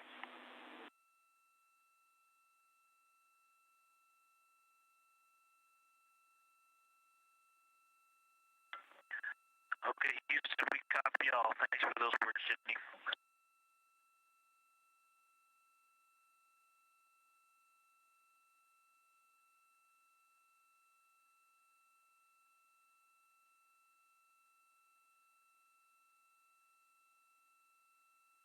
All right, just a quick call up to the crew ahead of a forward link LOS, meaning that we won't be communicating with them, but we will be receiving their communications and data during that time frame.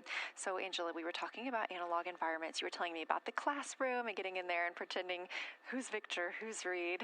Tell me more about this. Yeah, it works pretty well. So you're going to do the plan how you expect it to be, and then once we finalize that plan, we'll give it to a completely new group of people and have them practice it, and then they'll be like, these steps don't make sense, and we'll reiterate on it over and over. Then we'll take it to a higher fidelity environment like the Orion mock-up, and we'll do the same thing because that volume is smaller, the window placement, their seating, what things have we forgotten with this addition of this environment. And then once we reiterate on that, we'll take it then, we'll give it to the crew and have them execute off of it during mission simulations. That's the highest fidelity that we can do before we send it to space. So this is the first time we've had to do this because we're a brand new console, and it just sparks so many neurons of like, how are we going to do this for surface missions and integrate this in so many different ways. So excited to have kicked off this process, but there's so much more to come. Fascinating. And I think it was really well thought out too, because each crew member gets an opportunity to do each task. And so you're getting different perspectives and different insights from each crew member, maybe even about the same target, but something that one person sees could be completely different than something another person notices. So we also know that Artemis II has traveled. They're now on their way home, but they traveled farther from the moon than the Apollo missions did. So what makes that vantage point scientifically interesting? Yeah, observations are so fundamental in the scientific toolkit, particularly observations from different perspectives, different scales, and with different techniques. And so for this, we really tried to make the plan to optimize those. There's pros and cons for all those things for this mission, so we really just focused the plan to have all those pros. So in terms of scale, this zoomed out scale, you can learn different things. This different perspective, so their perspective, as Kelsey talked about, photometry around when they orbit the moon. And then also just their different the different things they're able to observe. Let me talk a little bit about scale, because I think observations at different scales, you can gain a lot of different information. Like for example, if you were an astronaut on the surface looking at a rock, and you describe at this micro scale. So in training, we kind of talk about observations from micro to macro, or from outcrop to orbit. So looking at, a rock at this scale, you can describe its components, you can describe what it's made of and its colors and its minerals. And you're like, okay, and this rock came from this boulder, and it's this part of this boulder, and these are the different things that I'm observing around.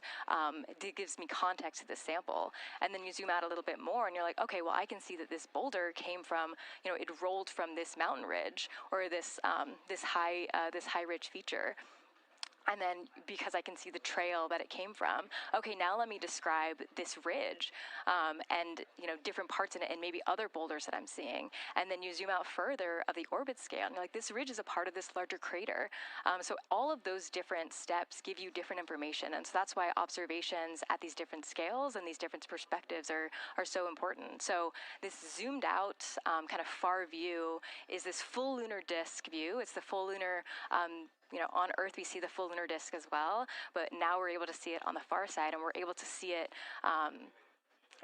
all at the same time, which enables the astronauts to compare very quickly to different parts of the surface. And the color particularly is very compelling because you can just be able to very quickly compare from 3 different regions. Is it in the same family? Is this actually a little bit different? Compare that to what they see in their orbital data that they have access to on their portable computers, and really just be able to tease out that nuance and information. Yeah, we heard them make a lot of those connections today, and especially the color. We talked with Kelsey about this a little bit, just how exciting it was to hear the browns and greens and things like that. I cannot wait to see those pictures. Yeah.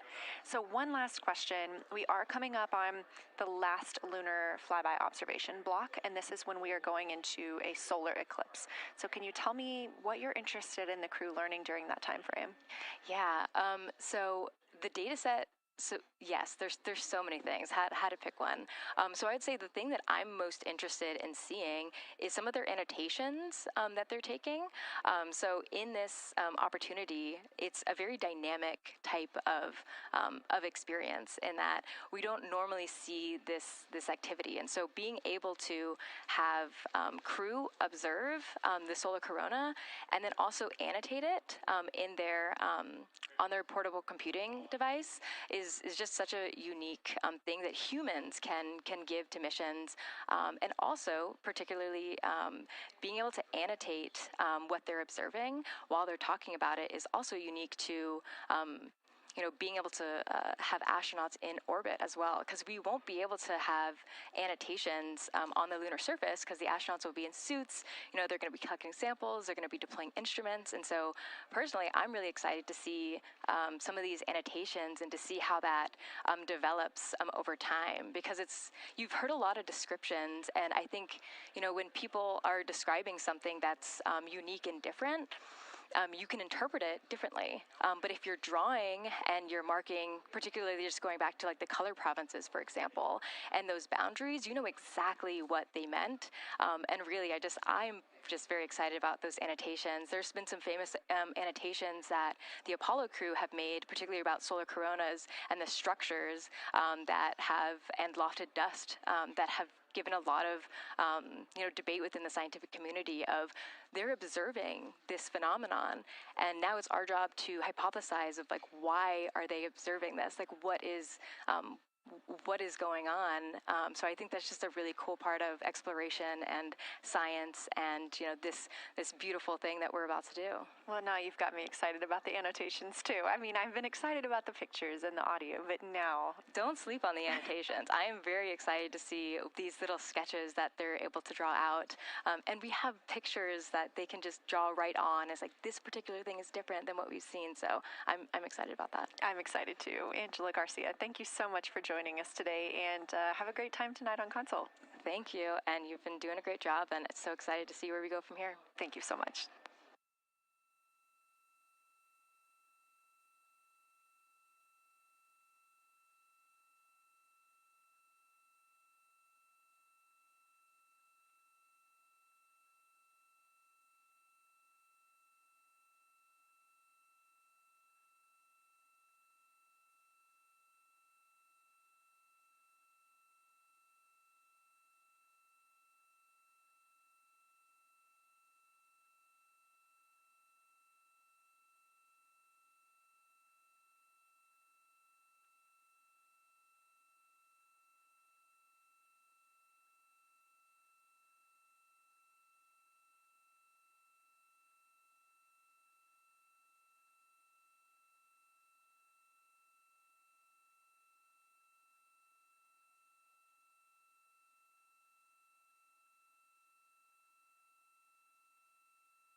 Integrity Houston, you have 3 minutes until we go into a forward link LOS.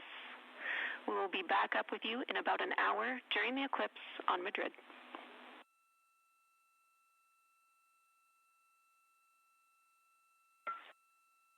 Thanks for the heads up. Look forward to seeing you on the other side. Likewise.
We're live in Artemis Mission Control at Johnson Space Center in Houston, Texas. This a live view from the Orion spacecraft with our Artemis II crew inside.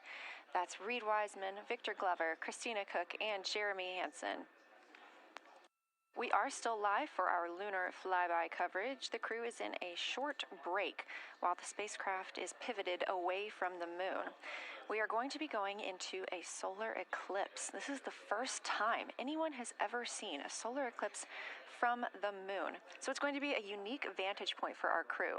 But ahead of heading into that solar eclipse, we need to charge the batteries on the Orion spacecraft. Therefore, we have positioned the solar arrays into the sunlight to allow time for those batteries to charge. We will get back pointed at the moon just in time for that solar eclipse. We are also in a forward link LOS. What that means is essentially we cannot send calls or commands to the crew right now from the ground. However, we clearly get all of their data and communications. The spacecraft is now 4,632 miles away from the moon, and that number will only continue to grow as the distance from Earth shrinks, now 252,523 miles away. Our closest approach to the moon today was approximately 4,067 statute miles in altitude. Our maximum distance from the Earth is suspected to be 252,756 statute miles. Both of those moments came while Orion was flying in their loss of signal time frame behind the moon. The crew also set that new record today, beating the Apollo 13 record of distance from Earth. This is an animation or a visualization that you can track anytime, day or night, by visiting nasa.gov/track-Artemis. This shows you how the spacecraft is positioned as well as their distance and velocity, now traveling 930 miles per hour.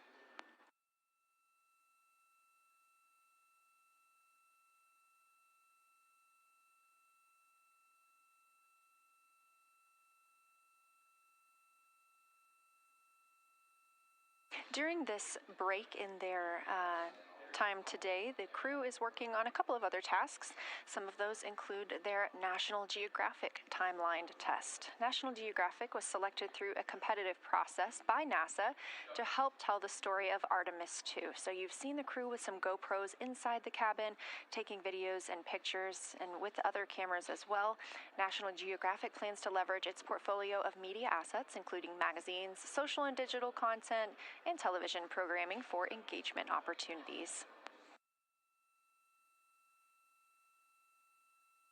Throughout the flight, the crew has been timelined a little bit each day to film from a shot list provided by National Geographic, and that includes their morning routine, talking with their families, exercising, and just their overall thoughts about the mission.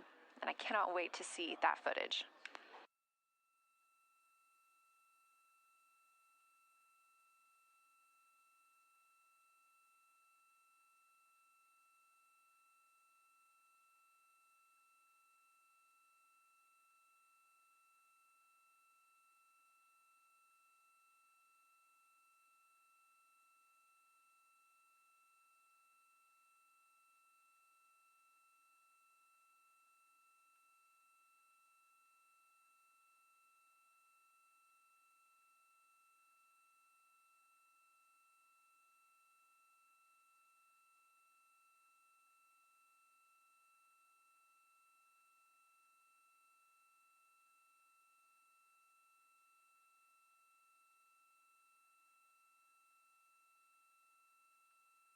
Teams on the ground reporting that the spacecraft is looking good and that the power aboard is good as well, all setting us up in a proper position before eclipse.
The crew is in a little break during our flyby coverage for today. They will resume their flyby momentarily in about 30 minutes once they get into their observations during that solar eclipse.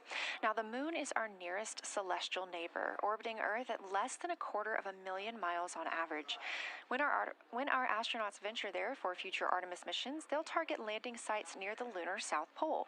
There, ancient rocks, minerals, and trapped water ice will not only provide resources for human explorers, but they may also contain clues to the formation and evolution of our planet and the solar system. Let's learn more about the lunar South Pole with this video featuring Dr. Kelsey Young, Artemis Science Flight Operations Lead.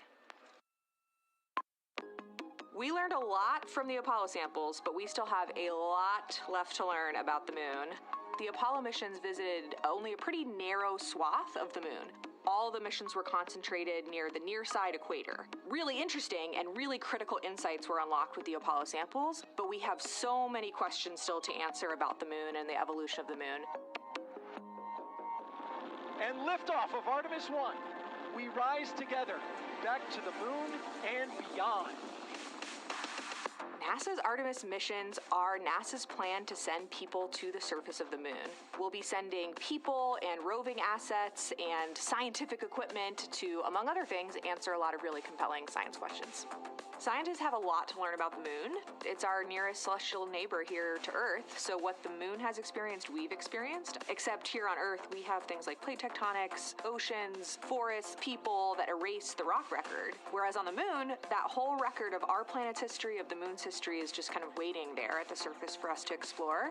The South Pole, which is where Artemis missions are going to target, is specifically interesting for a couple key reasons. We think there are volatiles at the South Pole of the moon that are not present near the equator. Things like water and water ice that are trapped in the lunar regolith, which basically just means lunar soil, that can easily become untrapped from that lunar regolith, and scientists can scoop up and study for return to Earth. The lunar South Pole is a really exciting scientific target, and it also comes with some challenges for operating. For example, the lighting environment will change drastically within the course of one mission, and even over sometimes the course of one spacewalk. So preparing the crew members, preparing the hardware that we're sending to the moon, and preparing the mission control teams is really, really important. The South Pole Aitken Basin is particularly exciting. We think it's one of the oldest and largest impact basins in the solar system. And if we can get the right rock from the South Pole Aitken Basin and bring it back to our labs here on Earth, we can use that sample to constrain the entire evolution of our solar system and really understand the timing of how the moon and our planet and the entire solar system evolved.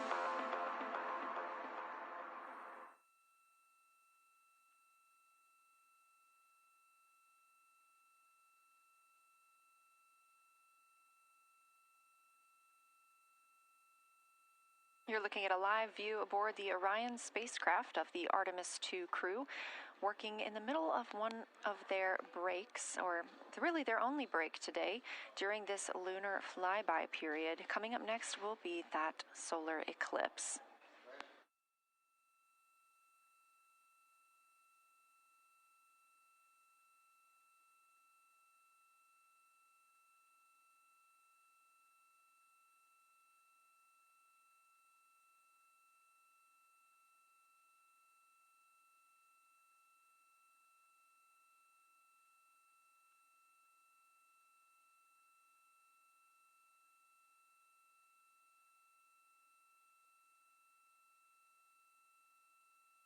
Throughout the Artemis II mission, and of course throughout today, you've likely heard the crew being called with the name Integrity. The Artemis II crew members named their Orion spacecraft Integrity during a news conference September 24th, 2025. The name Integrity embodies the foundation of trust, respect, candor, and humility across the crew, and the many engineers, technicians, scientists, planners, and dreamers required for mission success. They said this name is also a nod to the extensive integrated effort from the more than 300,000 spacecraft components to the thousands of people across the world that must come together to venture to the moon and back, inspire the world, and set the course for a long-term presence at the moon. The crew also said that integrity is rooted in a shared core value of NASA, the agency's astronaut office, and the CSA, the Canadian Space Agency.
We are 5 days, 1 hour, and 38 minutes mission elapsed time into Artemis II. In this view on the screen, you can see the crew starting to even look through some photos that they may have captured today. We really look forward to sharing these photos with you as soon as we possibly can. And the best way to keep up with those is to follow NASA on social media. You can do so at NASA, and for this mission specifically, at NASA Artemis.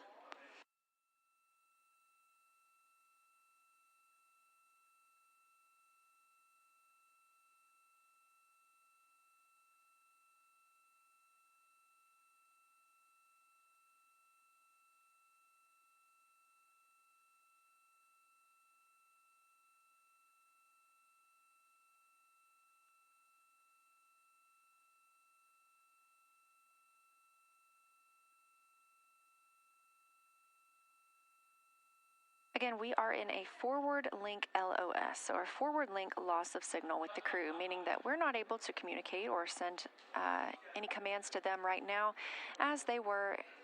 This is a tracked event that occurs at times, but they could still provide communications down here to us, and we are obviously still receiving their video and their data.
Houston integrity in the blind. High priority PAO activities on Reid's timeline are on PCD1 in a folder imagery for downlink, and then high priority standby imagery for downlink, and then lunar flyby for PAO, and then high priority PAO. Thank you.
This is Artemis Mission Control. You heard Reid Wiseman, commander of the Artemis II mission aboard Orion, make a call in the blind. This means he knows we cannot call back and that he knows we may not receive his call. However, we have good communications with the spacecraft. They just cannot hear from us right now due to a forward link loss of signal.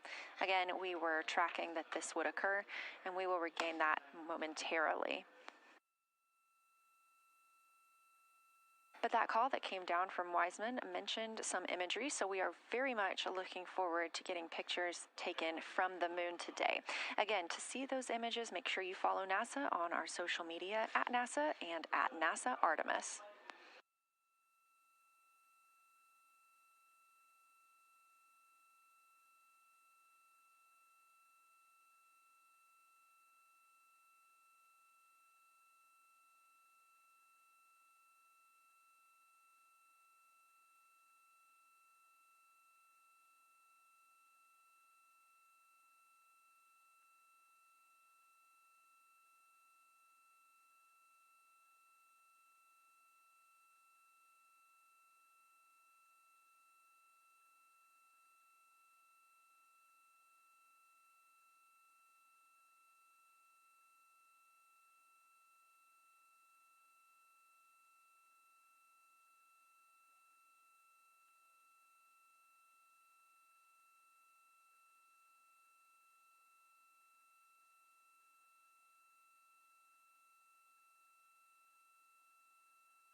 The view on your screen right now is an animation.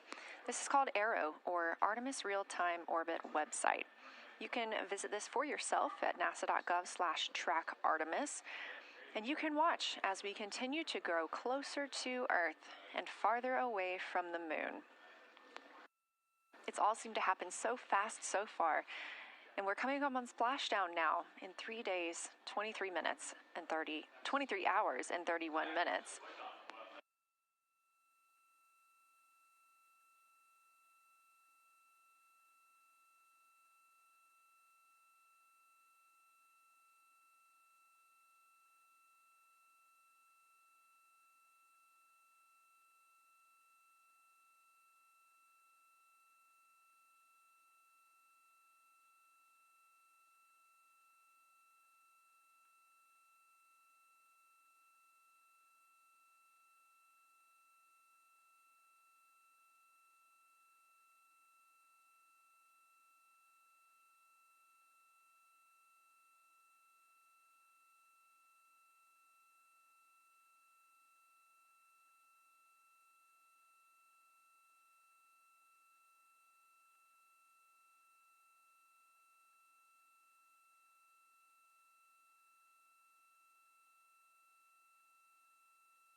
This is Artemis Mission Control. We are in a forward link LOS with the spacecraft. We're not able to send commands or communications to them right now. However, they could send them to us, and we do get spacecraft data. This is tracked as we are on the Deep Space Network. This is the network that we use to communicate with the spacecraft now that we are so far from Earth, over 252,000 miles. We are still in our lunar flyby coverage. The crew still have a very important and very exciting flyby milestone coming up when they will see a solar eclipse from the moon, the first humans to ever do so.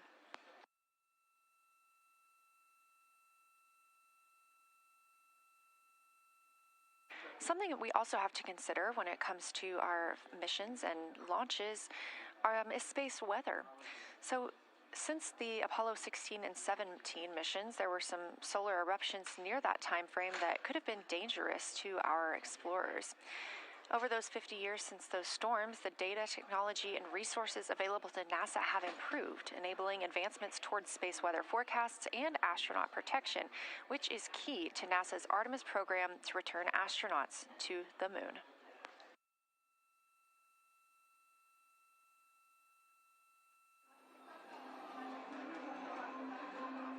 Across our planet, billions of people depend on the invisible networks that connect us to space. Every day, those networks are at the mercy of our temperamental sun and the space weather that it unleashes across our solar system. That's why NASA's space weather program tracks solar storms from the moment they erupt, modeling their paths, anticipating their impacts, and leading the research that the world's industries rely on.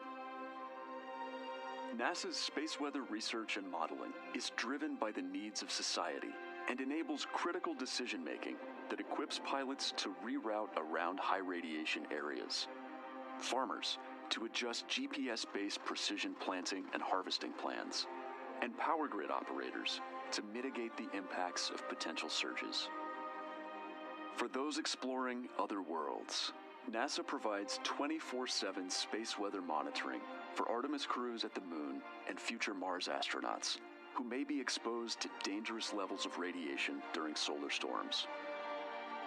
Whether you're a pilot or a passenger, a farmer or a consumer, a power grid operator or energy customer, a satellite controller or GPS user, space weather impacts us all.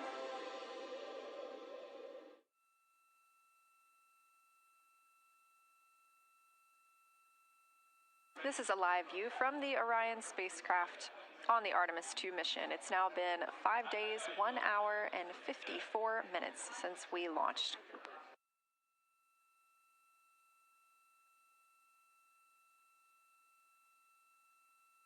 We are still in our flyby coverage, and the crew is on a short break right now as we have changed the attitude of the spacecraft to help charge the batteries aboard. We use the solar arrays to gather energy from the sun and store it in the batteries. That way, when we are not in the sunlight, we have those batteries to continue powering Orion. Now, we're doing so because the Artemis astronauts are about to experience a solar eclipse from their capsule. And this is a solar eclipse that no one else on Earth will experience. This eclipse is about 54 minutes, and to the astronauts it'll look a lot like a total solar eclipse on Earth, except the moon is going to be huge compared to the sun, unlike when you watch one on Earth and the moon and the sun appear about the same size in the sky. We're interested to learn if they see the outer corona when the sun is fully obscured by the moon. And because of how big the moon will be from their perspective, the total phase of the eclipse will last nearly an hour. The astronauts will see a partial solar eclipse as the moon covers and uncovers the sun, which is before and after totality. So, much like us on Earth, they will have eclipse glasses so they can safely view that portion. The astronauts will also be using cameras to capture images of the corona during the eclipse.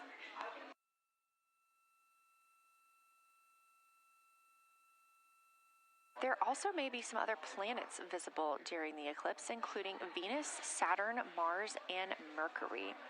If they can identify what part of the sky they're looking at, this can help train future Artemis astronauts on what part of the sky they're seeing. This provides useful knowledge in challenging situations when they may need to rely on that information instead of instruments for navigation and orientation.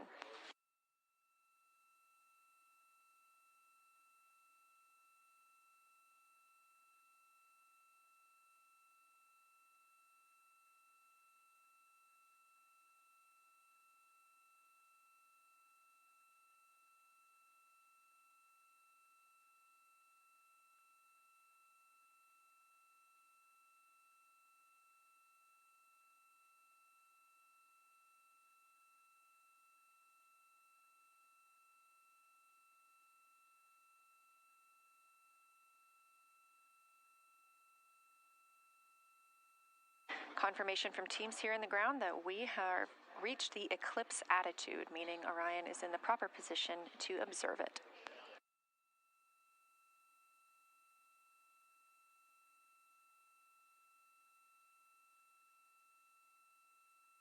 The astronauts' break during this observation period is now over, and we are resuming their lunar flyby observations.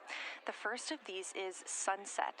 This is the solar corona that we'll be looking for. It's the outer atmosphere of the sun. The science team is also interested in if the astronauts can see polar plumes. These are thin streamers that project from the sun's north and south poles. Additionally, they're interested in seeing if the crew can witness coronal loops. These are arcs close to the sun's surface. And something else that we've previously mentioned is lunar dust. This is dust from the moon that is lofted above the lunar surface and illuminated by the sun. It was reported visible by Apollo astronauts.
You're getting a live look from Orion as the crew observes a solar eclipse from the moon.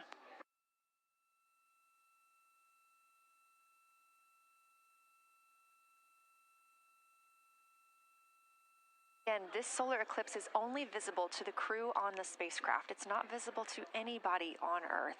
The science team is interested in several different targets for them during this time frame. And we're personally looking forward to getting those images as well.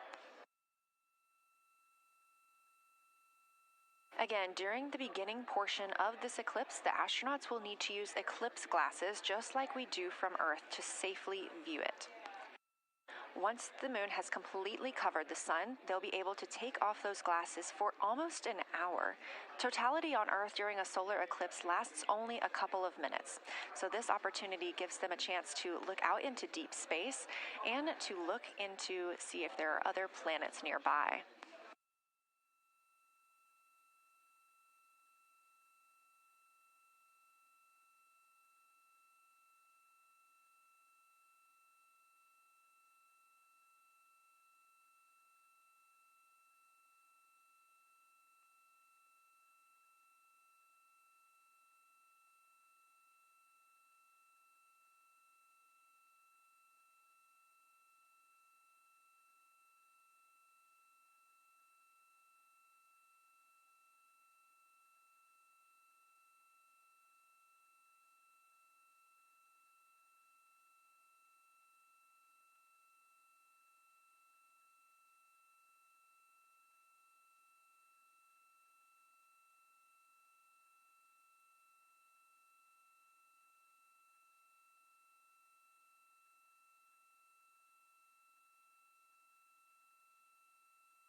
What you're seeing right now is the solar corona. That's the outer atmosphere of the sun. And the science team is very interested in any images that the crew can capture of this.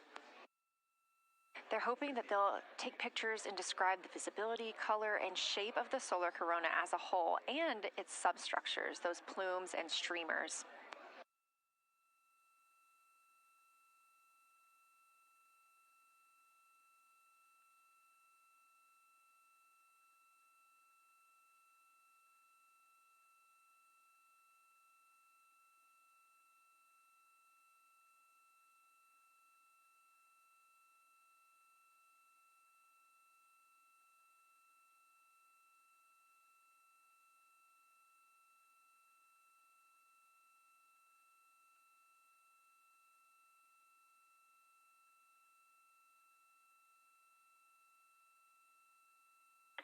Science, integrity, and the blind. This is continues to be unreal. The sun has gone behind the moon, and the corona is still visible, and it's bright, and it creates a halo almost around the entire moon. But when you get to the Earth side, the Earth shine is already shown. I mean, almost seconds after the sun set behind the moon. You could see Earth shine. The Earth is so bright out there, and the moon is just hanging in front of us. This black orb out in front of us, in front of now, not the blackness, but the gray that blends and drifts into the blackness. We can see stars and the planets behind it. And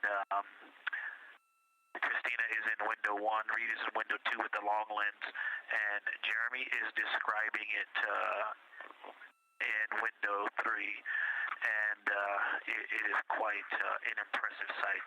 You can still see the horizon lit up brighter where the sun set on that side of the moon. It is bright, and earthshine is very distinct, and it creates quite an impressive visual illusion. Wow, it's amazing.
Again, you're looking at a live view from the Orion spacecraft on the Artemis II mission.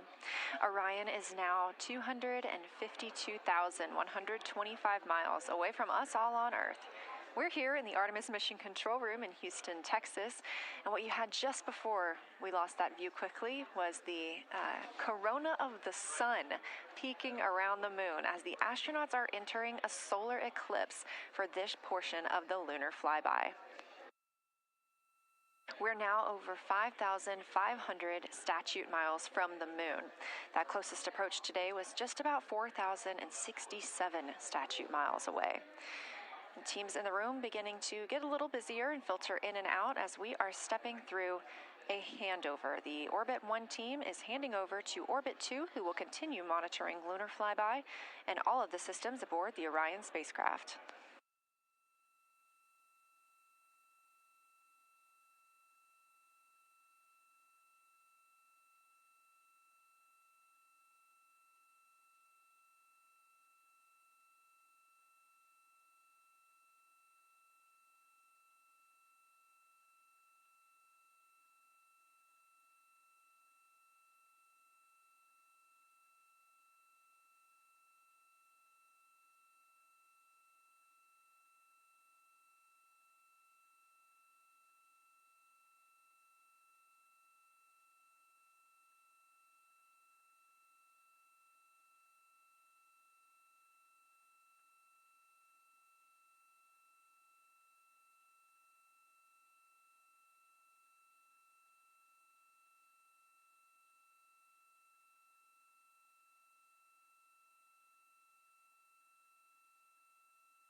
You're getting your last few views of the solar corona as the moon begins to take center stage and completely cover the sun.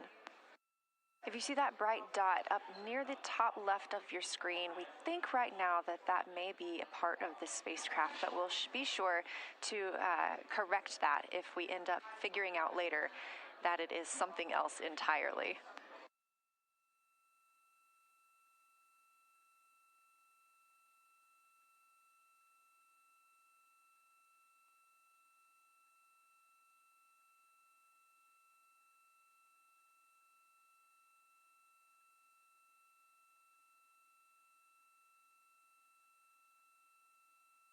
It has been an absolute honor to join you here today for the lunar flyby of Artemis II, the first time humans have flown by the moon in over 50 years.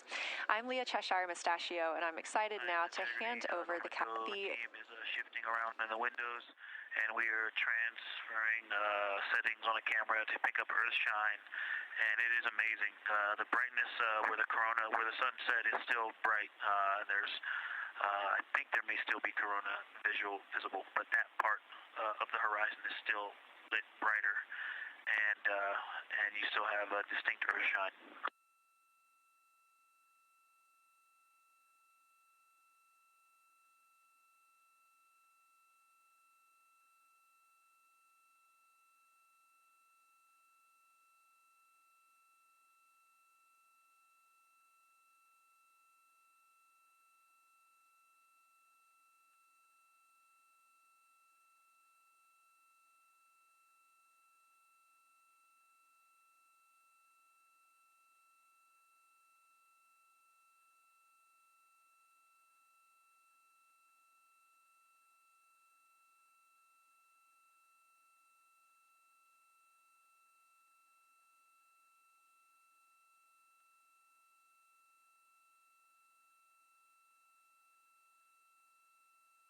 You know our rules that we don't talk when the crew is talking, so wanted to give Victor Glover a moment there to call down what he was seeing now that the moon is covering the sun.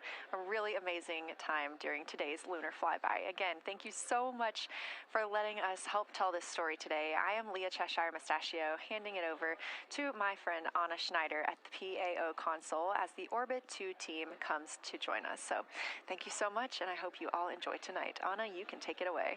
Thank you so much, Leah, and it's been a joy listening to your coverage over the last several hours. So as you mentioned, the Orbit 2 team of flight controllers is currently making their way on console and completing a shift handover with the Orbit 1 team of flight controllers. The Orbit 2 team tonight will be led by Flight Director Diane Daly, and she is currently handing over with the Orbit 1 flight director there on your screen, who was Flight Director Jeff Radigan.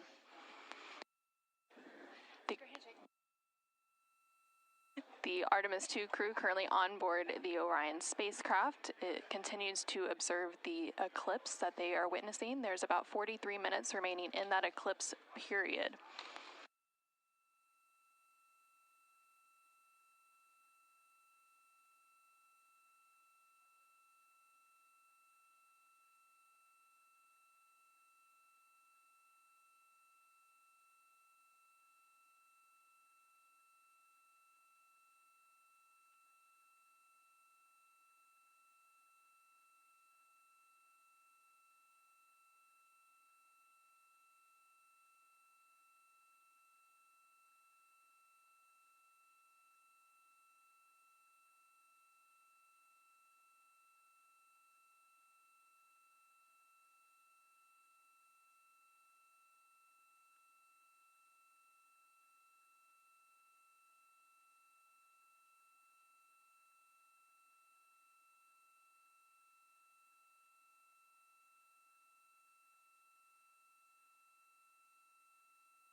This is Artemis Mission Control.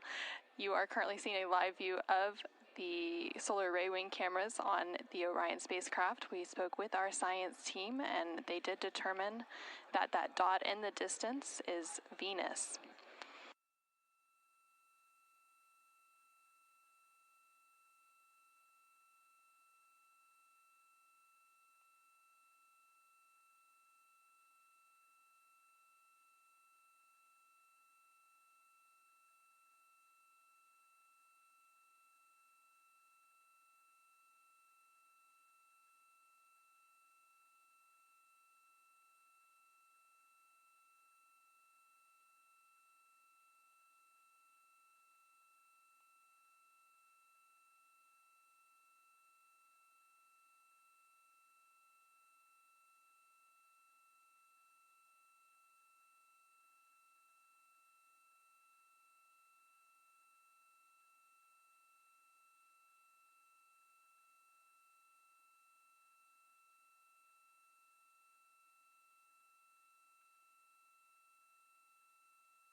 integrity.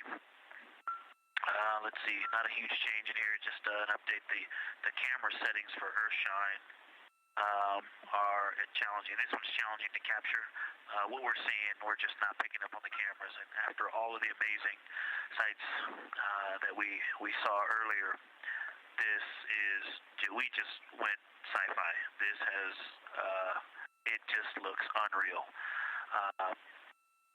You can see the surface of the moon between, I guess, the Earthshine. I guess Earthshine. You can actually see a majority of the moon.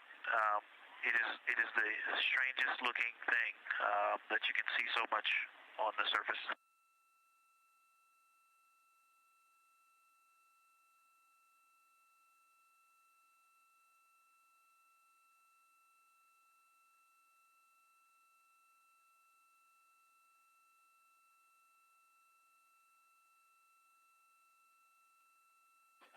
This is Artemis Mission Control. You were just hearing some communications called down from NASA astronaut Victor Glover, currently on board the Orion spacecraft.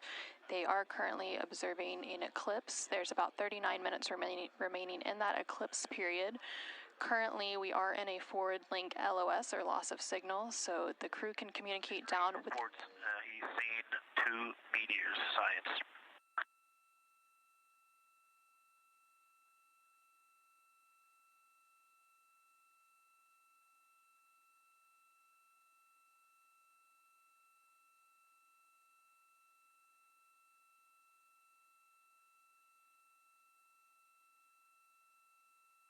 So we are in a forward link loss of signal. We do expect to regain signal in about 3 minutes, and at that point then the ground can communicate back up to the crew on board the Orion spacecraft.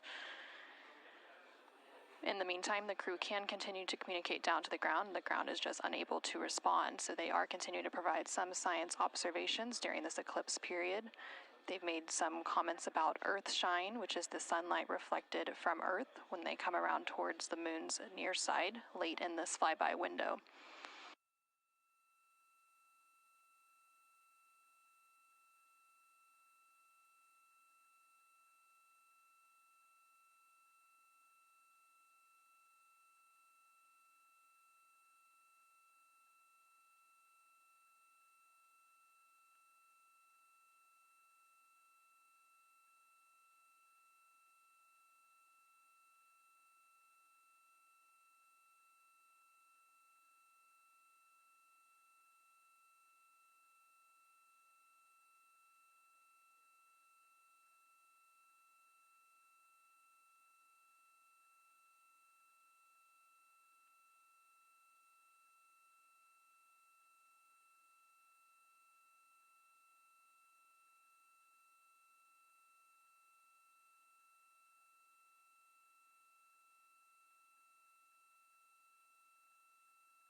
integrity in the blind. The glow around the moon is beginning to become a little bit more even. It's not so much distinct just where the sun set on the moon's horizon as we're flying through this trajectory, and then the sun's going to come up out of the other side. I think it's we're starting to see the glow around the moon get balanced out. I still see Earth shine, and the Earth is very bright out there. Still quite an unreal sight. Integrity Houston, we have that sit rep loud and clear, and we are back with you. How do you hear me?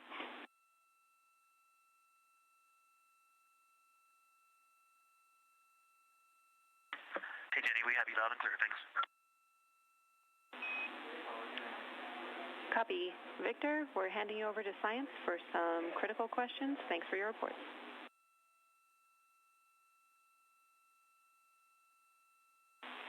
Integrity Science, we were loving your science sit reps in the blind, and it should come as no surprise that we have a number of follow-up questions. First, you mentioned Reid observing meteors. Can you speak to that? Were you referring to comets or impact flashes or something else?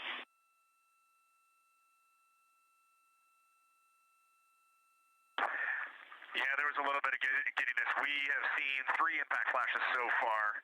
I saw 2, and Jeremy has seen 1. Undoubtedly, Jeremy saw 2, so that's 4 total. Undoubtedly, quick impact flashes. It was not sun glint off of particulate from the thrusters or the purge tanks. It was definitely impact flashes on the moon. And Jeremy just saw another one. Go ahead with your next question. Amazing news. I literally just looked over at the SIR, and they were jumping up and down literally. If you could describe where on the moon you saw them, please.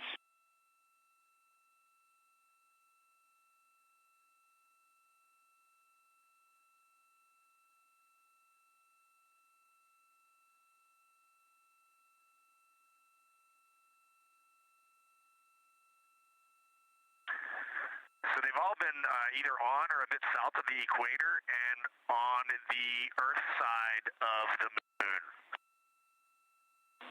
Stand by.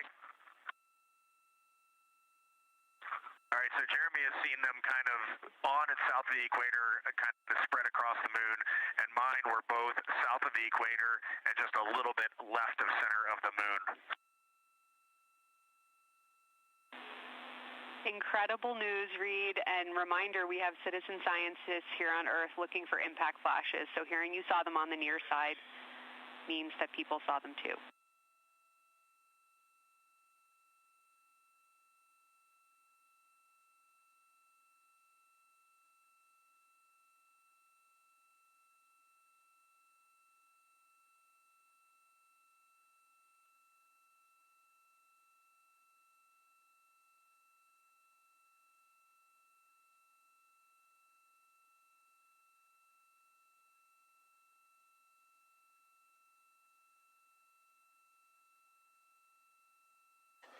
This is Artemis Mission Control. We have regained that signal, so the team here in Mission Control was able to call back up to the crew on board the Orion spacecraft as they continue their lunar flyby. Specifically, they are now in that eclipse period. So the science team here in Mission Control was able to ask some questions about some of the situational reports they were providing during that loss of signal. Specifically, they were interested in some of the meteors that they mentioned seeing and those impact flashes, and they did provide confirmation that they did see at least 4 impact flashes during that lost signal. Are you still with us, Houston, or do we lose you? Integrity, I hear you loud and clear. How do you hear me?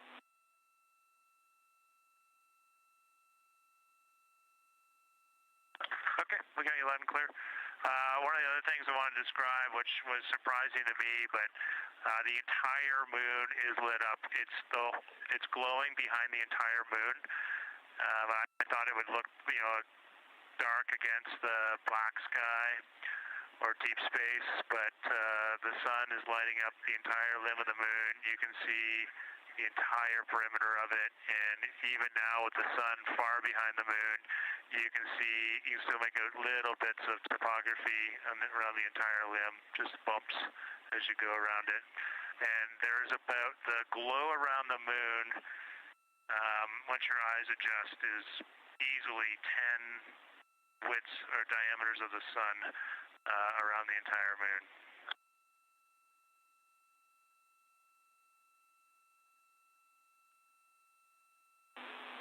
Incredible to hear, Jeremy.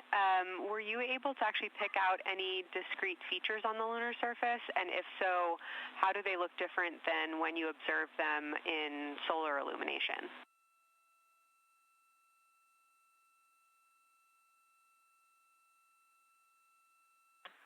No, we really haven't been able to identify features on the lunar surface yet. We just see, the topography on the limb.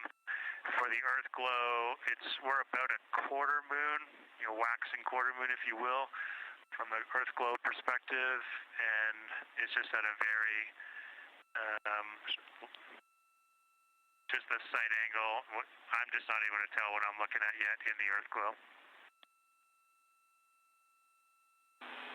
Understood. Thanks, Jeremy. One other question for you on the solar corona. Were you actually able to see any structure or color in the corona before most of it disappeared behind the moon?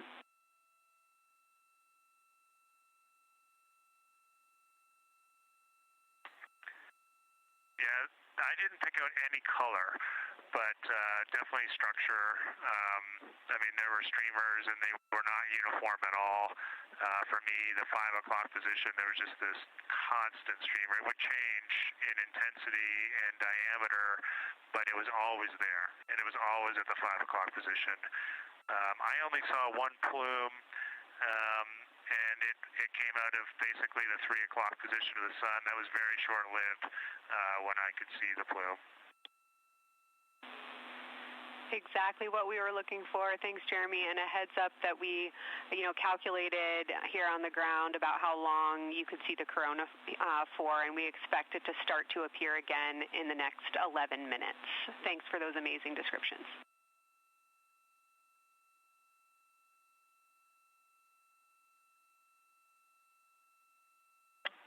Okay, we're excited to see it all again.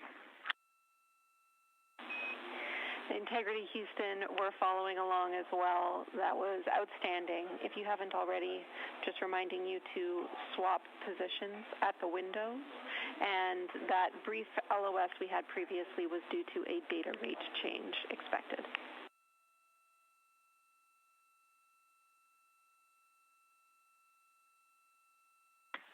Okay, we copy that, Jenny.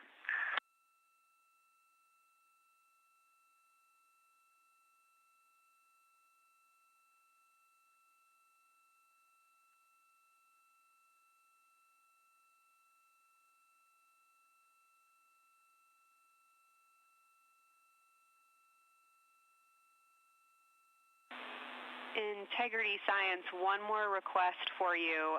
While it's still fresh in your mind, any annotations or sketches you want to make of what you're seeing either around the corona structures you just mentioned or even on Earthshine would be so appreciated.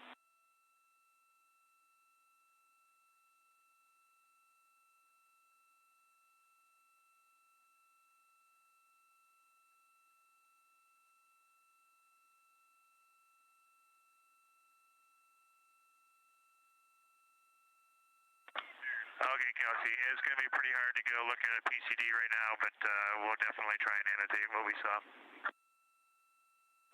And if the annotations come in the next block where you're cleaning up your documentation, that sounds like a good plan to me.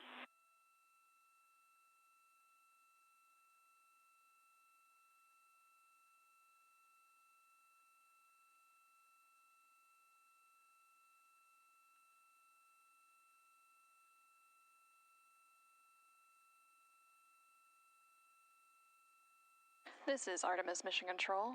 On the bottom right corner of your screen, you can see a view of the Science Officer Console here in Mission Control. And we've been hearing that communication between the science officer. The Orbit 1 science officer is Kelsey Young, and she's been asking questions to the crew, specifically CSA astronaut Jeremy Hansen, based on the observations they've been making during this eclipse period. And then in the upper left-hand corner of your screen, you can see a view of the Artemis real-time orbit website, which provides updates on the velocity and the distance from Earth and the Moon of the Orion spacecraft as it continues to make its way back to Earth. The distance from the Moon will continue to increase at this point. So right now, Orion and its crew are about 6,300 miles away from the Moon and about 251,000 miles away from the Earth.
Okay, science, we're getting set up for sunrise.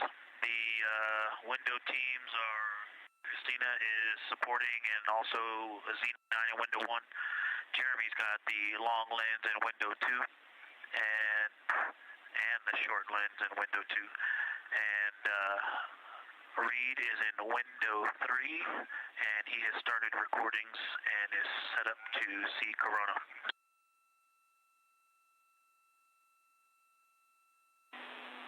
Great sit rep, Victor. That sounds like a good config, and we're showing coronal effects start to appear on your video camera. So in the next few minutes, we should start to hear your observations.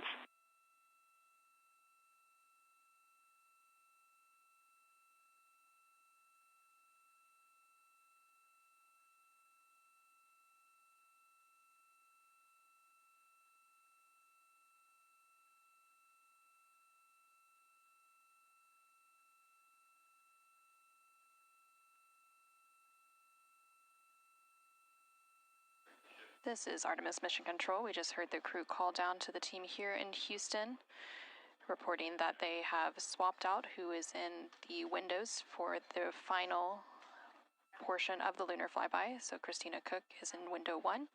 with Jeremy Hansen in window 2 and Reid in window 3. Reid is focusing on observing corona, which is the solar corona, which is the sun's outermost atmosphere. There is about 18 minutes remaining in the eclipse period.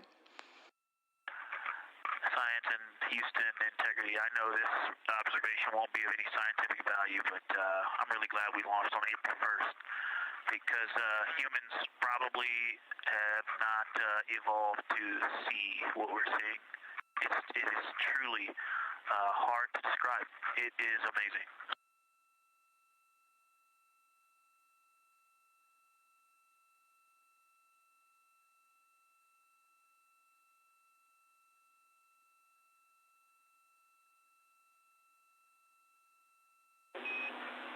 Amazing. Thank you, Victor.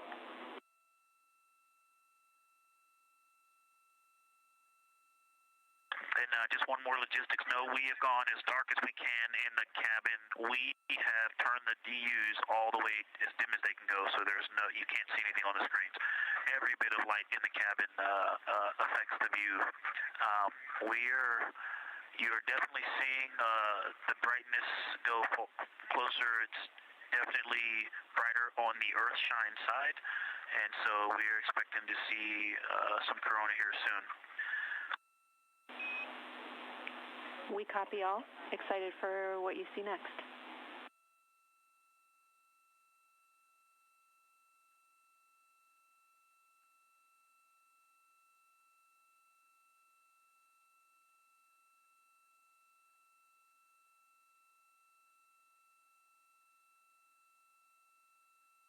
I'm not sure if we talked much about the star field, but we've got lots of stars. You've got the nice glow around the moon, but right off the we're upside down now, but from upside down 4 o'clock, right off the edge of the moon, looks like a planet. That line of planets, there's something a moon diameter to the left, and something right off the limb of the moon to the right, and then something orange. It looks orange to the right of that, about half the moon diameter. So. But anyway, there are definitely stars. I think some of those planets that you said we might see, we're seeing. And so in unreal view, the moon in the foreground is one of the darkest things we see out the window. And now it's deep space behind it is kind of dark blue like it looks from Earth, but we can also still see stars. It's quite a wicked view. Victor, Like he was doing the best job, and I'm not going to try to add on to what he's doing. It's indescribable. No matter how long we look at this, our brains are not processing this image in front of us. It is absolutely spectacular, surreal. I know there's no adjectives. I'm going to need to invent some new ones to describe what we are looking at out this window. This is just absolutely beautiful and inspiring to hear. And Victor, we suspect what you're seeing is Saturn and Mars. That reddish object is likely Mars. Good opportunity to look to the future of where we're going.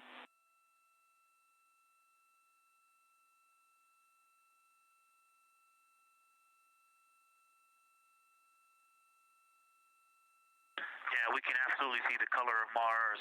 That's awesome.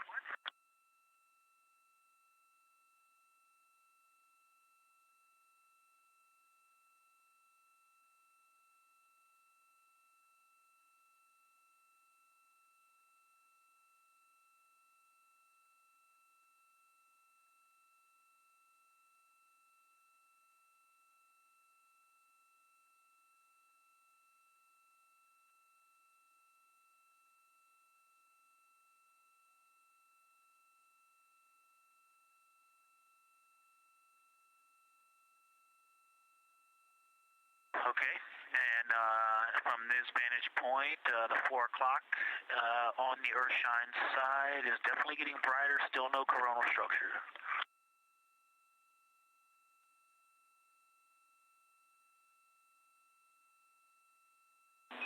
Houston copies.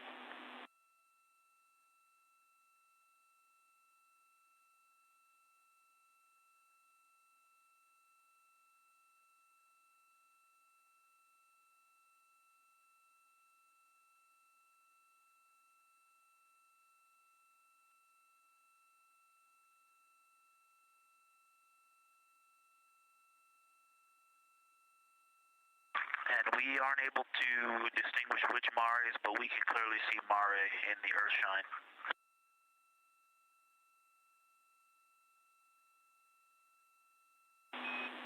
We copy.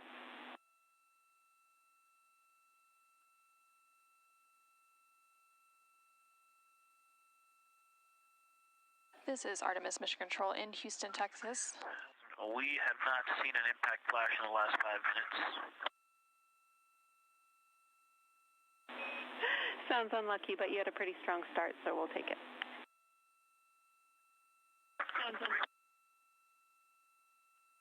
actually, right after I said that, right at the South Pole, near the South Pole on the Terminator, Reid just saw one. Amazing.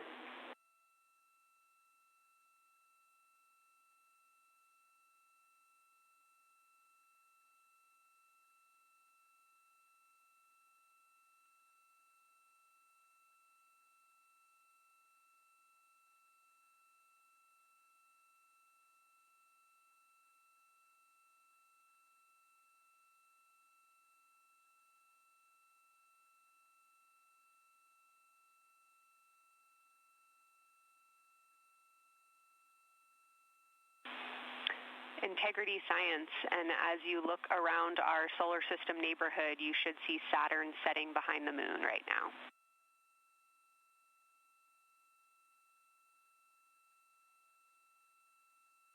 We do. We've been watching it track close to the horizon, and it's right tangential to the moon at this moment.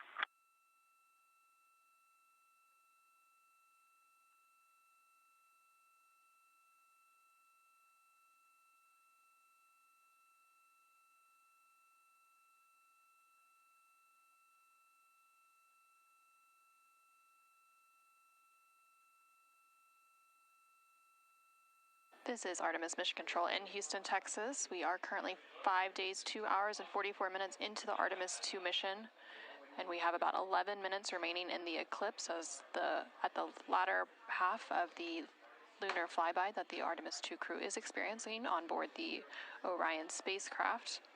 We've received several different call downs from the crew and questions up from the science officer here in Mission Control. One of the things that they said that they were able to see is Mars off in the distance, and then the science team also confirmed that they should be seeing Saturn setting behind the moon.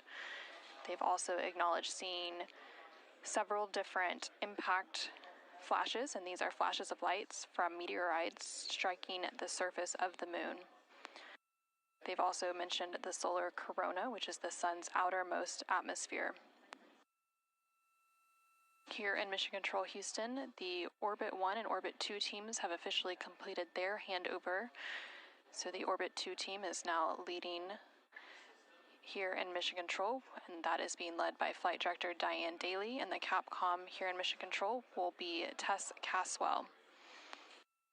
And you can see there on your screen on the right-hand side is the Flight Director console, and Diane Daly is in the far right of that screen, and Tess Caswell, the Capcom or capsule communicator, is in the far left hand of that screen.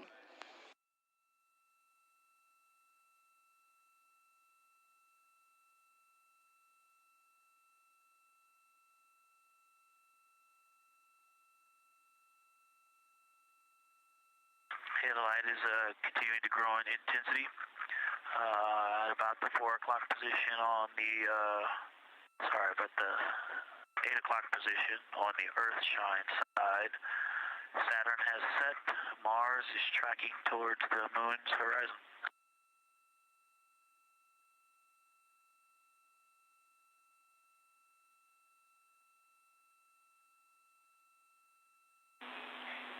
Integrity Science, we copy, and we're starting to see it on the vehicle stream. Looking forward to any coronal observations you can share with us.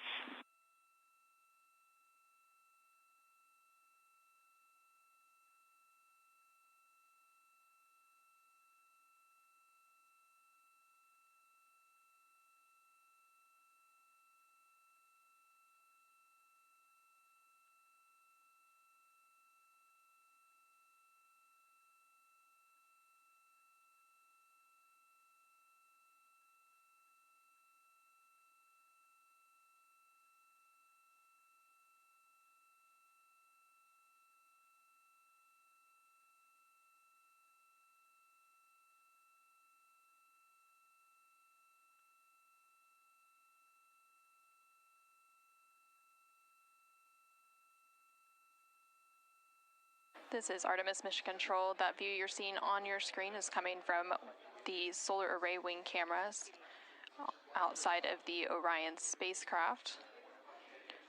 And you can see the light starting to come into view as the solar eclipse period is starting to end. Integrity, still no coronal structure at this time, just continue to grow in intensity.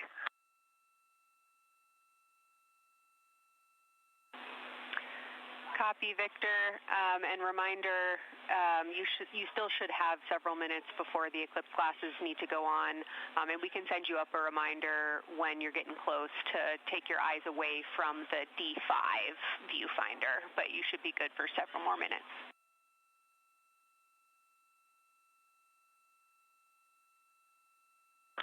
Copy, thank you, and yes, please send up the reminder. Thank you.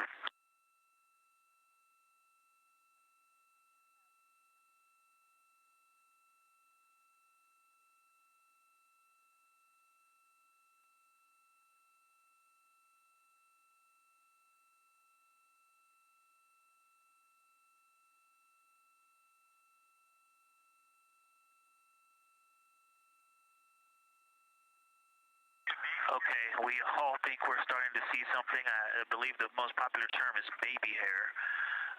As the light grows in intensity and the horizon on this side becomes very distinct. You can still see Earth shine, even though the sun's brightness is definitely growing in intensity.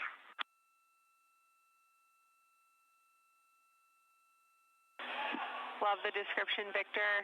I'm sure as the next couple minutes progress, more of those structures will continue to pop out.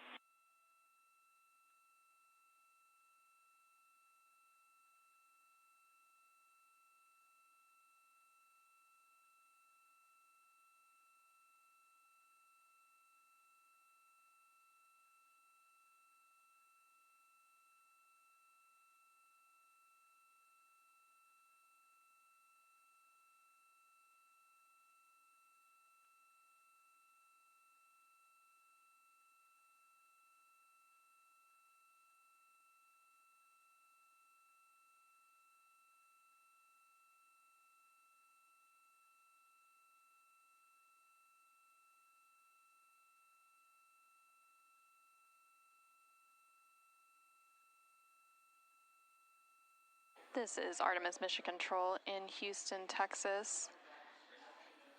The Artemis II astronauts on board the Orion spacecraft are currently observing an eclipse. And to the crew on board the spacecraft, the eclipse looks much like a total solar eclipse here on Earth, except the moon is much larger compared to the sun, unlike a terrestrial solar eclipse where the moon and the sun appear the same size in the sky. We are definitely starting to see structure. That baby hair is rapidly growing out toward the 9 o'clock and the 8 o'clock.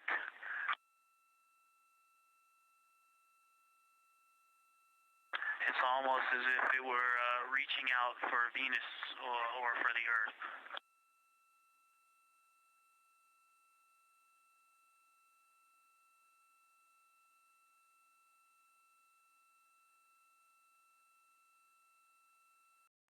The spotlight off the top of the Luxor at night in Las Vegas. This looks like what that wants to be when it grows up.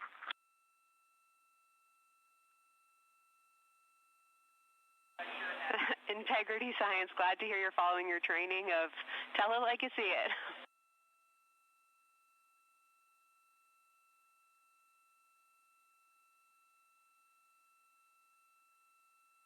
So far, it's pretty symmetrical. There are 2 or 3 streamers that are growing in intensity and in magnitude, and it's slowly starting to widen, starting to spread out across the horizon. Pretty amazing view.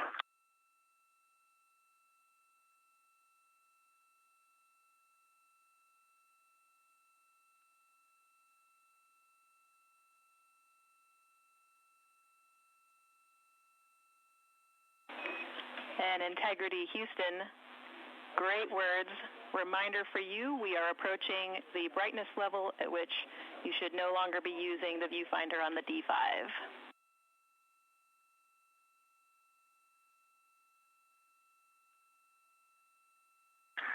Integrity copies, and thanks for the heads up.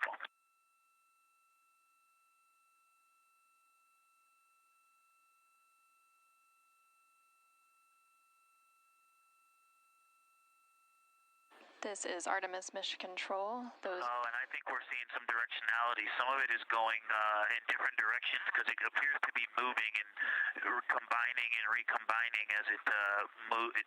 It's pointing in different directions, and some of it appears to be going like down toward the south pole of the moon, but it's and then coming back together and going out towards Venus and the Earth. And depending on how I stare at it, it looks like one large structure, but then it definitely has wisps, and you can see 3 or 4 structures inside of it. It's like watching a flame. It's like looking at a flame, and stand by. And so it has some inherent movement. Now there's a very bright spot. There's a very bright spot in the center of it. There's a towering light of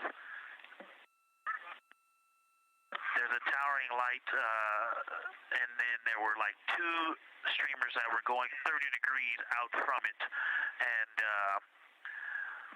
now it is just extremely bright.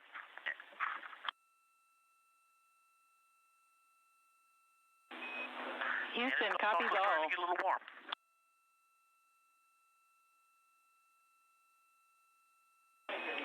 And we copied all. We wanted to remind you at this point on the eclipse glasses. Should be about time for those.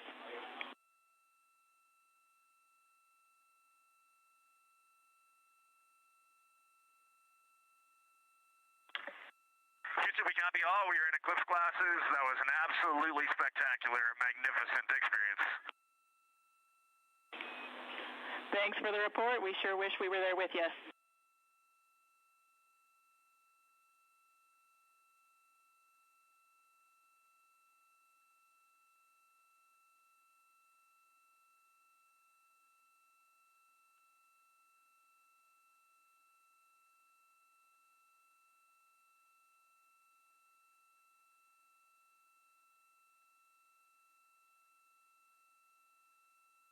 This is Artemis Mission Control.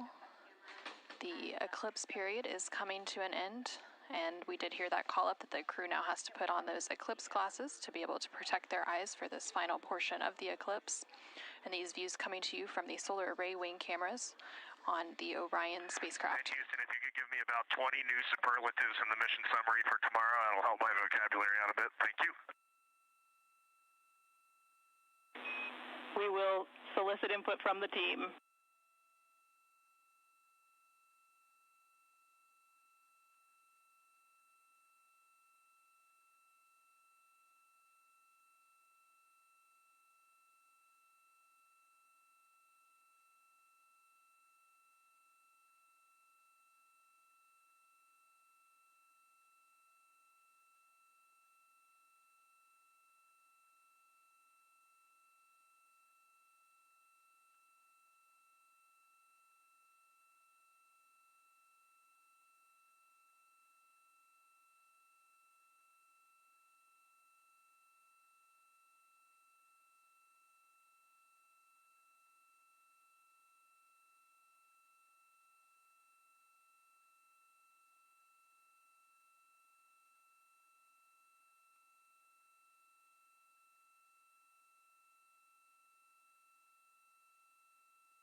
This is Artemis Mission Control. There on your screen you can see a live look inside of the SIR, or the Science Evaluation Room, here in Mission Control Houston, just down the hallway from the Artemis Flight Control Room. Integrity Houston, back with you after a data rate change. Regarding the SAW-3 camera T low caution, no action for you. It just got a little cool during the eclipse.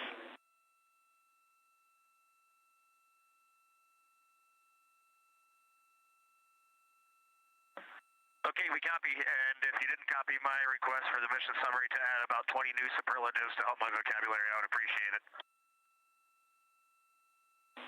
We copied it fantastically.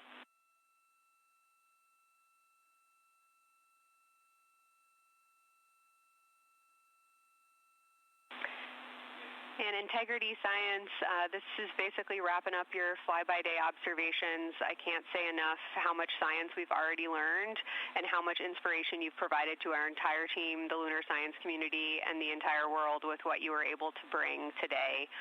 You really brought the moon closer for us today, and we cannot say thank you enough. And science signing off, and can't wait to talk to you tomorrow morning.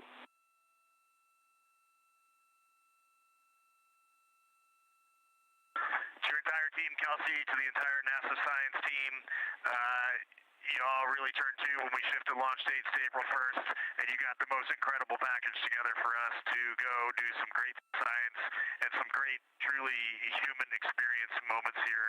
And we were well prepared, and we appreciate all of you. And this is what we do best when we all come together and work as a team. So you all knocked it out of the park. Thank you for giving us this opportunity. Beautiful words, Reid. Thanks so much.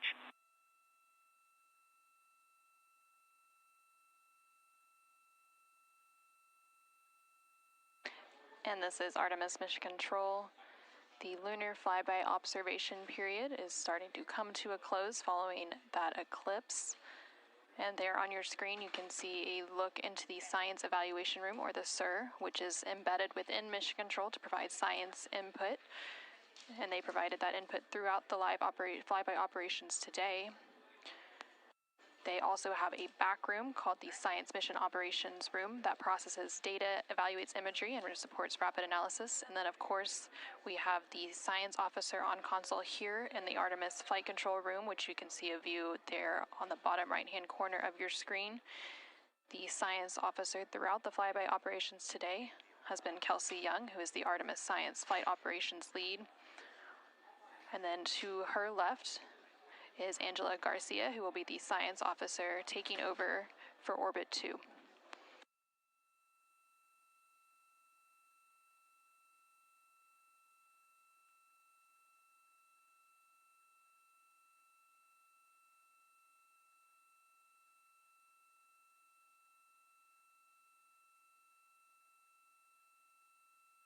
And for the past 7 hours or so, the crew has been going through their lunar flyby observation period, and now they will wrap up that period and complete some final tasks and begin downlinking some of the amazing imagery that they've captured throughout the day, as well as some of the observations that they've recorded. And now on your screen you're seeing a live look from the Orion spacecraft from those solar array wing cameras. The solar eclipse period ended just a few minutes ago, and during this eclipse, towards the end of the flyby window, it lasted about an hour, and it was when the sun was hidden from view behind the opposite side of the moon from the perspective of the Orion spacecraft and its crew.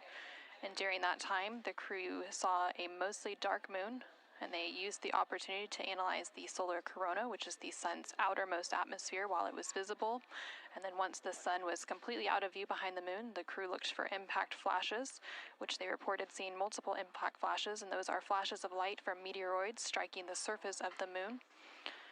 They also looked for dust lofting above the limb or the edge of the moon, along with some deep space targets, including planets, and they noticed Mars off to the distance, and we also saw Venus on one of the solar array wing cameras early on in the eclipse period. The crew also looked at parts of the moon illuminated by Earthshine, which is the sunlight reflected from the Earth when they come around toward the moon's near side at the very end of that flyby window.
Integrity Houston, understand that you are still reflecting upon and consolidating your lunar observations.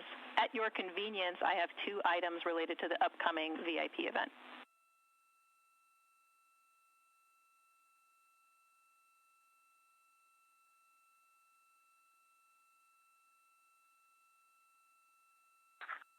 Go ahead.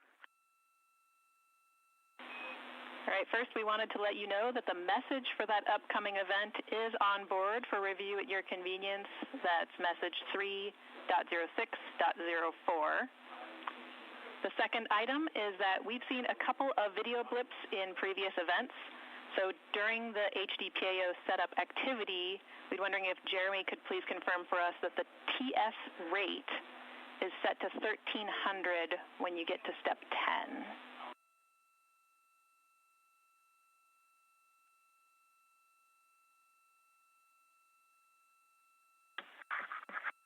Okay, Jenny. Yeah, we're pretty sure we've been in 1300 for all the PAO events. We've been tracking that when we swap between the HHP and the D5. We copy, Jeremy. Thanks. And for the record, the phenomenal Jenny has gone on to her next appointment of the day, and you've now got Tess with you.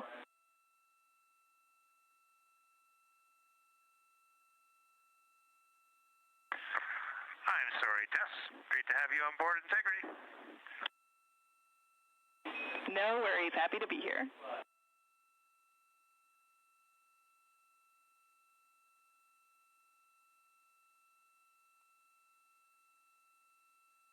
This is Artemis Mission Control. We heard some communication there between the Capcom or capsule communicator here in Mission Control, which for Orbit 2 is Tess Caswell, and the CSA or Canadian Space Agency astronaut on board the Orion spacecraft, Jeremy Hansen. They were discussing an upcoming public affairs event. And Integrity, 3-minute warning for the maneuver back to bias tail to sun.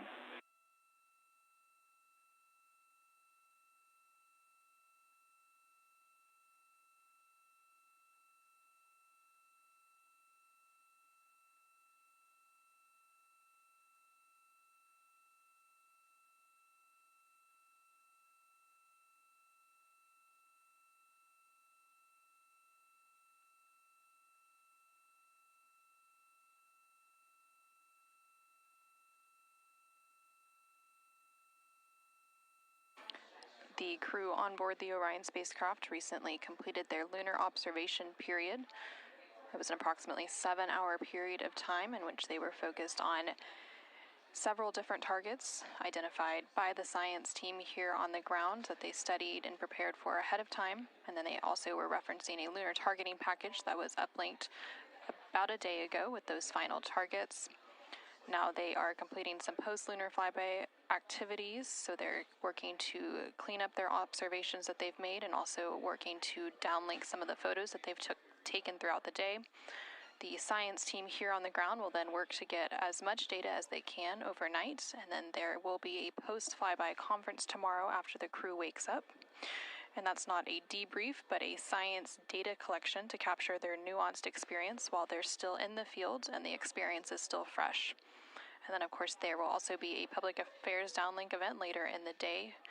Now that once the post-lunar flyby activities are complete, and then after that, the crew will go into some of their final activities for the day. They will have a private medical conference or PMC with the medical teams here on the ground. These are regular conferences that they have at the end of every day, and then there's also a flight director conference that they will have before they go into their pre-sleep period, during which they can complete hygiene activities and they will have the chance to eat their dinner and complete any other final personal activities for the day before they head into their sleep period.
if you're ready for us to start the stream a bit early and to test scene and voice.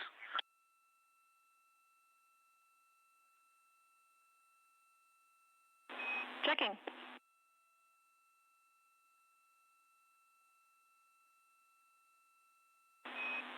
And integrity, affirm. We are go to start the stream.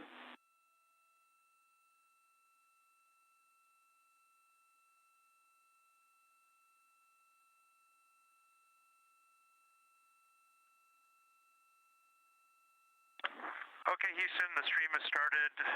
We checked the TS rates 1300 and audio is true. So I will give you a voice check now on the mic. We copy. Good settings, and we've got a good view.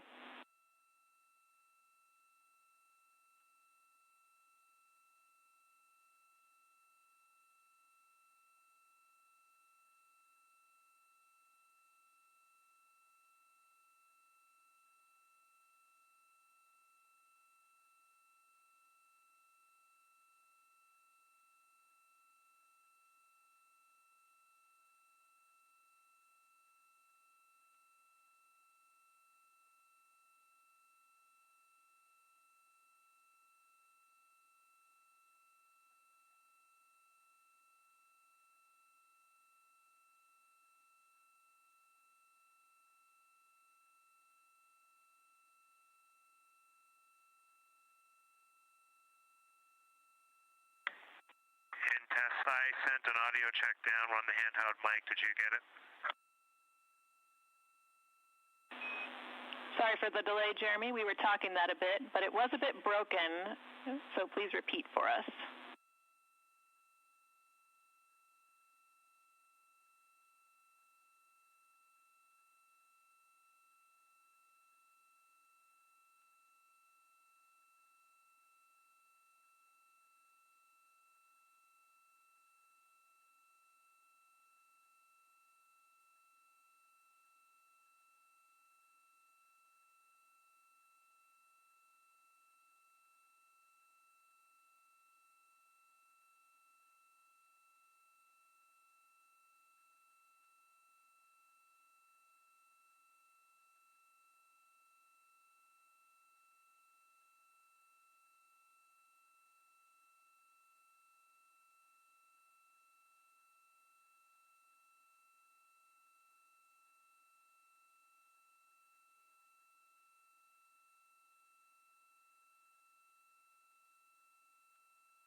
Integrity, Houston, we like the scene.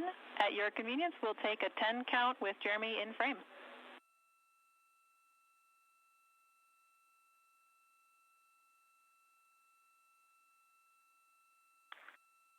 Okay, copy that.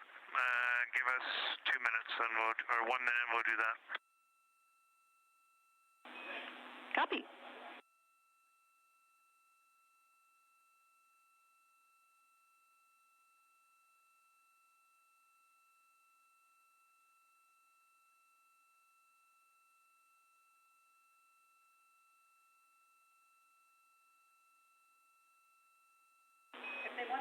Great voice check and good words. We like the scene.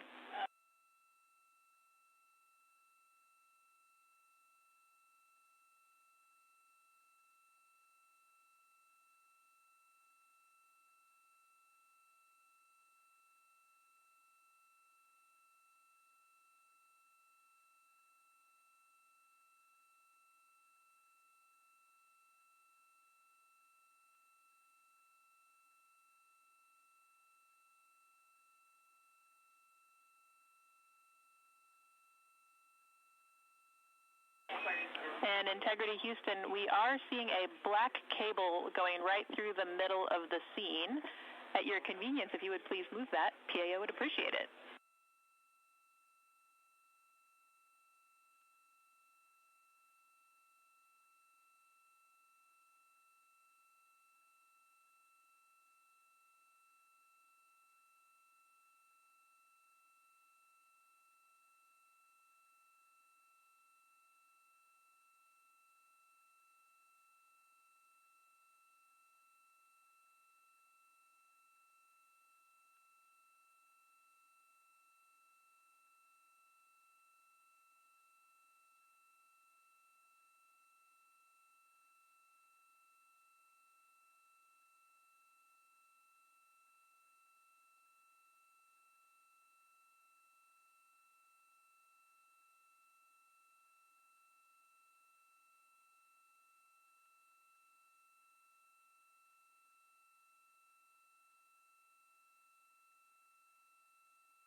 This is Artemis Mission Control. We're currently 5 days, 3 hours, and 21 minutes into the Artemis II mission following a liftoff from NASA's Kennedy Space Center in Florida on Wednesday, April 1st. The crew on board the Orion spacecraft is currently wrapping up their lunar flyby cleanup activities. They're making final... Houston Integrity, high-priority PAO images from the eclipse are on PCD-1 in a so-named folder. We copy, Christina. Thanks.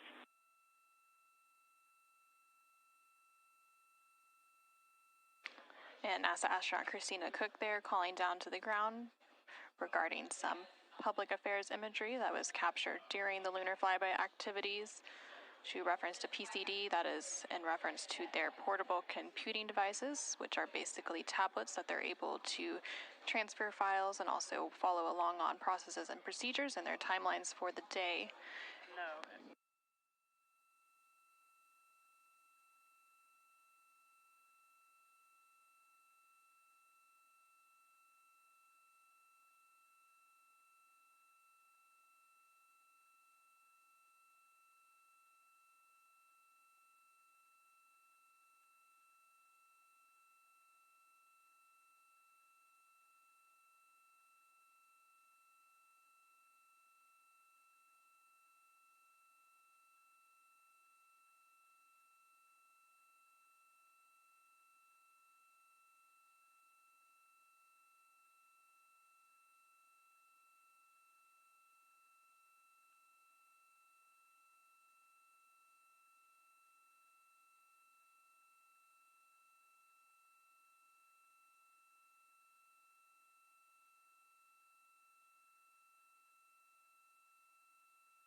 This is Artemis Mission Control in Houston, Texas. Currently on console here in Mission Control is the Orbit 2 team of flight controllers being led by Flight Director Diane Daly and the Capcom or Capsule Communicator, who serves as the single voice link up to the crew, is Tess Caswell.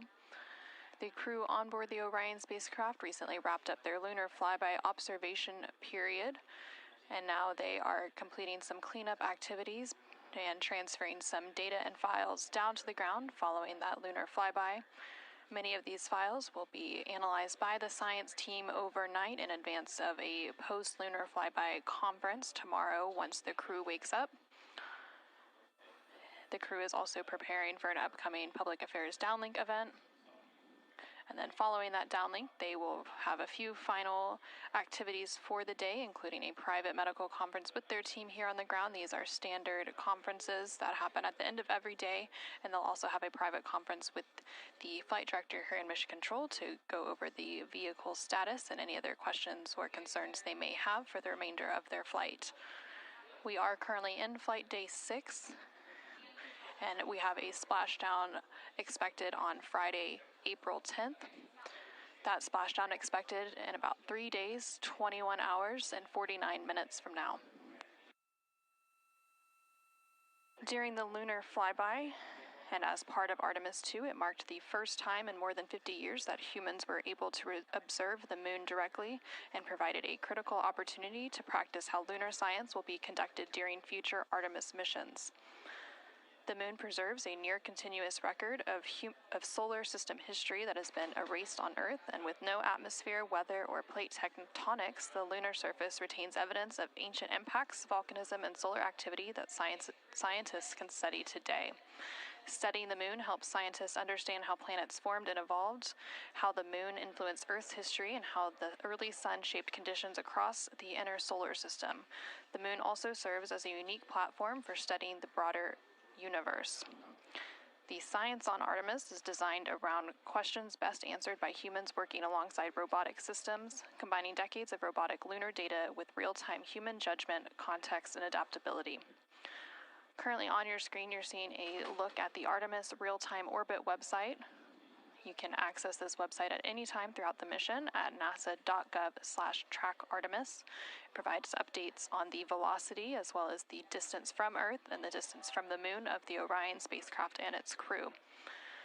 The crew currently on board the Orion spacecraft includes NASA astronaut Reid Wiseman, who is the commander for the mission, NASA astronaut Victor Glover, who is the pilot, alongside the 2 mission specialists, who are Christina Cook and Jeremy Hansen of the Canadian Space Agency. Currently, the Orion spacecraft is about 250,000 miles away from the Earth, and that distance now will continue to close down ahead of that splashdown on April 10th. And they are now about 8,100 miles away from the moon, and that distance will continue to increase as they are now in the return leg of their journey.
Houston integrity for ARS.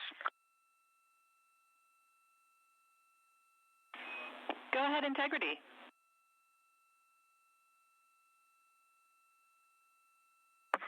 Hey, Tess, great to talk to you. Any chance we could drop the fan speed down for this PAO event?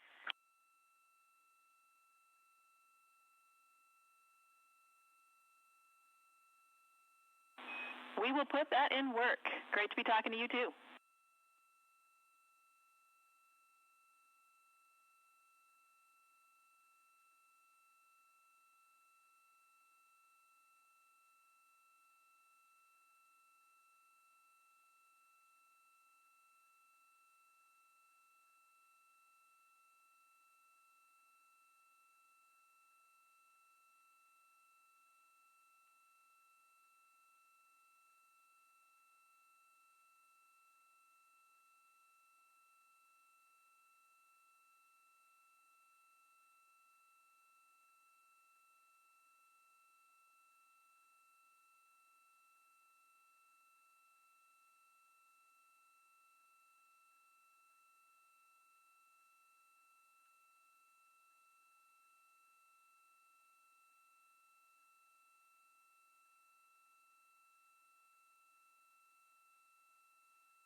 This is Artemis Mission Control in Houston, Texas. We're currently 5 days, 3 hours, and 37 minutes into the Artemis II mission.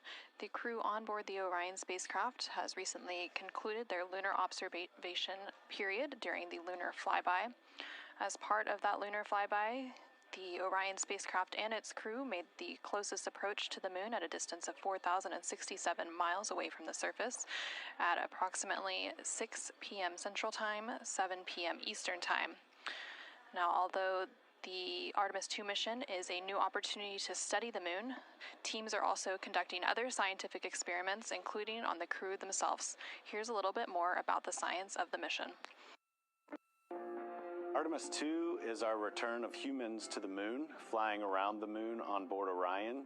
But along with that, we're doing a lot of great science. One of the exciting things about the Artemis missions to the moon is that science is actually a fundamental pillar of why we explore, why we're going, what we're doing in Artemis. I think it's incredibly exciting that not only are we testing the vehicle, but we're testing science on board. Science where the astronauts are conducting experiments, science riding along with the astronauts. We have astronauts looking outside the window and really observing the lunar surface. It will help us understand the deep space environment. It will help us understand how that environment affects our astronauts, our systems, and life in general. So deep space is a challenge for us because you have to leave Earth's protected magnetic field. Here in low Earth orbit, the crew members are protected from some of the harmful radiation. Going to the moon, they'll no longer be protected, so they'll have a higher radiation exposure. Much like Artemis I, we have so many radiation sensors and detectors that are inside the capsule so that we can fully understand and appreciate the radiation environment for protecting our astronauts. In my hand here, I'm holding a tissue chip model. This is the exact design that's going to be flying alongside the astronauts. We'll be collecting samples from each of the crew members, and we can make these organ chips out of the astronauts themselves. So every crew member will have their own avatar on board, and then upon return, we can evaluate that deep space radiation environment and what that compares to the astronaut themselves. Not only are they going to help change the course of medicine for the astronauts, but revolutionizing that on Earth as well. We're looking at sleep, we're looking at team dynamics, we're looking at how you interact with the environment. We're also looking at the immune system, so what are the biomarkers? We're using saliva as a method to study hormones and different things in your body that may change during a mission like this. And then finally, how do we function after microgravity, being close to the moon, then returning to Earth? Which will ultimately help us achieve our goal of getting humans to Mars. And then on top of that, we have an opportunity to look at the moon from deep space on the far side for the first time in over 50 years.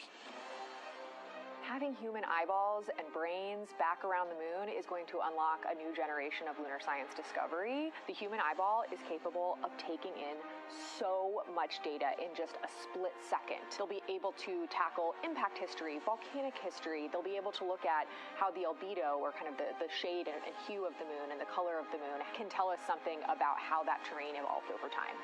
We're integrating science in ways that have never been integrated into human exploration before. We have a front room mission control flight controller position called the Science Officer. We have a brand new science back room where it's basically our brain trust of lunar scientists and geologists supporting the crews of the future. And Artemis II will allow us to really test how this works so that future missions are really set up for success. We'll also be deploying some CubeSats. They're small shoebox-sized spacecraft of their own. They're each provided by another country, one of our partners.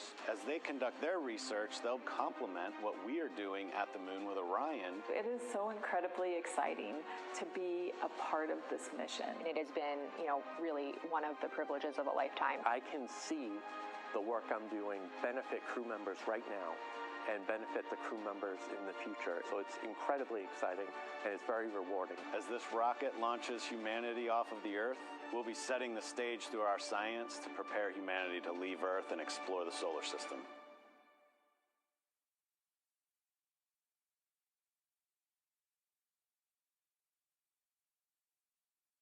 And as part of that, we are going to inhibit cabin leak detection. The edge key manual response is still available. Copy, thumbs up.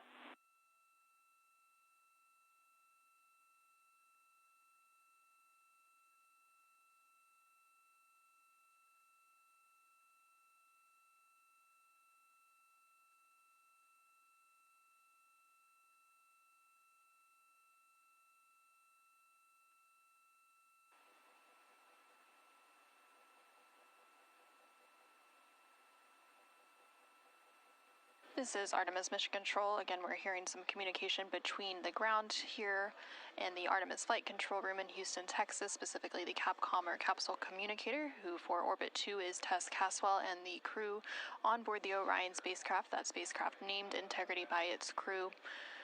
They are preparing for an upcoming public affairs event, so they are discussing the camera views, which we will see here shortly. There on your screen on the left-hand side, you can see the Artemis Real-Time Orbit website, or ARO.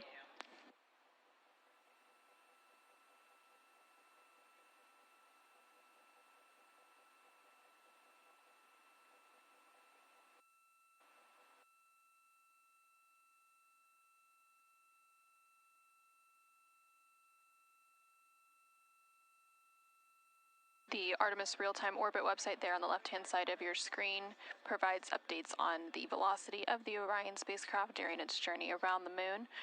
Following a lunar flyby earlier today, which concluded about an hour ago, the crew has been conducting some cleanup tasks, so they've been transferring some of their documentation, their photos, and data that they captured during the flyby to the ground to be evaluated by the science team, and of course some of that imagery will also be evaluated by the public affairs team here at NASA and then shared with the world once it's available. The crew will also have a post-lunar flyby conference with the science team tomorrow following their sleep period to go over some of their observations while it's still fresh and at the top of their mind. On the bottom right-hand corner of your screen, you can see a look into the Artemis Flight Control Room here in Mission Control Houston, specifically the Flight Director Console and the Capcom or Capsule Communicator Console. The flight director currently on console for Orbit 2 is Diane Daly, and throughout the Artemis II mission, there are 3 shifts or orbits of flight controllers who provide 24/7 coverage and support to the Artemis II crew and the Orion spacecraft and its systems during its journey around the moon. We are expecting a splashdown on Friday, April 10th. That splashdown will take place in about 3 days, 21 hours, and 33 minutes.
During the lunar flyby that took place earlier today, Orion, again that spacecraft named Integrity by its crew, passed approximately 4,000 to 6,000 miles from the moon and provided the crew with a full disk view of the lunar surface.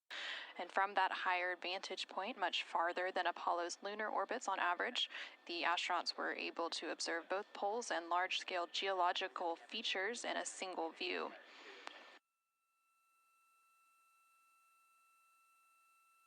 And there on your screen, you're currently seeing a live look inside the cabin of the Orion spacecraft.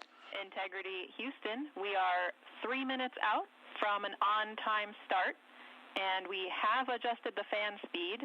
We'll take a thumbs up if you're happy with it. Copy, thumbs up.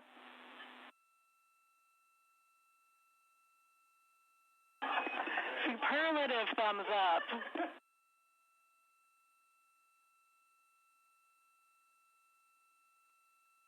And there on your screen, you can see all of the Artemis II crew members. CSA astronaut Jeremy Hansen just floated out of view behind the camera, but you can still see NASA astronaut Reid Wiseman, NASA astronaut Christina Cook, and NASA astronaut Victor Glover as they prepare for an upcoming Public Affairs Downlink event, which is scheduled to take place in just a couple minutes from now.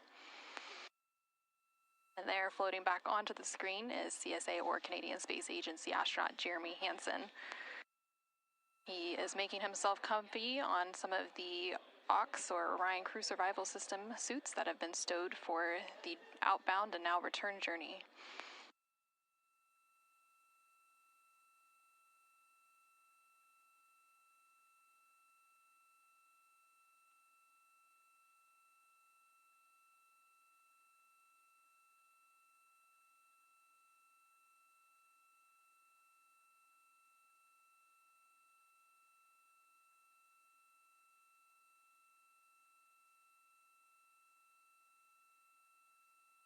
Shortly after the completion of these couple of public affairs downlink events, the crew will begin winding down for their day, and they will have the opportunity to eat dinner. Some of the items on their menu today for dinner include chicken with corn and black beans, sweet and sour pork, rice pilaf, spicy green beans, citrus fruit salad, and maple cream cookies.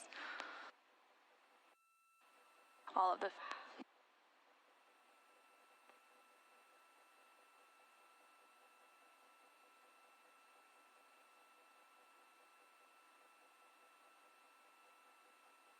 And now we will go ahead and stand by for that public affairs event beginning in just about a minute.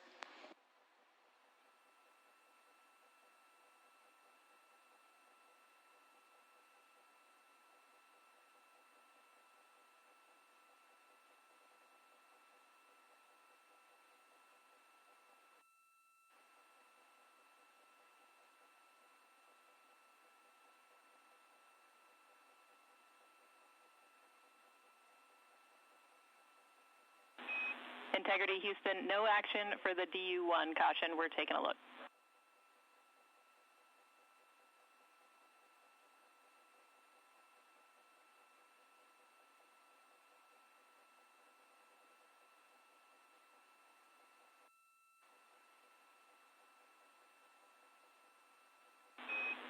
Integrity, this is Houston. Are you ready for the event?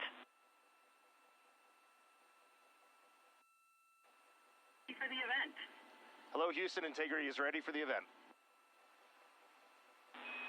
Administrator Isaacman, this is Mission Control Houston. Please call Integrity for a voice check. Integrity, Jared Isaacman, comm check.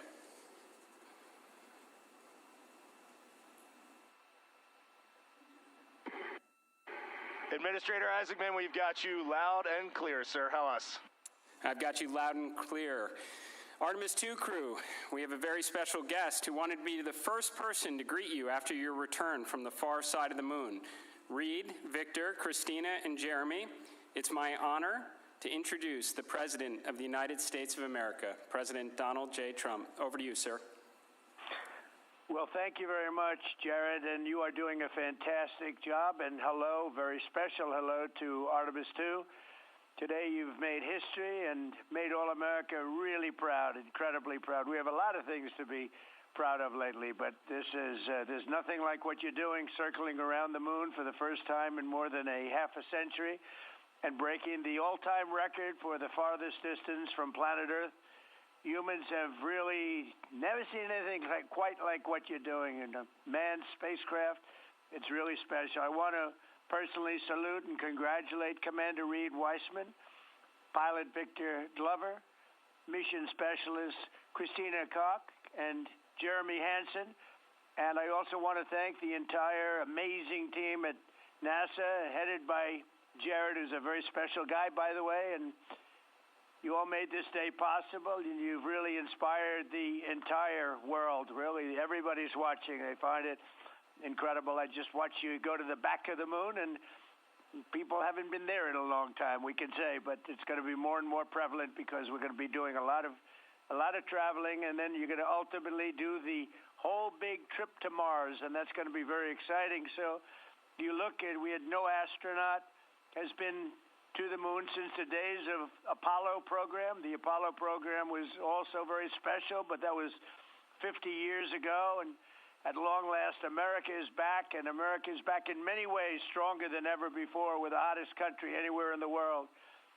The Artemis crew flew in the most powerful rocket NASA has ever made, ever launched, traveled over 250,000 miles, broke the distance record set by the legendary Apollo 13, and America is a frontier nation, and the 4 brave astronauts of Artemis II are a modern day, you really are modern day pioneers, all of you, and one of them happens to be a neighbor. You know who that is, right? You have a special person over there, a neighbor, and we like our neighbor.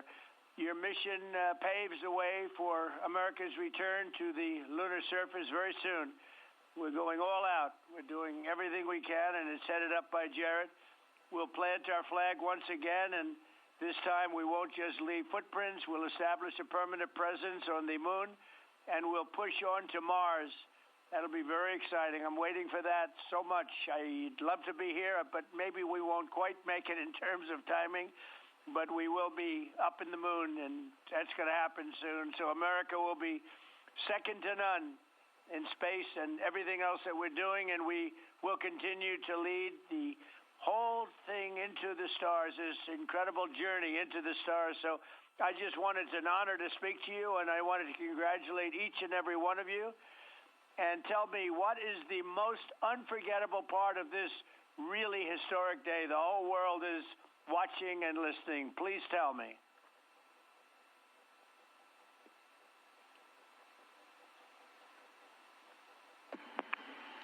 President, this call is certainly special to all of us, and we really have a lot of faith in our administrator, Jared Isaacman, who is with you. We appreciate his leadership in NASA and in the international community. We are doing great things, and we are proud to be a part of. I have to tell you, as we came around the near side of the moon, seeing all the sights that we've seen from Earth for all of our lives, but we're seeing them from a different perspective, and then we started to get a glimpse of the, and we saw sights, Oriental sights that no human has ever seen before, not even in Apollo, and that was amazing for us. And then the surprise of the day, we just came out of an eclipse where the sun, moon, and the entire dark moon about that big right out the window that we were watching. We could see the corona of the sun, and then we could see the planet train line up, and we at Mars, and all of us commented how excited we are to watch this nation and this planet become a 2-planet species. That is fantastic. You know, I had a decision to make in my first term, and the decision is, what are we going to do at NASA? Are we going to have it be revived, or are we going to close it down? And I had very little hesitation, and it's really great to have somebody like Jared involved, because he really makes it much easier for me. But it was not even a question in my own mind. We've spent what we had to do, and then of course we have Space Force, and Space Force is very much related to what you're doing, and that was my baby. That was a very important one, and it'll turn out to be truly one of the most important, I believe, decisions I've ever made. So we're very proud of Space Force, and we're very proud of all of you. Does anybody else have anything to say? A lot of people listening.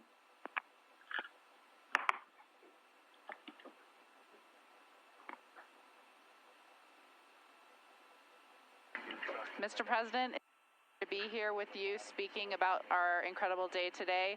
I think one of the biggest highlights was coming back from the far side of the moon and having the first glimpses of planet Earth again after being out of communication for about 45 minutes. It really just reminds you what a special place we have and how important it is for our nation to lead and not follow in exploring deep space. I'd like to ask, what was your feeling when you had no communication, zero communication, all of a sudden it was cut off by, obviously, your very special location. What was your feeling when you had no communication? A little bit different, perhaps?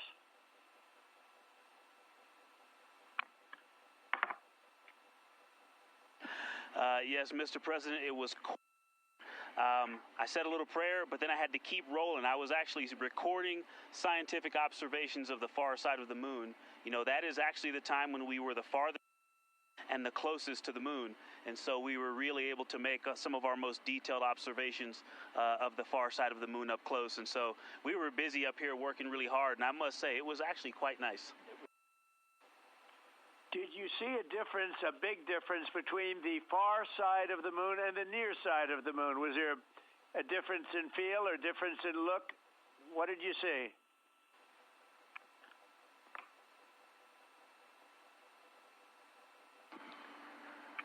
Well, Mr. President, we certainly did, and our science team really set us up well to understand what they thought we might see.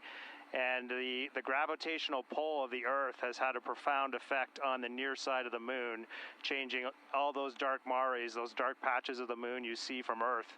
It's very different on the far side. While you see some small patches of those mare in deep craters, it's very much absent on that side, so that's really neat.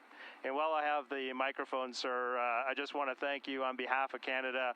The space leadership you spoke of from America truly is extraordinary. I've said this many times before.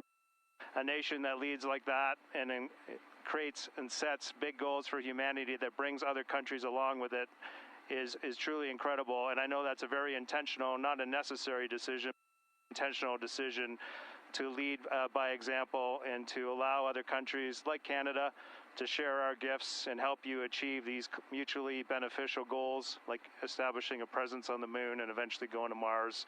And Canadians are so proud to be a part of this program. Well, I have to say I spoke to a very special person, Wayne Gretzky, who I think you know, the great one. And I spoke to your Prime Minister and many other friends I have in Canada. They are so proud of you. And you have a lot of courage. I'm not sure if they'd want to do that. I'm not even sure if the great one would want to do that, to be honest with you. But you have a lot of courage doing what you're doing, a lot of bravery and a lot of genius. But they're very, very proud of you.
Administrator Alex, I'm going to just get a quick comm check, make sure you guys are still on the line and we didn't have a handover.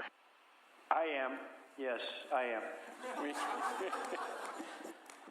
And integrity, and back over to you, Mr. President.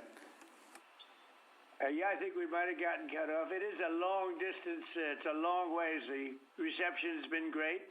There's a little bit of about a 9-second delay, but no, I just had a statement for, I don't know what you heard, but I was just saying they're very proud of your brilliant person from Canada on the ship. And Wayne Gretzky is a great friend of mine, and he's very proud of him. And the Prime Minister I spoke to, they're very, very honored that you have a courageous person from Canada. You have a lot of courageous people from Canada, so it was very nice.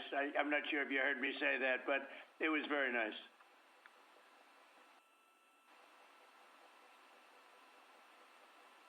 Yes, Mr. President, we heard that, and we do love our Jeremy Hansen. We love all our Canadian astronauts, Jenny Gibbons, Josh Kutrick. They're just great people, and they're such a welcome addition to our Corps. Great. Well, I really look forward to, when we can, I look forward to seeing you in the Oval Office. I'll ask Jared to bring you over, and I'll ask for your autograph, because I don't really ask for autographs much, but you deserve that. You really are something. Everybody's talking about this. And I look forward to having you in the Oval Office at the White House, and we will celebrate your incredible achievements and triumphs. This is big. This is really big stuff. The whole world is talking about it. And if you have the time, I will certainly find the time. I've been pretty busy also, as you know, but I will absolutely find the time, and we'll get together, and I'm going to be giving you a big salute on behalf of the American people and beyond that.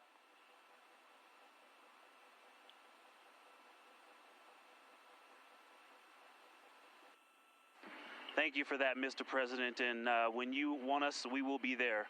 And thank you for your leadership. Thank you to Jared for his leadership. Really, thank you for taking the time out today to visit NASA. It's really special for us, but it's really special for the team on the ground. A whole team of people all around the world pulled this off, and we just want to say thank you to all of you for this. It is the thrill and honor of a lifetime to have been on this journey. Today was amazing, but this 3-year journey has been amazing, and it was made possible by the American people and the Canadian people, and we're so grateful to you all. Thank you very much. Well, thank you very much. And Jared, congratulations. We'll see you soon. And I know that you have Mars very much in your mind, so we'll start thinking about that pretty soon, I think. And thank you. Congratulations to everybody. I'll see you at the Oval Office. Thank you for your time, Mr. President. It's been an honor. Thank you very much. Bye. Bye. Integrity. This is Houston ACR. That concludes the event. Thank you. Thank you to all participants. Integrity, we are now resuming operational audio communications.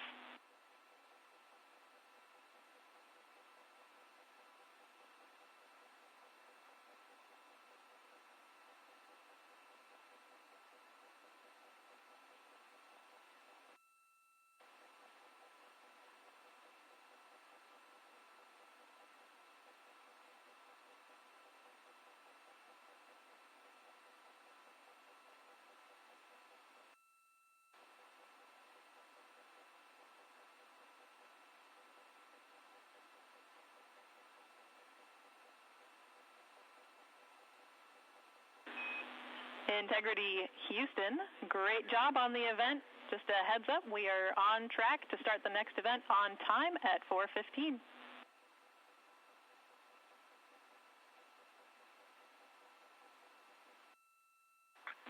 Okay, sounds great. We'll be ready.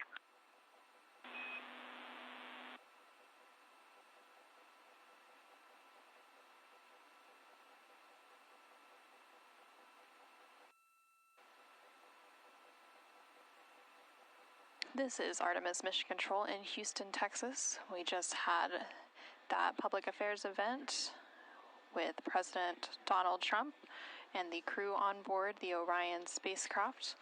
And coming up in about 10 minutes, there will be another public affairs event. That event taking place at a mission elapsed time of 5 days, 4 hours, and 15 minutes. Currently on your screen, you're seeing a look at the Artemis Real-Time Orbit website, which provides updates on the velocity as well as the distance of the Orion spacecraft from both Earth and the Moon. The Orion spacecraft and its crew, that crew including Reid Wiseman, Victor Glover, Christina Cook, and Jeremy Hansen, are currently about 250,000 miles away from the Earth, and that distance is starting to become smaller as they are now on the return leg of their journey. And they are about 9,300 miles away from the Moon. They made their close approach to the Moon. Integrity Houston with a question about fan speed.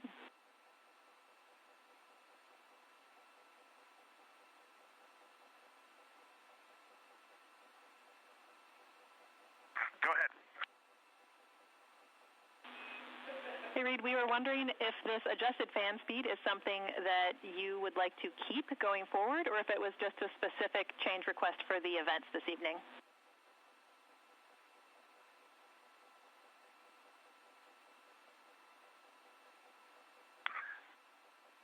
Certainly for PAO events, this is an ideal fan speed. If you're willing to give us this fan speed for routine habitability, I think we would take it and try it for a while.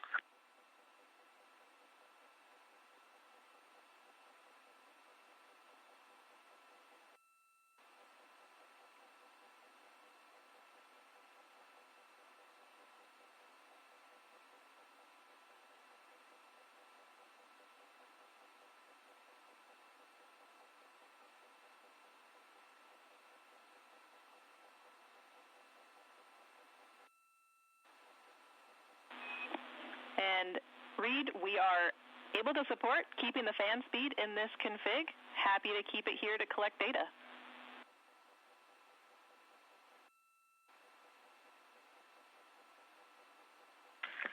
Okay, you got 4 happy astronauts up here. We'll take it. Obviously, when we go to exercise, we'll need to bump it up, but I think for quiet of living, this will be great. We copy, and we love seeing those smiles.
integrity for docking camera.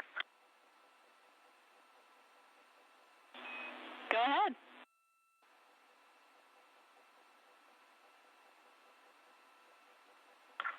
Just want to make sure we have the config you're expecting. I have the dual camera bracket is installed, the window shade is closed, and the docking camera is stowed in its Alpha 3 storage area.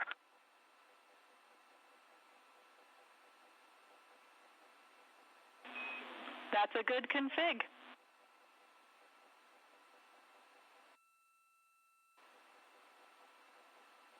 Thank you. And while I've got you, we are 3 minutes out from an on-time start of the next event.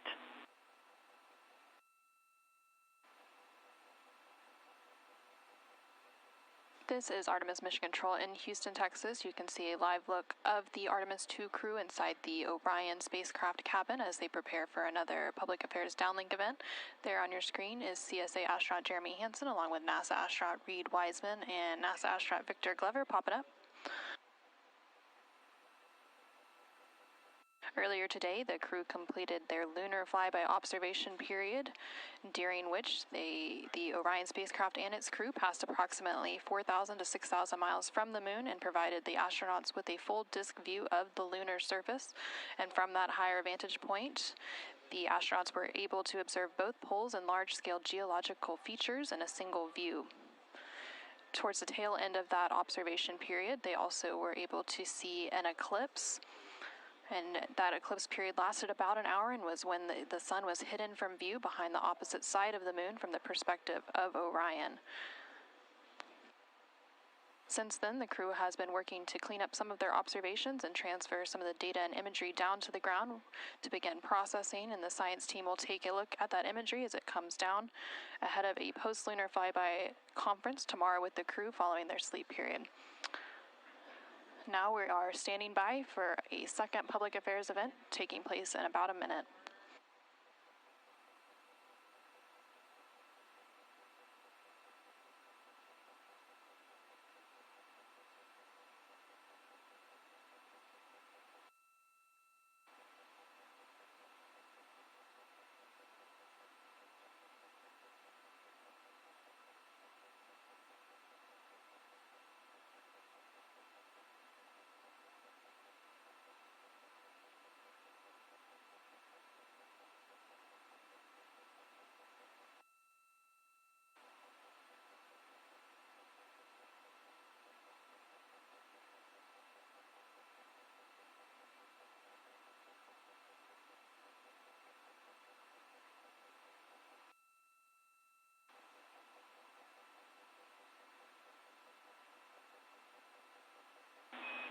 Integrity, this is Houston. Are you ready for the event?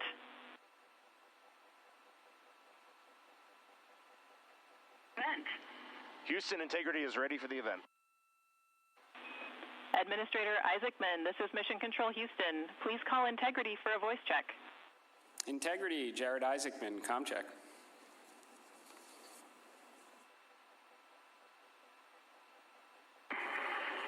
Administrator Isaacman, we've got you loud and clear up here. I've got you loud and clear, and let's see if we can top that last PO event. That was pretty special. So we are going to spend the next 20 minutes doing Q&A from a number of questions that have been submitted, and we are going to start with one from me. You all have spent years preparing for this moment and imagining what it must be like when you look down at the moon, at the lunar surface. What has surprised you all that you did not anticipate?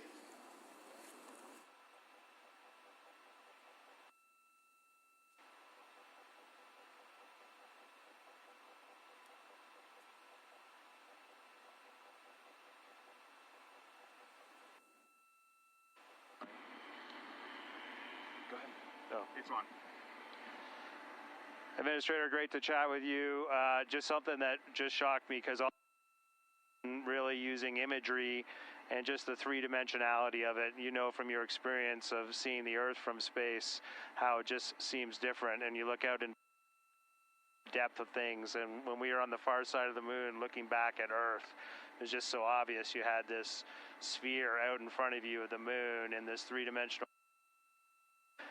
You really felt like you weren't in a capsule. You'd been transported to the far side of the moon, and it really just bent your mind. It was an extraordinary human experience. I'm so grateful for it.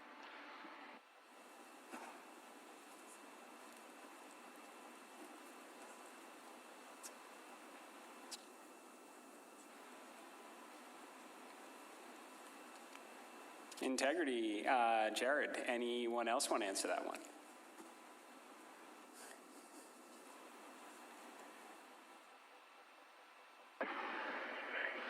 You know, we had an amazing launch. The SLS is quite a powerful rocket, and got us into a 1,200 by, eventually a 100-mile orbit, and clearly power and speed, and then we did our translunar injection, and we were going quite fast. And so with all of that speed, though, it still took us days to get here. And so the scope of all of the things to a 321-foot tall rocket was amazing. It just puts the power required to do this in perspective.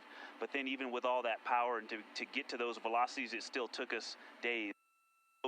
And the breadth of the distance we had to cover.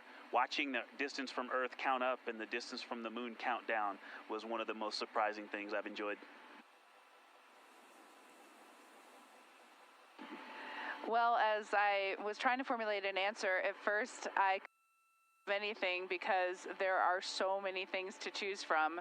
I'll try to just narrow it down, but I'm going to go with something we did yesterday, a manual power flight test objective, where we just basically got to sit at the vehicle. It was Jeremy and I this time, and just drive around using the rotational hand controller, basically just drive it with the stick, and how well it handled, how tight the control algorithms were, and watching it respond when we actually degraded it on purpose by going into 3 degrees of freedom control, by actually inhibiting some of the jets, which even though we have jet redundancy, of course, for each other in these complicated algorithms. So it was just amazing to be in a deep spacecraft and just be flying it around by hand.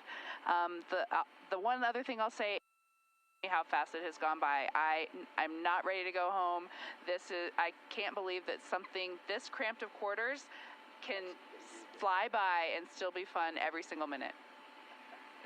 And I'll just close out with, I think just scale, Jared, is the thing that is just blowing my mind. You flew Polaris Dawn to some amazing apogee numbers, and on the International Space Station, we're 250 nautical miles up, and that's the most beautiful view I think a human could ever experience. And we are dealing with numbers that are 250,000 miles, and every time Mission Control points to this vehicle, either at the moon or at Earth, and it reminds me every day that humans have to go, we've got to explore, we got to go further to expand our knowledge, expand our horizons. And every time we take another step forward, it makes the world seem a little bit smaller and a little bit more manageable. And just putting these numbers in perspective, it is impossible as a human to look at these displays and comprehend them. But here we are, and NASA is doing this, an international team is doing this, and they're doing it very well. Excellent words, Integrity. So certainly a very wild insertion orbit. I can imagine the contrast between perigee and apogee, the scale of it all, the 3D, seeing the moon come alive, and then certainly manual control. Well, every Dragon crew for the last 5 years is very jealous on that. Okay, so we're going to questions here. This one, the Artemis II crew, inspire all of us, but what inspires you?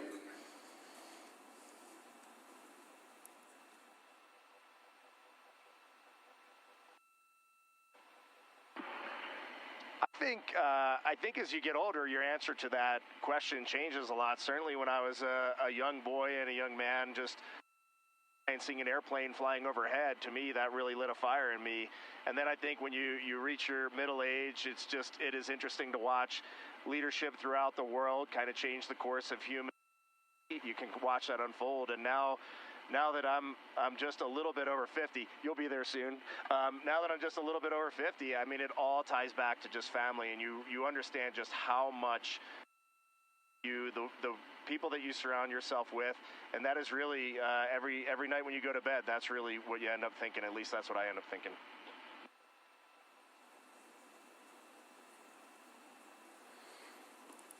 Thank you. All right, so here's a question. It's a good one. So for the Artemis III crew, what is the advice you would pass along for the next astronauts that will go in Orion?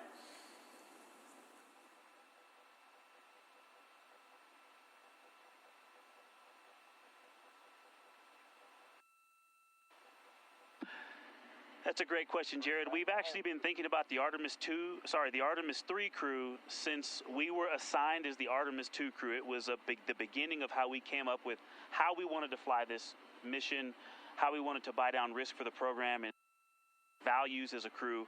And so, over the course of these 3 years, we've taken a lot of notes. So we've almost got a book to hand them.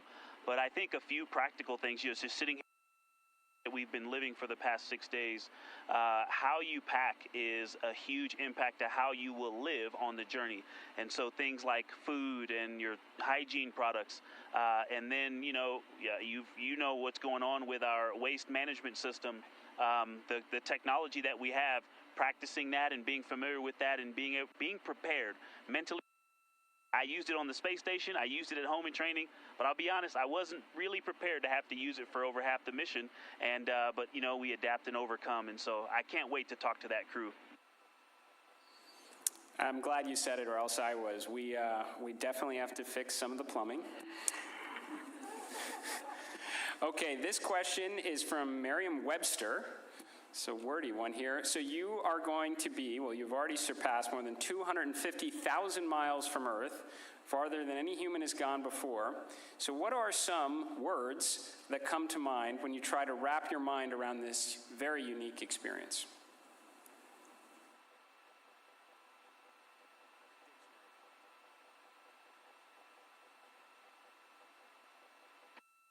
I'll be honest with you, the main word, because superlatives just don't do it justice, is humility.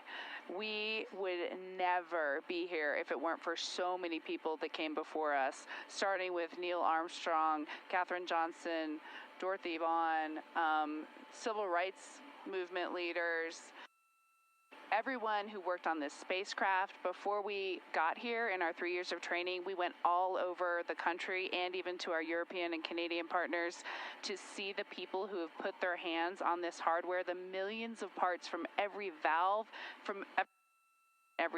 to this entire thing, the people that put on harnesses every day to rig it up in the VAB.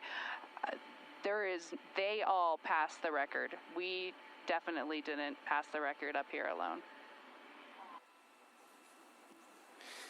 So this is actually very similar to the question the President of the United States asked just a brief bit ago. But during the quiet moments on your journey, when you were out of contact with everyone here on Earth, what were some of the thoughts that tended to occupy your mind most?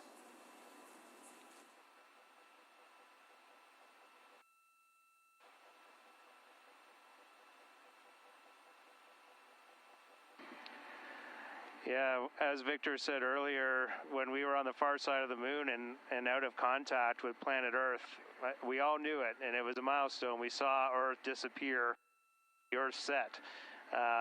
But we were so busy with the science, and we have such faith in our vehicle integrity, such faith in mission control, that we were just at complete peace and just doing our job. And just trying to do a good job to collect as much science data as we could while we were on the far side of the moon, and we were just giddy in here, like of our lives.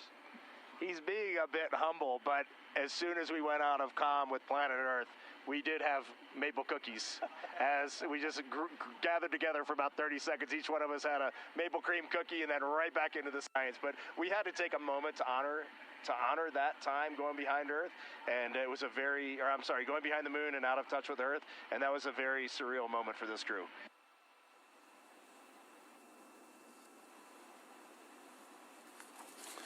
Copy that. Copy. Good maple cookies on the far side. And how has this journey changed? How has this journey already changed the way you see our home planet and humanity's future among the stars?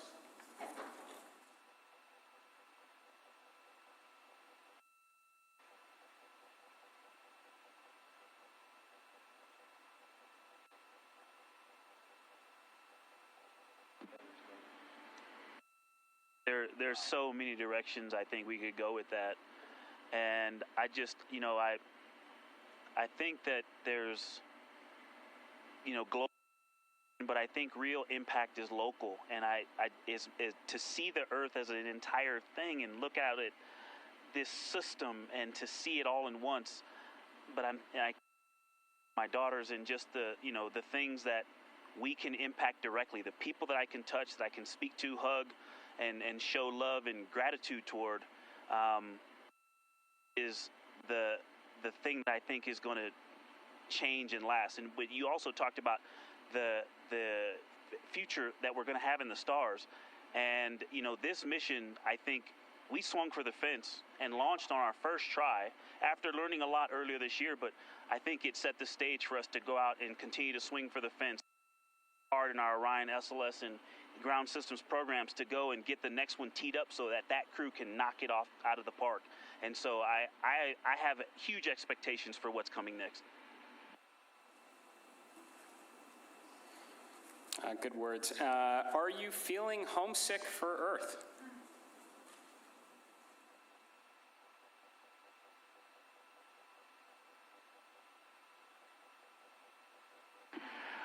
I will tell you, last in my eyes, I did start thinking about getting home. It's not homesickness at all, but the first time probably in 3 years, I let my mind get past the moon and back towards home, and I had to catch myself right there. You're an operator just like we are, and that is the place to be when you're up here. We got to look one step ahead. What's next? What's our next burn? How are we setting up our trajectory to get home? And we are going to do that. We are locked in, and we are definitely excited for the second half of this mission. And we are on guard. We are first crew to fly this vehicle. We are ready for any contingency in any scenario, and we are going to stay locked in every second until we are back on that Navy ship and then home reunited with our families. And copy that. Astronauts like being in space. That checks out. Okay, there's a lot of questions from the space photography community. How are the pictures going so far?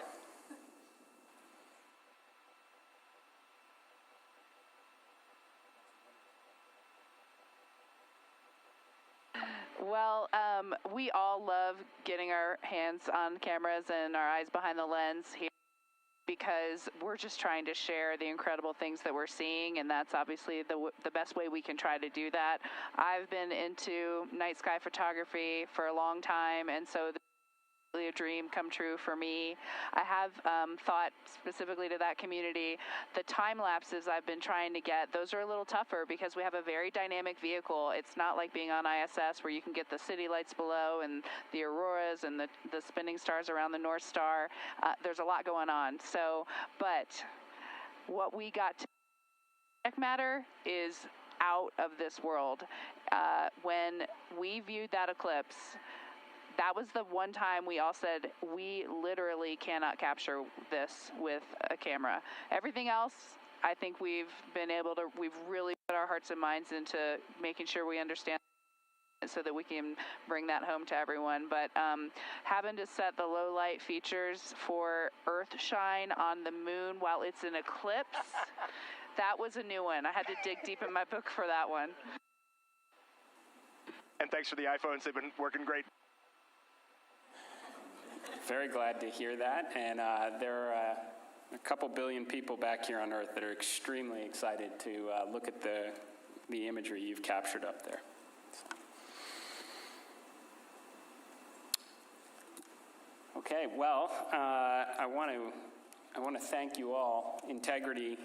So Reid, Victor, Christina, Jeremy, on behalf of NASA and space-loving people across the world, thank you for taking us with you to the moon. Thank you for your courage, all of your beautiful words that we've heard. You represent the absolute best of us.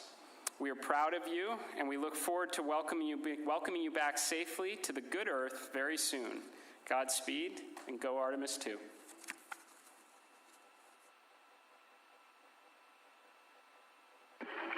Thank you so much, Administrator. We are just proud to be a part of this team, doing our work every day, and we are supported by a huge world of humans, and we are just honored to be a part of that. Thank you. We'll see you soon. Integrity, this is Houston ACR. That concludes the event. Thank you. Thank you to all participants. Integrity, we are now resuming operational audio comm.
This is Artemis Mission Control in Houston, Texas.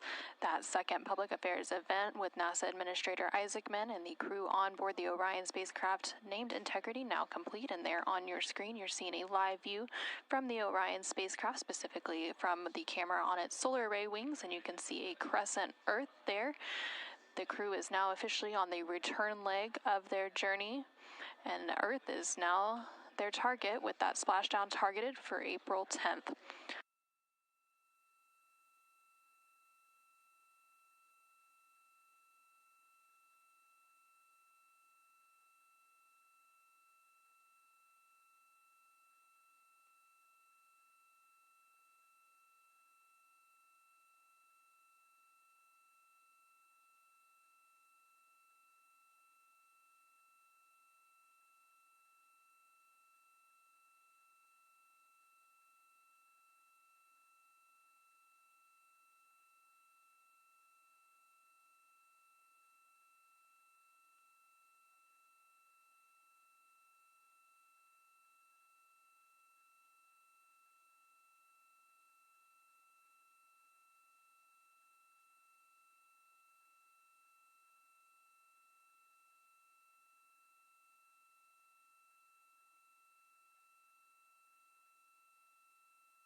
This is Mission Control Houston inside the Artemis Flight Control Room as the lunar flyby coverage is coming to a close.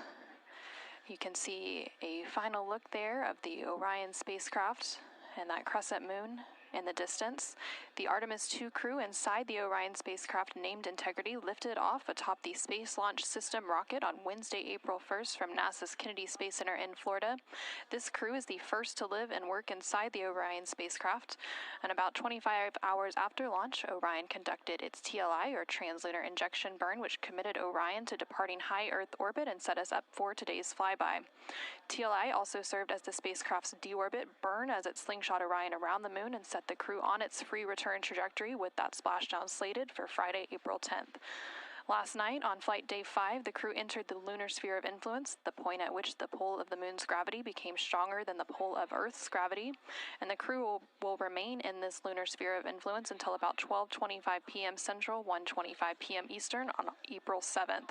Today, the crew spent the majority of their day making science observations and capturing imagery as part of the lunar flyby, during which Orion and its crew passed approximately 4,000 to 6,000 miles from the moon and provided the crew with a full disk view view of the lunar surface.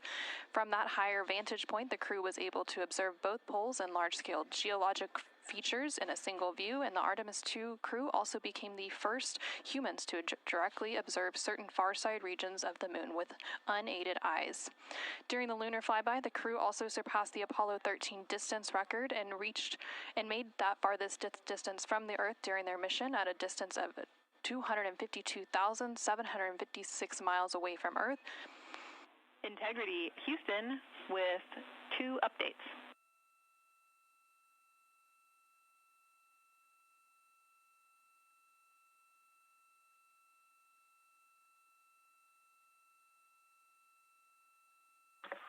Houston, go ahead with the updates. Hey, Victor, again, awesome job on both of those events.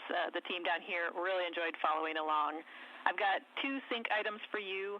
The first is that based on ground schedules, we'd like to pull your flight director conference up before your PMC, so we'll start the flight director conference at the time the PMC is currently scheduled.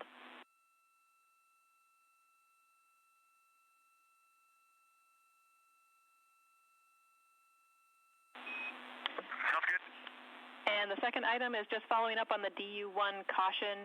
We believe this is a recurrence of what we saw with DU-2 earlier in the mission.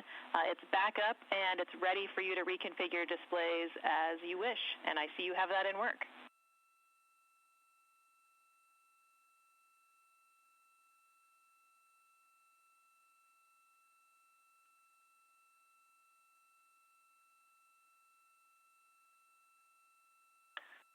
Okay, great.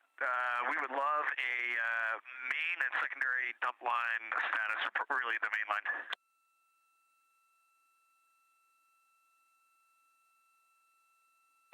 Check in.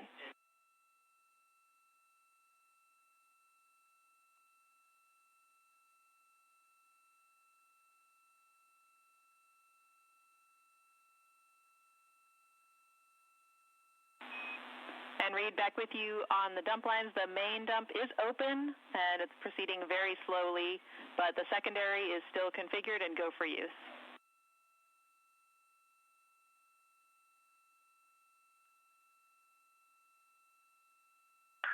Okay, sounds good. Thank you. And this is Artemis Mission Control. Some communication there between NASA astronaut Reid Wiseman and the Capcom, or capsule communicator, here in Mission Control, discussing some of the final activities on their timeline for the day before they head into pre-sleep and get ready to close out Flight Day 6. So during the flyby period, the Artemis crew and in its Orion spacecraft reached a farthest distance from Earth at 252,756 miles, which was 4,112 miles farther than Apollo 13. And a couple minutes prior to that farthest distance milestone, Orion also made its closest approach to the moon at a distance of 4,067 miles. And at the end of the lunar flyby period, the crew was also able to see an eclipse with the sun hidden from view behind the opposite side of the moon from the perspective of Orion. And during this time, the crew saw a mostly dark moon, and the crew also used the opportunity to analyze the solar corona, which is the sun's outermost atmosphere.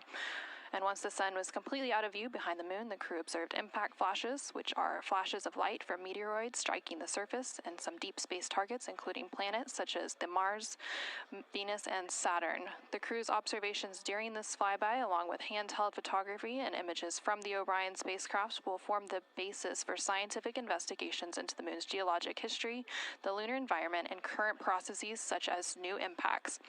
At this point in the Artemis II mission, the crew and the teams on the ground have begun or completed 23 of the 27 high-priority objectives for the mission, providing a tremendous insight into the operation of the Orion spacecraft and critical information as we prepare for future Artemis missions.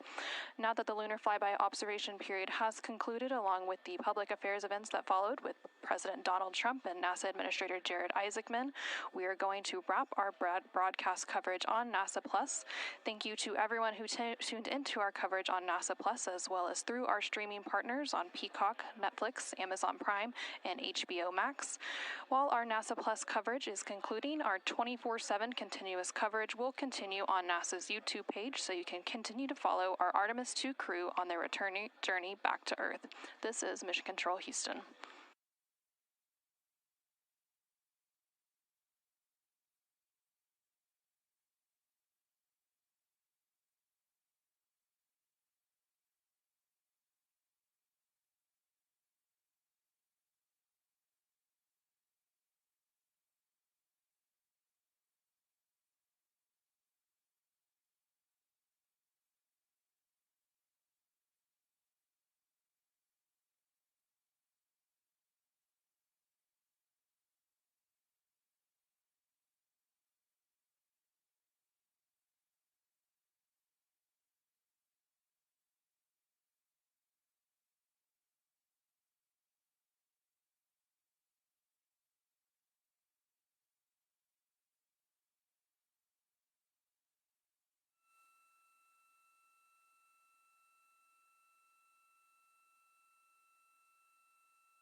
Houston Integrity, we have a science question. We are ready to copy.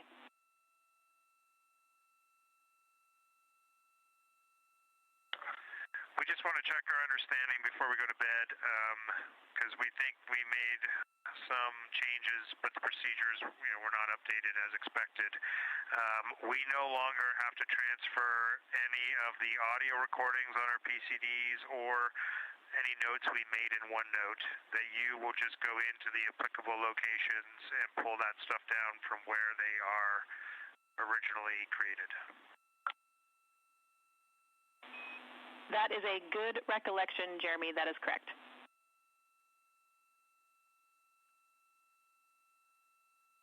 Okay, so we are transferring photos into 4 science folders on all 3 PCDs.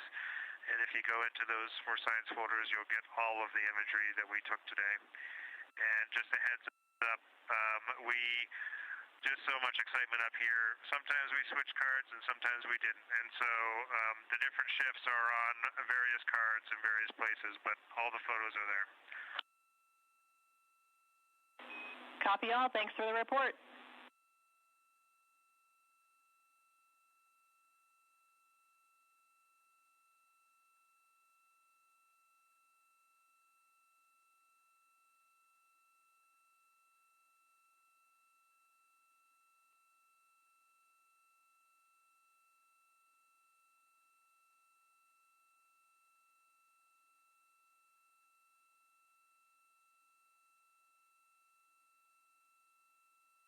This is Artemis Mission Control in Houston, Texas. We're currently 5 days, 4 hours, and 52 minutes into the Artemis II mission. You just heard some call down from the crew on board the Orion spacecraft, and you can see a live view of the exterior of that Orion spacecraft there on your screen.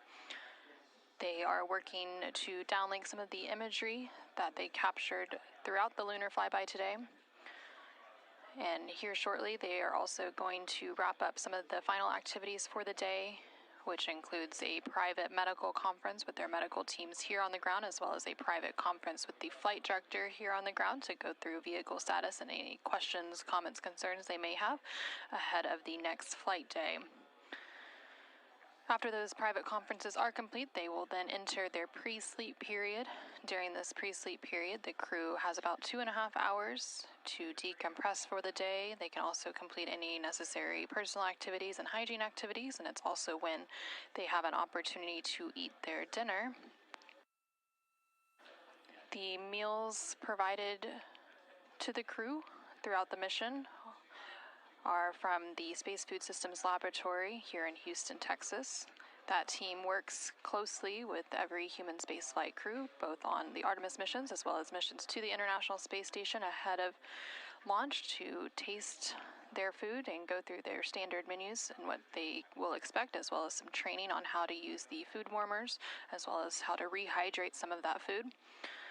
Some of the food that the crew may be eating for dinner tonight includes chicken with corn and black beans, sweet and sour pork, rice pilaf, spicy green beans, citrus fruit salad, maple cream cookies,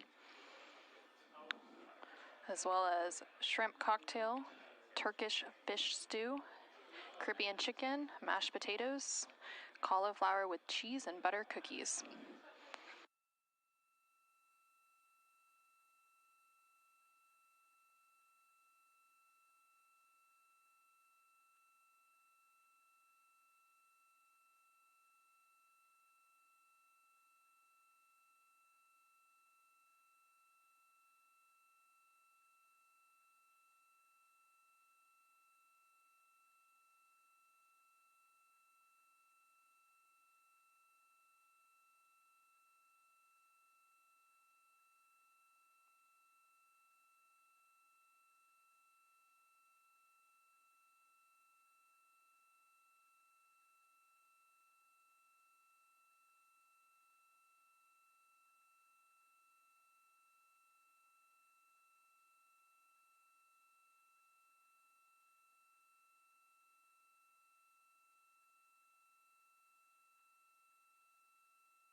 Integrity Houston, OE2 is configured for your conference with Mr. Radigan.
This is Artemis Mission Control. You are currently seeing a live view of the Orion spacecraft. This view coming to you from one of the 4 solar array wings or SAWs. They each have cameras mounted to them that provide these live views. And in the distance you can see a crescent Earth. That of course is now the destination for the Orion spacecraft and its crew now that we are on the return journey leg of the mission following today's lunar flyby. We are targeting a splashdown in the Pacific Ocean off the coast of California on Friday, April 10th. That splashdown will take place in about 3 days, 20 hours, and 13 minutes. The crew is wrapping up their 6th flight day. They are currently in a privatized conference with the flight director here in Mission Control. They typically have a private conference at the end of every flight day. Following this, they will have a brief private conference with their medical teams here on the ground, and then they will head into their pre-sleep period, and that will wrap up their 6th flight day as part of the Artemis II mission. Going into the 7th flight day, they will have quite a bit of time off duty, but they will complete a post-lunar flyby conference. During this time, they will have the opportunity to discuss their lunar flyby observations with the science team on the ground, while some of that is still fresh and top of mind. And then a little bit later in the day, there is the opportunity for a RTC-1 burn. This is a return trajectory correction burn, should it be needed, and it will allow, it would be a short thruster firing to allow the Orion spacecraft to fine-tune its trajectory on the return leg. And then in the second half of the day, they will work on a radiation sheltering demonstration.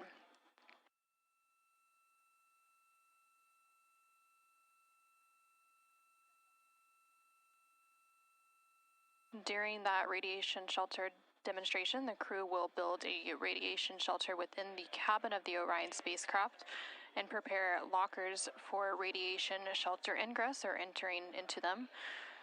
On missions to the moon through the Artemis program, astronauts venture beyond Earth's protective magnetic field. The Orion spacecraft serves as the main protection against the sun's intense power. And NASA has radiation dosage level thresholds that they look for inside Orion. The first threshold signals a caution, prompting closer monitoring and coordination with medical and flight operations team. And then a higher threshold triggers a recommendation for the crew to take shelter. Radiation shielding in space is all about mass. Charged particles are slowed and absorbed as they pass through matter, so astronauts are trained to reconfigure their cabin during a solar particle event, removing stowed equipment from storage bays and securing it along areas of the cabin to add mass between themselves and incoming particles. Since Artemis II is the first crewed Artemis mission, testing this procedure in the Orion spacecraft is a major objective of the mission.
This is Artemis Mission Control in Houston, Texas. We are currently 5 days, 5 hours, and 19 minutes into the Artemis II mission and counting.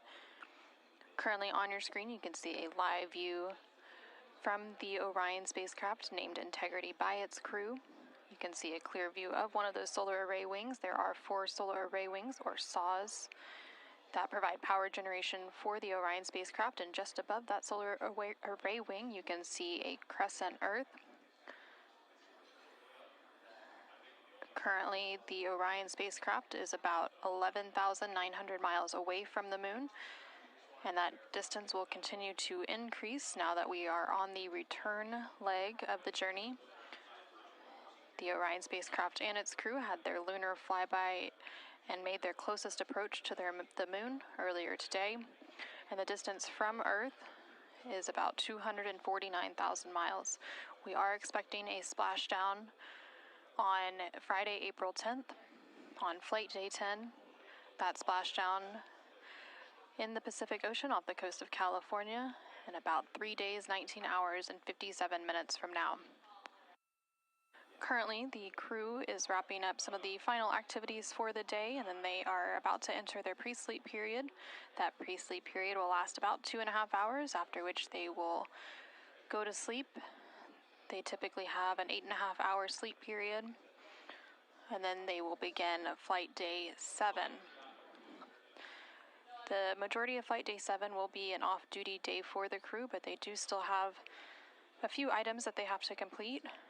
One of those is a post-lunar flyby conference, and this will be directly with the crew and the science team here on the ground to discuss some of their lunar flyby observations as part of the data collection to allow the crew to talk through what they experienced and what they saw while it's still top of mind and fresh following today's lunar flyby observation period. Again, that lunar flyby lasted about 7 hours, and towards the tail end of that flyby, they did get to experience an eclipse. Following that post-lunar flyby conference, the crew will have a little bit of a break. They will be able to exercise, have their midday meal, and then there is the opportunity for a return trajectory correction 1 burn should it be needed.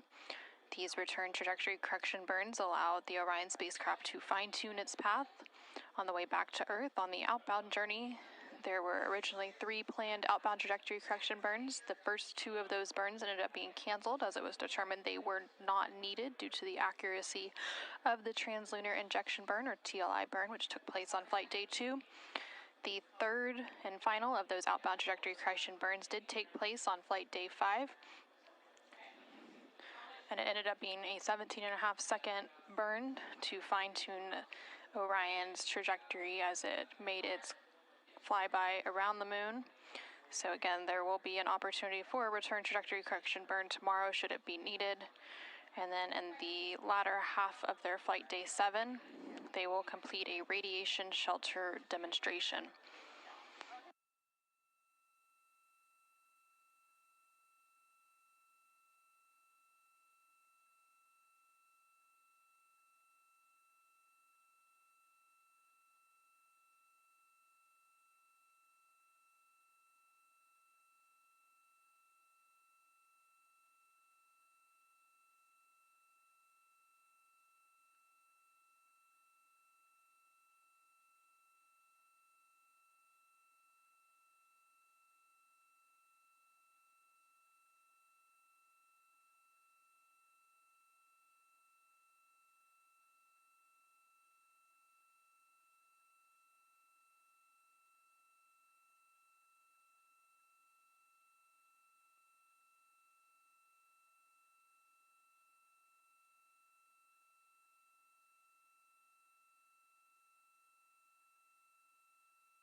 This is Artemis Mission Control in Houston, Texas. Currently on your screen, you can see a live view of the Orion spacecraft on the left-hand side.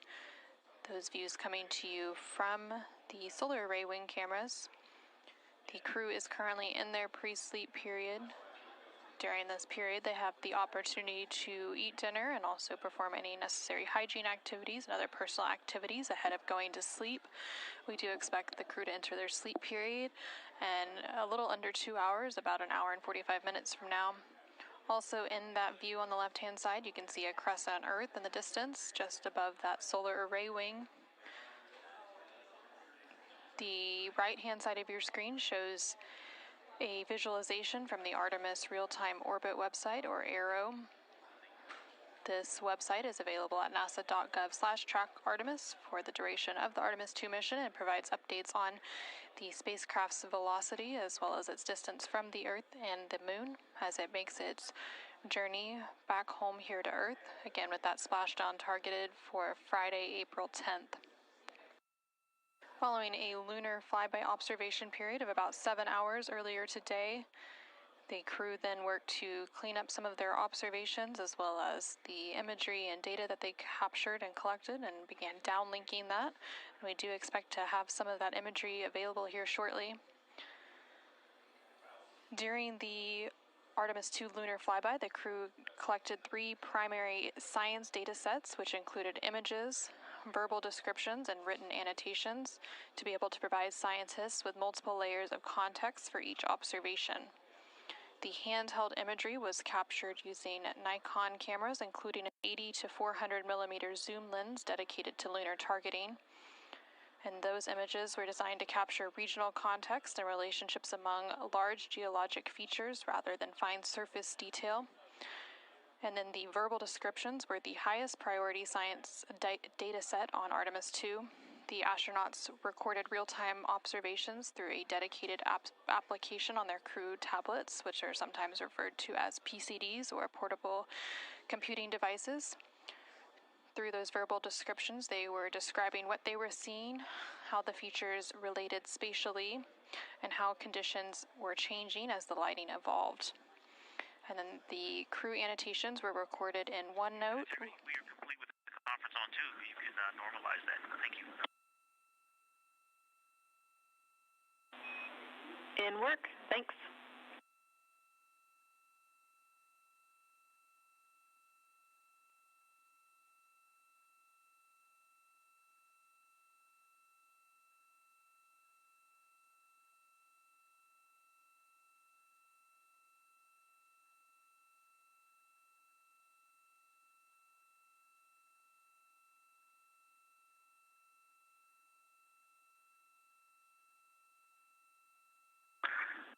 Houston integrity, the actor data is on PCD2.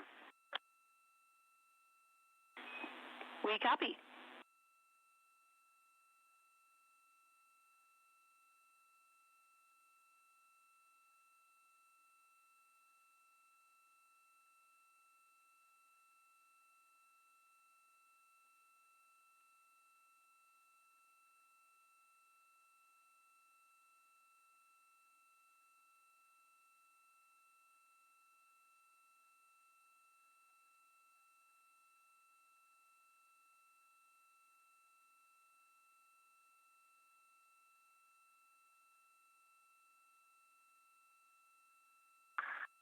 Houston integrity on 1 for imagery for downlink folders. Go ahead.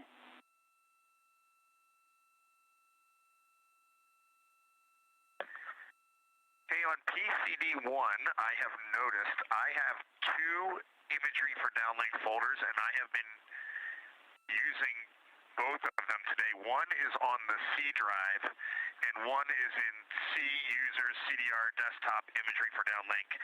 So when they're downlinking from PCD1, please have them check both folders, and then after, it looks like there was an alias placed on my desktop, and that has caused that confusion. So likely my fault, don't recall. But if they could please check both the C drive imagery for downlink and then my login imagery for downlink on PCD1, I would appreciate it. We copy.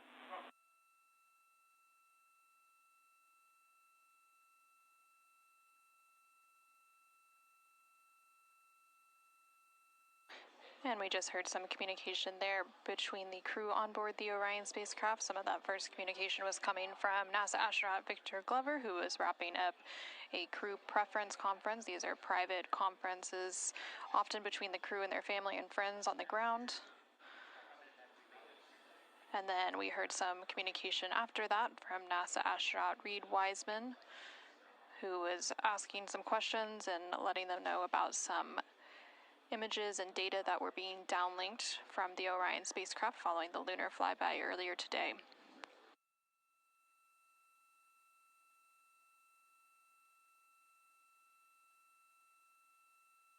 During the lunar flyby, in addition to the images and verbal descriptions and written annotations that the crew was collecting, the Orion spacecraft's vehicle-mounted cameras also supplemented the crew's observations by providing high-resolution still imagery and lower-resolution video before, during, and after the flyby from perspectives unavailable inside the Orion spacecraft itself.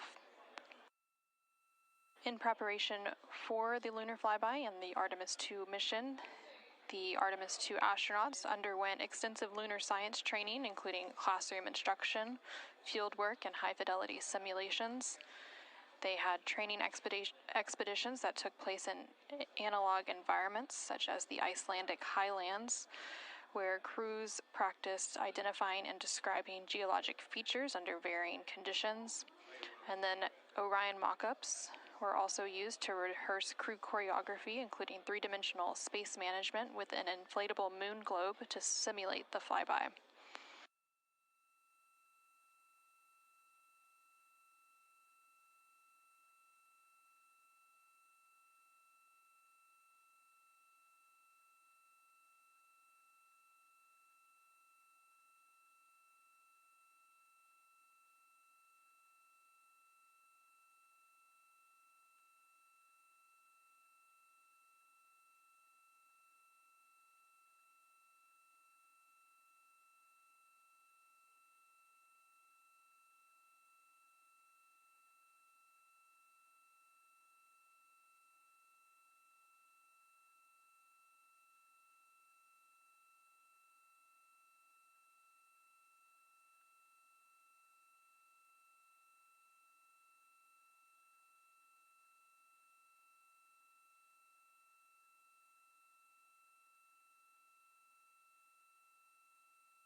1 for the overboard dump.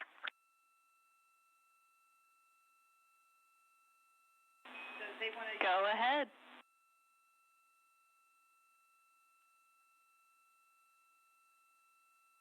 If you could secure the overhead dump, we would like to use non-urine toilet, and then we'll call you when we're complete.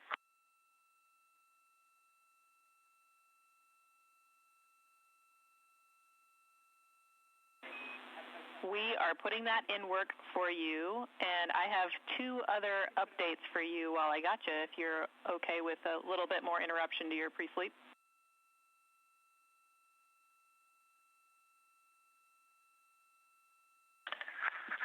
Send it.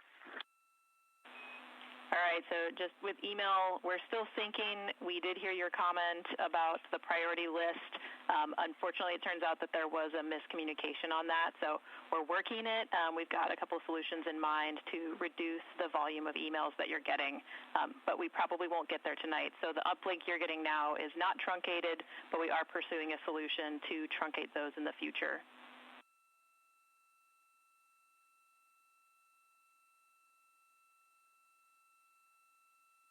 Okay, and what's your ETA on how much longer you want us hands-off email, or we're just not going to have access tonight?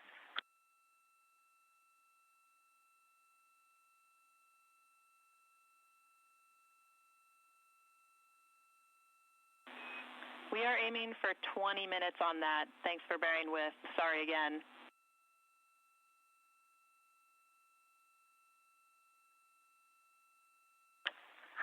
Yeah, it's no big deal. Email around the moon was not something we expected to have anyway. Well, you guys regaled us with so much moon joy today. We were really hoping to pay you back. But we'll let you know as soon as that sync is complete. The second thing we had for you is that we are going to start doing some playback from the ACU. So OE2 will be unavailable for about an hour while we are playing back some of your comm from earlier.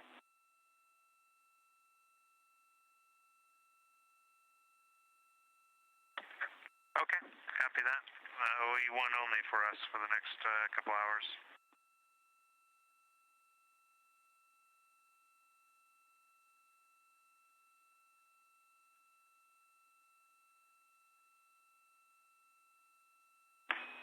And last but not least, the overboard vent valve is closed, so you are go to go.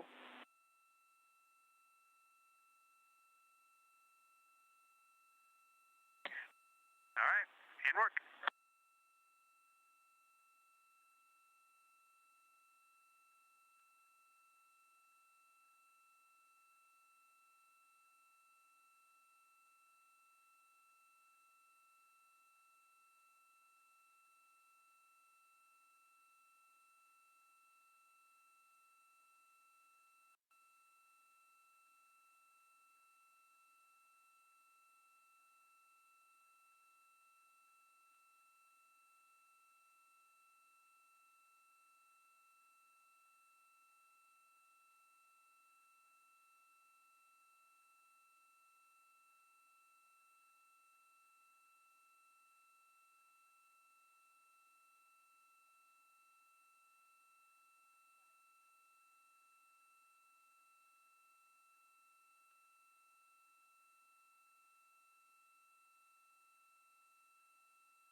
This is Artemis Mission Control. You're currently seeing a live view of the Orion spacecraft. This view coming to you from one of the solar array wing cameras.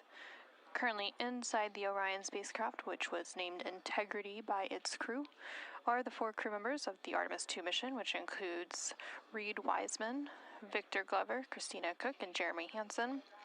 The crew recently completed their lunar flyby today during flight day 6. And they are currently in their pre-sleep period, preparing to go to sleep in a little over an hour to wrap up flight day 6.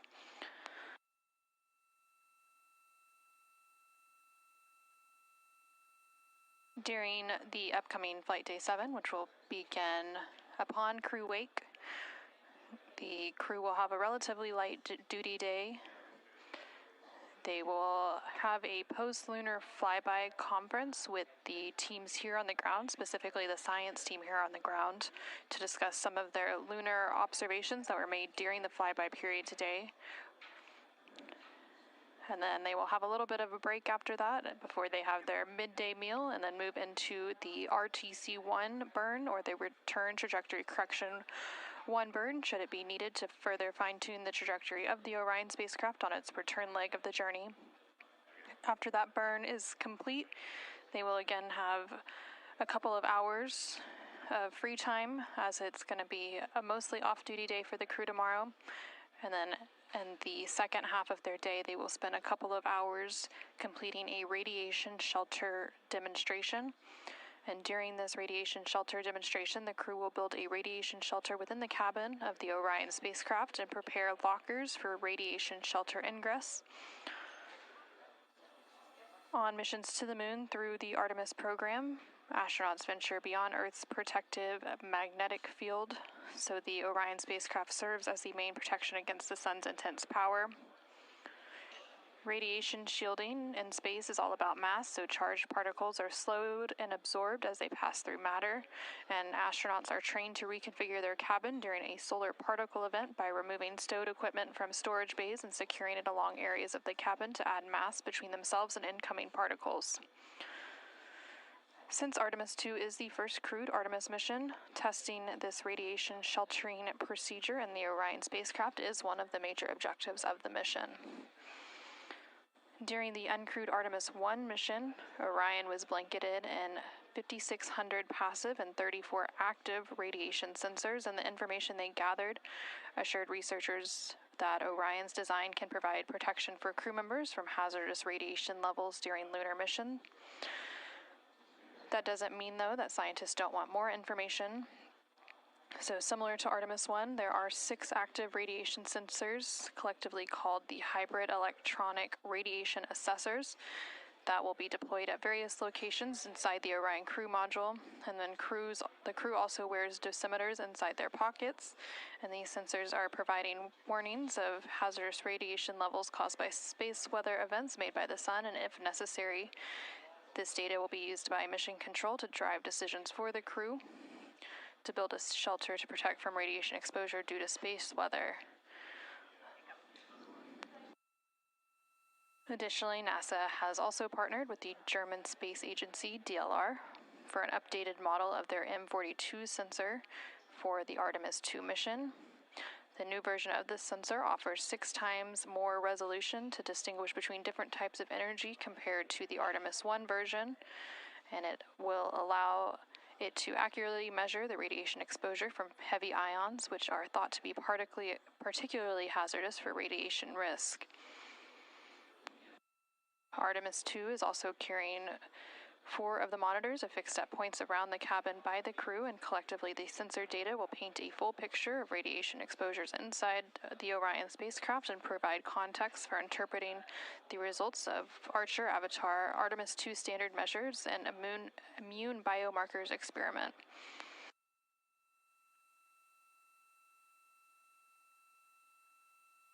Currently on your screen, you can see a view of the Artemis Real-Time Orbit website, or ARO. This is available at nasa.gov/trackartemis and provides updates on the velocity of the Orion spacecraft along with its distance from the Earth and from the Moon. So the distance from the Moon is now increasing following that lunar close approach that took place earlier today. There's now just under 14,000 miles. Integrity Houston with a couple more cleanup items.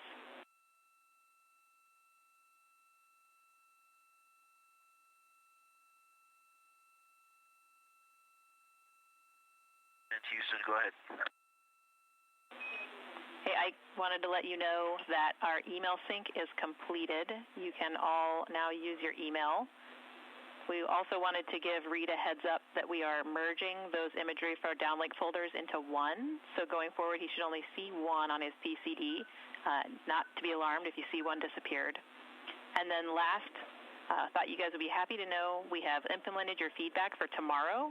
So we are ensuring that everyone will have exercise. We are also going to move the rad shelter demo to flight day 8, where it is going to be condensed to focus on the highest priority objectives.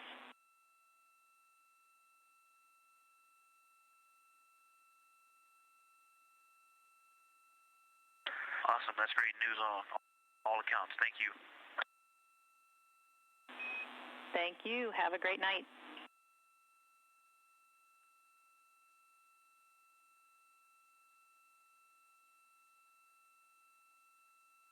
And we just heard some... Thank you, Tess, and you have a good night, too. And we just heard some communication there between NASA astronaut Victor Glover on board the Orion spacecraft and the Capcom, or capsule communicator, here in Mission Control, Tess Caswell for Orbit 2. They were discussing an update that was being made to the crew's email on board the Orion spacecraft. That update now complete, and they were also discussing some of the activities that were scheduled for Flight Day 7, which is tomorrow.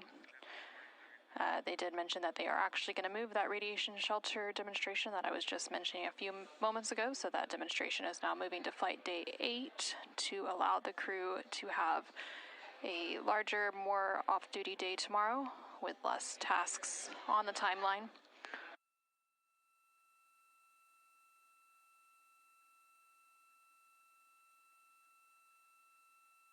So now for Flight Day 7, the crew will just have their post-lunar flyby conference, and then possibly that return trajectory correction 1 burn should it be needed. Otherwise, they will have a pretty light duty day tomorrow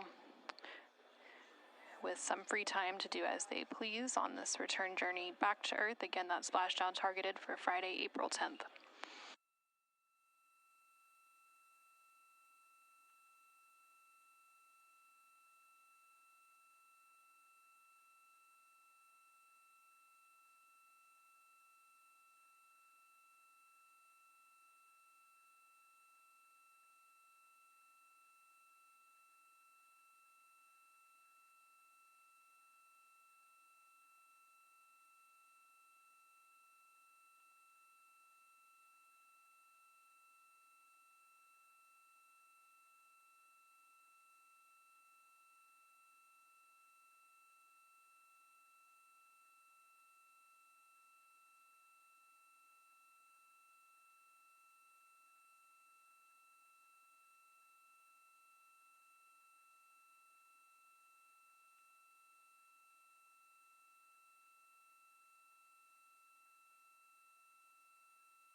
Houston, integrity for AGA.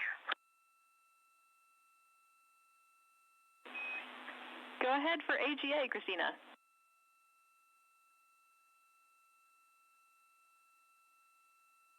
Hey, Tess, we've got CO2 2.8, O2 27.0, 76.3 degrees, and 10.5 psia.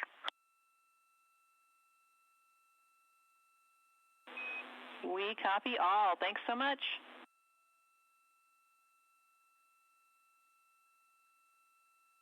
Thank you, guys. Good night.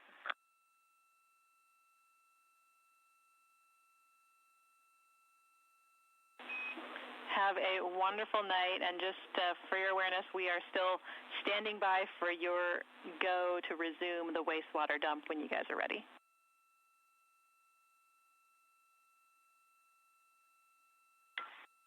Yes, absolutely. The good night was probably a little early. Usually when we say good night to Houston, we call about 5 more times. That's our pattern.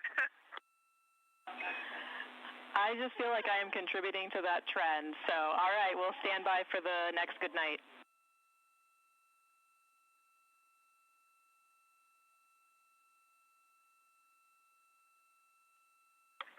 Okay, good night, Tess. We'll talk to you soon.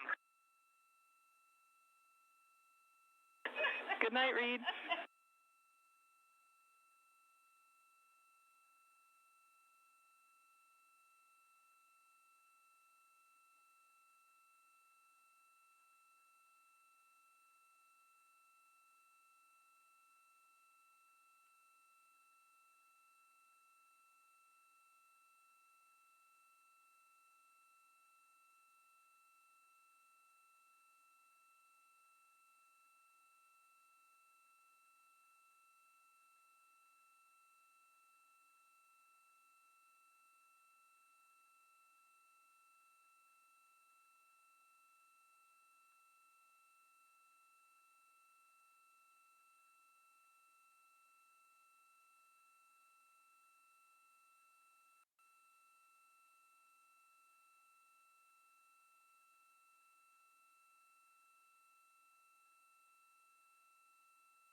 This is Artemis Mission Control in Houston, Texas. The crew currently going into their pre-sleep and sleep period. They just did have a call down there as they are preparing for an upcoming wastewater dump. But in the meantime, I have Marie Henderson, Artemis II Deputy Lunar Science Lead, joining me on console for a few minutes. Hey, Marie, how are you? Very good. Thanks for having me. It's a pleasure, and I know today was an exciting day for you and your team. But first, can you tell us a little bit more about your role in the Artemis II mission? I'm the Deputy Lunar Science Lead, but today I had the joy of a lifetime and held the role of the Science Evaluation Room Lead during the flyby today. So you mentioned the Science Evaluation Room and being lead during that flyby. So what was that experience like for you? I know we saw some images coming from that room, and it seemed like a lot of excitement there. It was a complete joy in that room. It was a day just filled with science, with happiness, with love, and just really we got the chance to live out a lot of our dreams today, listening to the descriptions from the crew. So we got to have a lot of fun. We got to feel their joy, but we also have a lot of science to follow up on. And so today, I think, was just the beginning a little bit, and there on your screen, for those at home, you can see a look inside the Science Evaluation Room. Now it's a little bit empty, as folks have wrapped up that lunar flyby, but again, it's just the beginning for some of that data. But for those who may not know, what was the role of the SIR, or the Science Evaluation Room, during the flyby? So today, during the flyby, we had a documentation of the flyby, and also you heard some of those great questions and science conversations that came down today.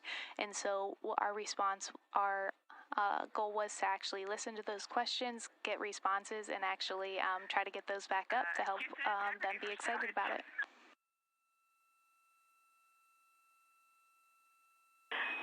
Go ahead.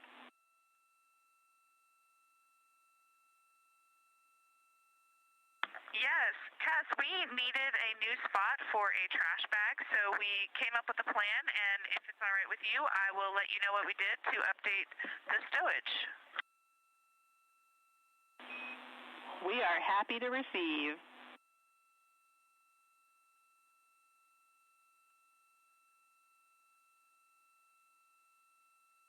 Okay, we managed to fill bag 2 of locker D with 3 trash bags and some other dry trash packaging stuff. That was the last location y'all gave us. We then emptied bag 8 of D by deploying all of the nitrile gloves in there. I'm seeing 3 packs of 30 and 1 pack of compaction plates into the toilet.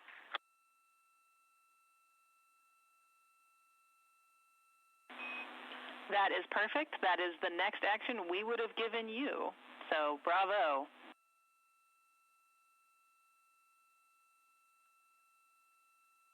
All right, mind meld. Thank you and good night. Good night. Talk to you in a minute.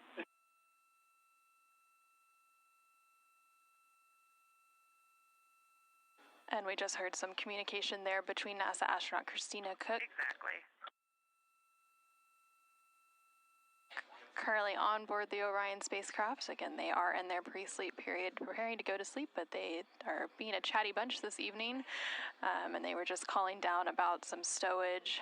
There is actually a position here in Mission Control, the IVA, or Intravehicular Activity Officer, that tracks where everything is and where everything is stored on board the Orion spacecraft. Again, I am here with Marie Henderson, Artemis II Deputy Lunar Science Lead. We were just talking about some of the moments from the flyby, so can you tell us a little bit about what some of the biggest moments are that stood out to you during the flyby? Yeah, I think that first time we started to hear their descriptions of colors coming down was one of those things that we have been talking about, training them on. We know it's one of those things that the human eye is uniquely capable of picking up, and so that's one of those things we really were excited about. But just listening to that eclipse, watching the video of the eclipse, and then also hearing the words that they saw some impact flashes, it was just, it was a dream. And we have so much work to do, and we're very excited about it. So the crew following the flyby was in the process of downlinking and beginning to downlink some of that data and the imagery, but now that the lunar flyby is complete, what comes next for you and your team? So we actually, the members of our SIR team, most of them have gone home, but we had another shift of scientists come on. They are in our Science Mission Operations Room, the deliciously named S'more. So they are working right now, and so they are waiting for that data to come down and start processing it.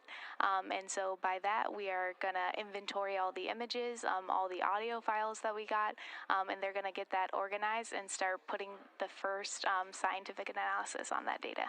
That'll be exciting, and we're so excited to see some of those images, and of course we'll share those with the world once we are able to and once we have those. And tomorrow on Flight Day 7, you will have the Post-Lunar Flyby Conference with the crew. What insights do you hope to gain from that opportunity as well? Yeah, we're really excited about this Post-flyby crew conference tomorrow because we've only done one part of our data collection, and so we have heard from them during the flyby just through over the air, but the other two members who were at the windows, they were collecting recordings on their personal computers and also taking those images. So we have a lot of observations to listen through, and then tomorrow we'll actually get to ask more questions. And so as you heard today on the during the flyby, they were really excited when they got the chance to talk to each other, talk through those discussions. And they said every time they actually took a moment to talk to each other, they were talking science and learned more from each other, and they had a different, unique perspective. We as scientists want more of that. And so we have this chance tomorrow to talk to them during the crew conference, and it's almost like when you're on vacation and you want to journal and write down everything that happened before you take the long flight home and have to go back to work. That is the same concept here. Is they had this amazing lunar flyby, and they have a lot of work left to do to get home, and so we wanted to hear more about it and get the chance to ask them some questions based on the data they have collected. And I can just hear the excitement in your voice, and you keep smiling as you talk. So I can really tell that it was an exciting day for you, and there's just so much more ahead from this opportunity. But from your perspective, what excites you the most about the scientific opportunities that Artemis II opens for future missions? This is just the beginning. This is the beginning of our science in Artemis, and we know that every single mission going forward will give us the opportunity to learn more. There are a lot of open hypotheses on the moon, and I'm really excited that maybe we get a little closer to closing some of them today. Well, thank you so much, Marie, for joining us, and it was a pleasure to watch your team in action during the lunar flyby, and we can't wait to see what scientific insights y'all deliver for us the rest of the mission. Thank you so much. Thank you.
This is Artemis Mission Control in Houston, Texas. We are currently 5 days, 7 hours, and 15 minutes and counting into the Artemis II mission, following a launch on Wednesday, April 1st at 5:35 p.m. Central, 6:35 p.m. Eastern Time. We are currently rounding out Flight Day 6. The crew on board the Orion spacecraft, named Integrity, is preparing to enter their sleep period in about 15 minutes. This will be an 8.5-hour block of sleep, and then they will begin Flight Day 7. Flight Day 7 is expected to be a relatively light day for the crew. They will have a post-lunar flyby crew conference with the science team here on the ground towards the beginning part of their day. There will then be the opportunity for a return trajectory correction burn, or RTC-1 burn, should it be needed to fine-tune the trajectory of the Orion spacecraft as it makes its way back home to Earth. And then for the most part, the second half of their day will be relatively empty, allowing the crew to rest and do any sort of activities of their choosing. Today, the crew spent most of their time in a lunar flyby observation period, during which they captured imagery. They also captured voice recordings and made annotations of what they were seeing on the moon to provide to science teams here in Mission Control. Those science teams beginning to receive some of those downlinked assets, and they'll continue to receive some of that imagery throughout the night. And the science team will begin evaluating some of that in preparation for that science post-lunar flyby conference tomorrow. Currently on your screen, you're seeing a live look of the Orion spacecraft. This view coming to you from one of the 4 solar array wings on the Orion spacecraft. Each of those wings has a camera, and from this view you can see some of those thrusters at the bottom of the service module. Those thrusters would be used in that return trajectory correction burn 1 tomorrow, should it be needed. Now you're seeing a view of the Artemis Real-Time Orbit website, or ARO, which is available at nasa.gov/trackartemis. This provides updates on the velocity and distance of the Orion spacecraft and its crew from the Earth and Moon throughout its journey around the Moon and back home to Earth. Now that the lunar flyby and the lunar close approach has been completed, the distance between the Orion spacecraft and the Moon will continue to increase, so they're now about 16,000 miles away from the Moon, and that distance separating the crew and the home planet of Earth will continue to decrease all the way up until a splashdown, which is targeted on Friday, April 10th. That splashdown is predicted to take place in about 3 days, 17 hours, and 59 minutes. And again, should that return trajectory correction 1 burn be needed tomorrow, that would take place in about 18 hours and 9 minutes from now.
This is Artemis Mission Control in Houston, Texas. We are currently 5 days, 7 hours, and 29 minutes into the Artemis II mission.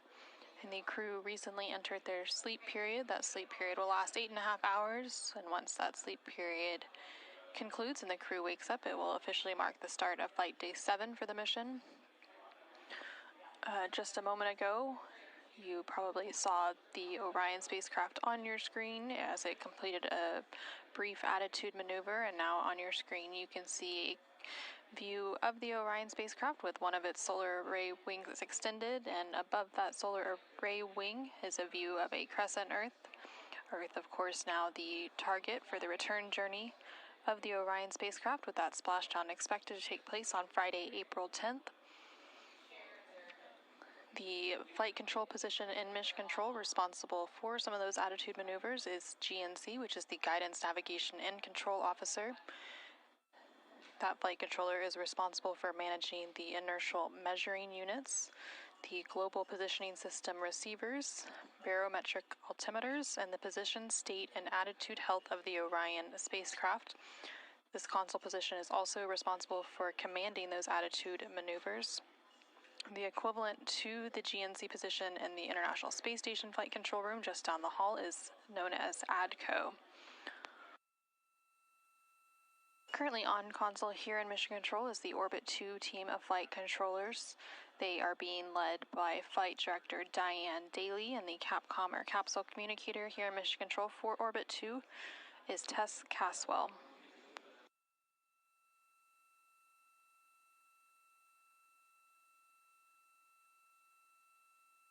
And there on your screen on the right hand side you can see that Flight Director console and that Capcom console next to each other. The team here in Mission Control is staffed 24/7 throughout the duration of the Artemis II mission. The team rotates through 3 shifts a day, known as orbits. So currently the Orbit 2 team of flight controllers is on console, and the Orbit 3 team of flight controllers will be coming on console to complete a shift handover in about 2 hours from now.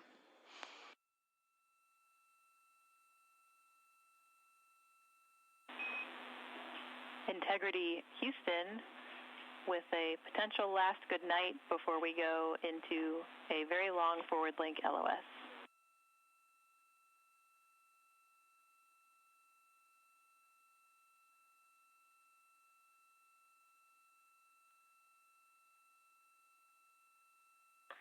Go ahead.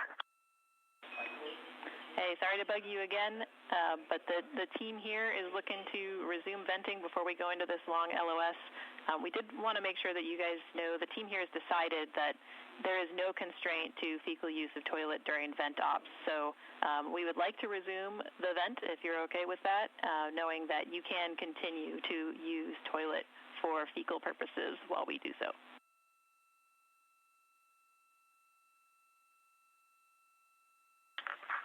Resume the vent. And there was much rejoicing.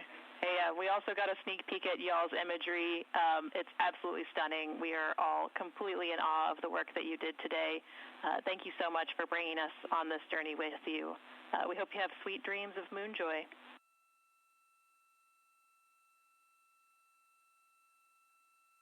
Thank you so much, Tess. And when you think about 10,000 pictures in a day, trying to download 10 for PAO is tough. So that's just a sampling. There's many more that look like them, and there's probably quite a few that look better than them. But that was the best we could do right there. So glad that they're appreciated. We certainly appreciated being up here in our observation post. Hey, one thing while I got you for tomorrow morning, I know we're trying to make it a light crew day, but if you could still give us our wake up on time at the beginning of post sleep, we would appreciate it so we can get our science going and get our morning about us.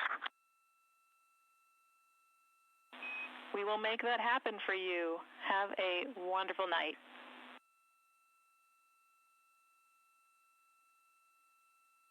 All right, good night until I call you in 5 minutes. See ya.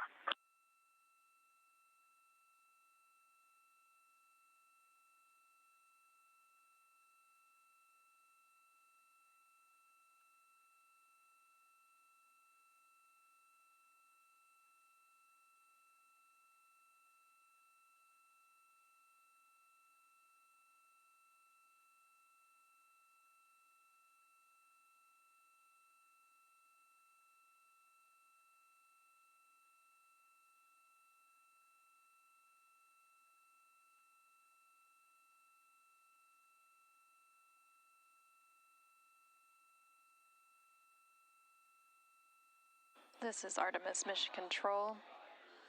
Some final communication for the evening there from the Orion Commander Reid Wiseman and the Capcom or Capsule Communicator here in Mission Control, Tess Caswell, who you can see there in the center portion of the right block of your screen.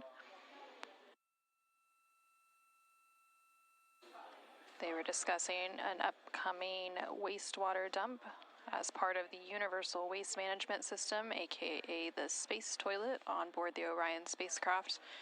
They conduct periodic wastewater dumps where they vent the wastewater overboard.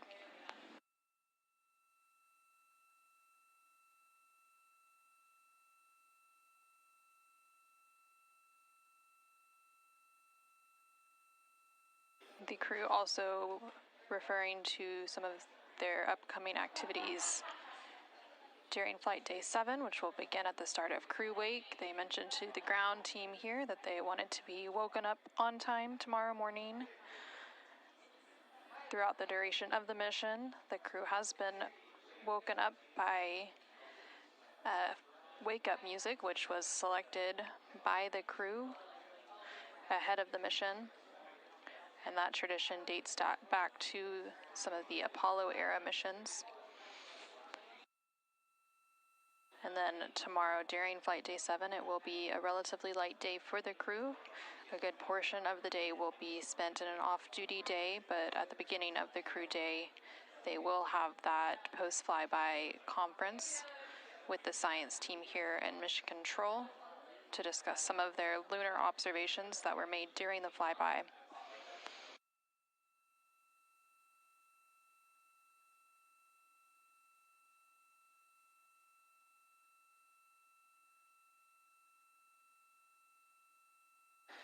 The mission control position here responsible for some of those wastewater dumps that have been referenced throughout the mission is ECOM, which stands for the Emergency Environmental and Consumables Manager.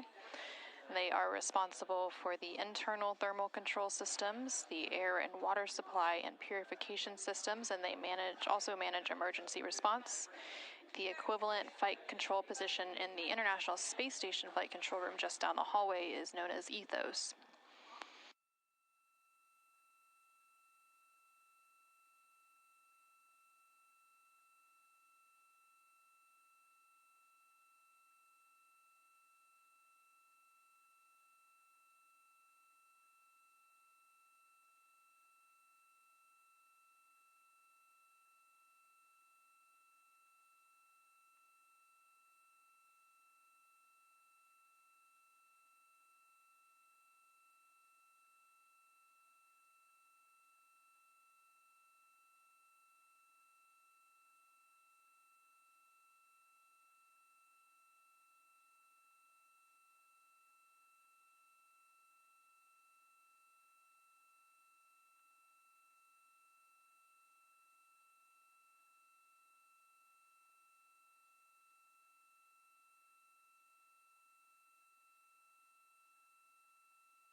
This is Artemis Mission Control. You are now seeing a live look of the Orion spacecraft. We lost that view momentarily as it went through a data rate change. And then we are also expecting a forward link loss of signal in about 13 minutes, which will mean that the crew can call down if they want, even though they are in a sleep period at this point.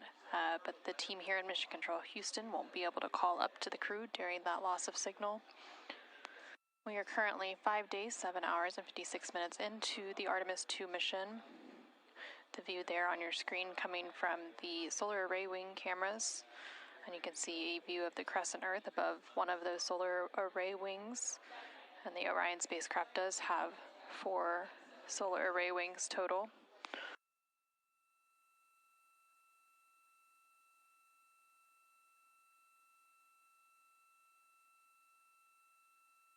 The flight control position here in Mission Control that monitors some of those data rate changes is known as INCO, which stands for the Instrumentation and Communications Officer, and they manage the communication systems of the Orion spacecraft, including the phased array antennas, baseband signal processors, and audio systems. And the equivalent position in the International Space Station Flight Control Room down the hallway is known as CRONUS.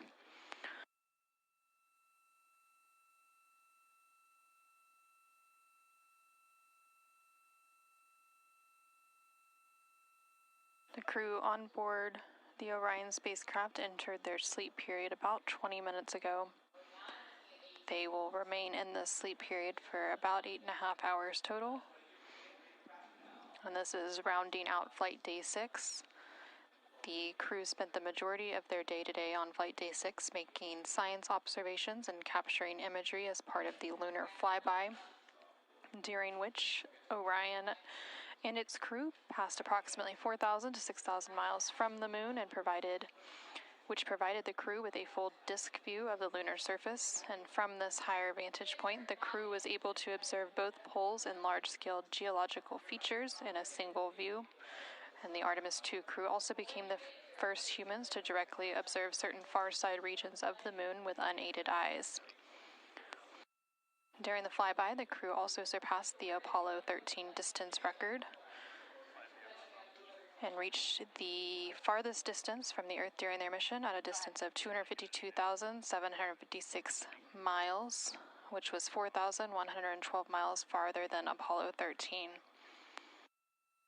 A couple minutes prior to that farthest distance, Orion made its closest approach to the moon at a distance of 4,067 miles.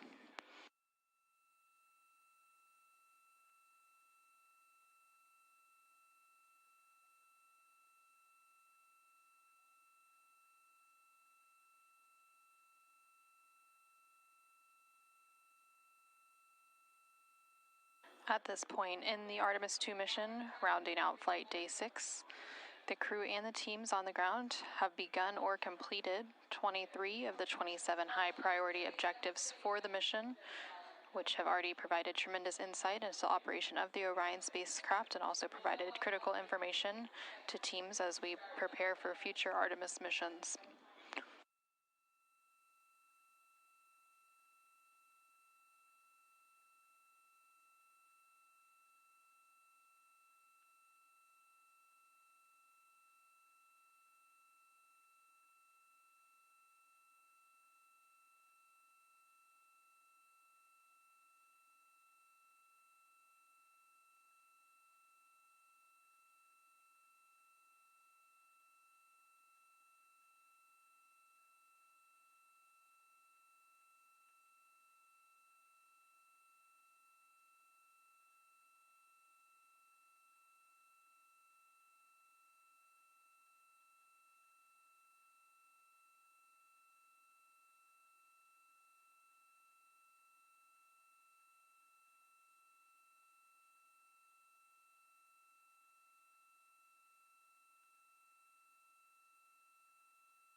This is Artemis Mission Control. A couple moments ago, we saw the Orion spacecraft as it completed a small attitude maneuver. These attitude maneuvers are managed by the GNC position here in Mission Control, which stands for the Guidance, Navigation, and Control Officer. They're responsible for commanding those attitude maneuvers. And during that maneuver, you could also get a good look at some of the solar array wings as they were positioning. There are 4 solar array wings, which are sometimes referred to as saws, on the service module of the Orion spacecraft, and each of those solar array wings is made of 3 panels, and each of those panels is approximately 6.5 by 6.5, and the total length of each solar array wing is nearly 23 feet, which is about 7 meters long.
This is Artemis Mission Control. We are currently at a mission elapsed time of 5 days, 8 hours, and 23 minutes into the Artemis II mission.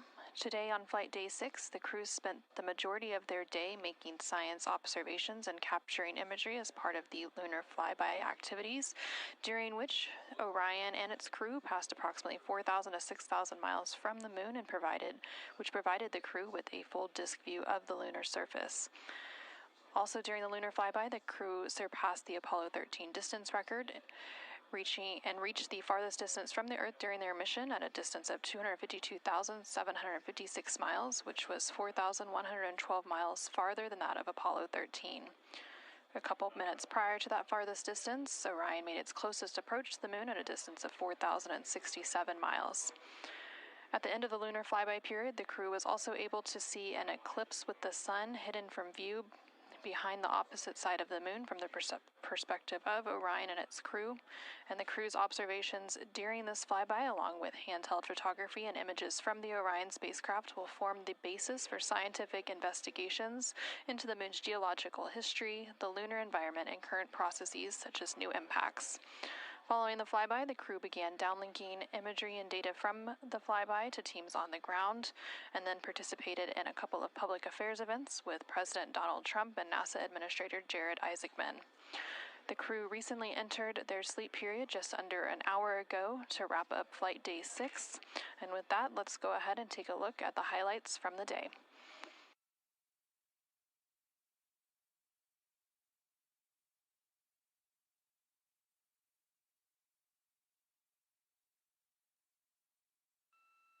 Mark, I think one of the most interesting things right now is the four of us have looked at this moon our entire lives, and the way we are responding to what we are seeing out the window is, it's just like we're a bunch of little kids up here. We cannot get enough of this. It's amazing. Thank you for the privilege.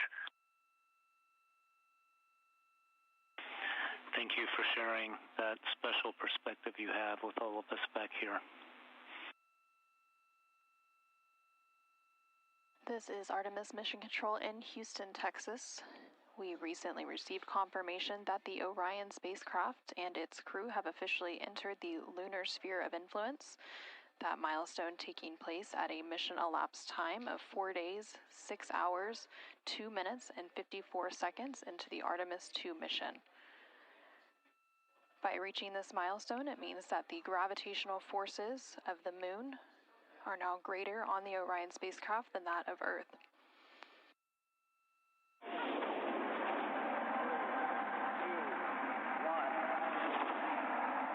Hello, Artemis II. This is Apollo astronaut Jim Lovell. Welcome to my old neighborhood. When Frank Borman and Bill Andrews and I orbited the moon on Apollo 8, we got humanity's first up-close look at the moon and got a view of the home planet that inspired and united people around the world. I'm proud to pass that torch on to you as you swing around the moon and lay the groundwork for missions to Mars for the benefit of all. It's a historic day, and I know how busy you'll be, but don't forget to enjoy the view. So, Reid, Victor, and Christina, and Jeremy, and all the great teams supporting you, good luck and Godspeed from all of us here on the good Earth. Good morning, Houston. Integrity on one week. That was an awesome message from Jim Lovell, and very cool to hear him welcome us to the neighborhood. It's going to be a great day. Thank you. Good morning, Houston, from inside Integrity, 215,049 miles away from Earth and 12,712 miles from the moon. Let's actually savor the calm delay that we have. We're ready for the morning DPC. Beautiful. We are savoring it down here. Good morning, Integrity, and good morning, Moon. Our room is buzzing with moon joy today, and I imagine yours is too. We are ready to go. We are looking forward to working with and for the science team, and we are just excited to be so close to finally accomplishing what we've been training for so many years. And also, we want to say thank you for that really special message from Jim Lovell. we have a pretty neat emblem up here. We have a patch that was flown on the Apollo 8 mission. And that patch is here on the Artemis II mission as well. And that was sent to us by the Lovell family, by Jim Lovell's son. And so that was a really special way to start the day. And he said to welcome us to the neighborhood, and it's great to be in this neighborhood, and we look forward to sharing this neighborhood with you all. We can't wait. We see the patch, and it's looking beautiful. Thank you. When this showed up in our office from his family, we were completely honored, and the Earthrise, which this crew is responsible for taking that photo, has been instrumental both to our crew as our ethos and values, but also just personally to myself. I had the photo up in my room as a kid, and it was part of what inspired me to keep working hard to achieve things I dreamed about. Also, we took a deep dive into the cockpit recordings around the time that picture was taken, and it turns out there was a lot of hubbub, kind of I wouldn't say fighting over cameras, but definitely everyone wanted to capture the shot, so we're happy to carry on that legacy because we often are all glued to windows and looking for cameras too.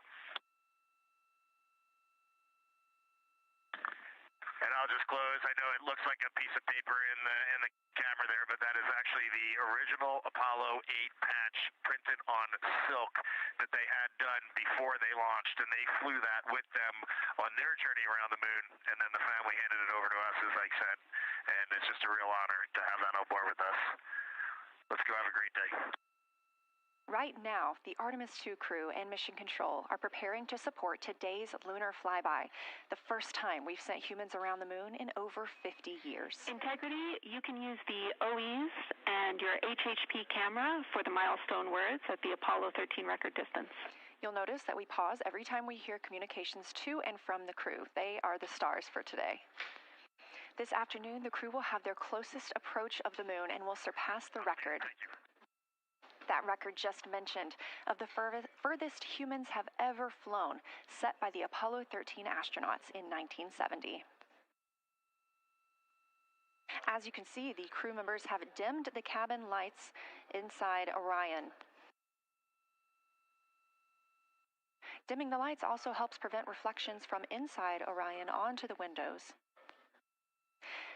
Ahead of this lunar flyby, let's dive in and explain what you can expect over the next several hours. The crew has about 6 hours allotted to make observations about the moon. Throughout the flyby, their activities have been precisely timelined. There are five blocks of time during which the crew will be observing the moon from Orion's windows.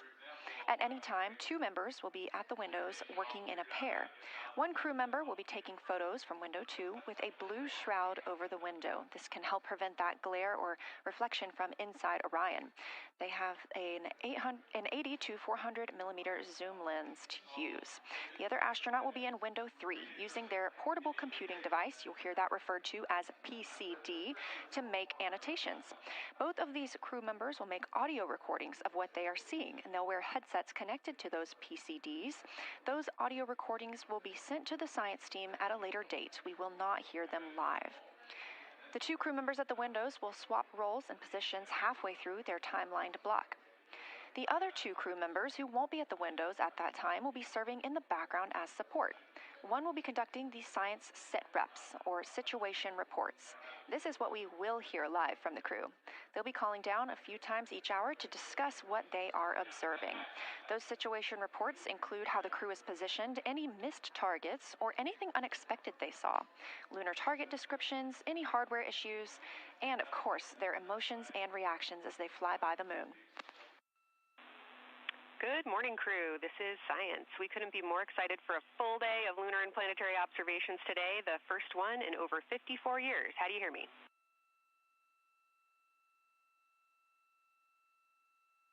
We hear you loud and clear, and Kelsey, you just got to know you're pulling us away from the moon right now, so let's go. Message received. I will keep it tight here. I did just want to start with a thank you on behalf of the Lunar Science Team and the entire lunar and planetary science community, of which you are absolutely a part, for what you've already done in this mission and what you're going to do today to inspire the next generation of scientists. I have to say Moonjoy is the new term that's already become our team's new motto, so thanks for that. A reminder also that your observations so far indicate it will likely take some time for your eyes to adjust. We especially heard that around your terminator observations and your color observations. So reminder to know that your eye adaptation is going to kind of come in throughout your shift, and let us know when you start to see that nuance. Last reminder is around Earthset and Earthrise. When you're viewing us back here at home, you'll be looking directly at Asia, Africa, and Oceania. So I'm sure people watching from those places here on Earth will want to give you all a wave as you take their picture. And we're live in Artemis Mission Control in Houston, but we are not the only room monitoring today's flyby. As you heard Young mention, in this same building and just down the hall, a multidisciplinary lunar science team supports the Artemis II crew in real time, including experts in lunar geology, impact cratering, volcanism, polar science, imaging, and visualization.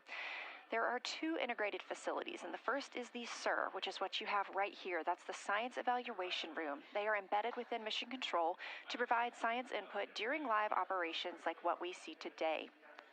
Additionally, and not pictured, we have the Science Mission Operations Room, a back room that processes data, evaluates imagery, and supports rapid analysis. Integrity crew, we have Reid's family in the viewing gallery. You're welcome to say hello.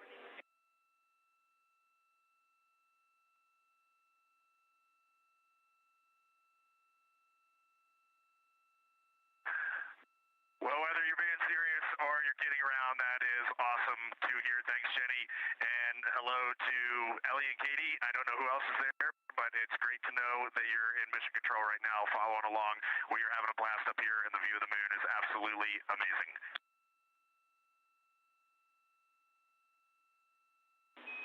I'm seeing a lot of hearts come out of the viewing gallery and even more smiles. Thanks, Reid.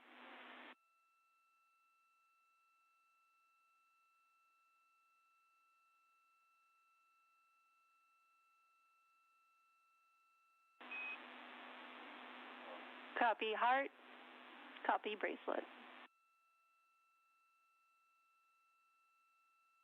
Integrity crew, on April 15th, 1970, during the Apollo 13 mission, 3 explorers set the record for the farthest distance humans have ever traveled from our home planet. At that time, over 55 years ago, Lovell, Swigert, and Hayes flew 248,655 statute miles away from Earth. Today, for all humanity, you're pushing beyond that frontier. Integrity, over to you.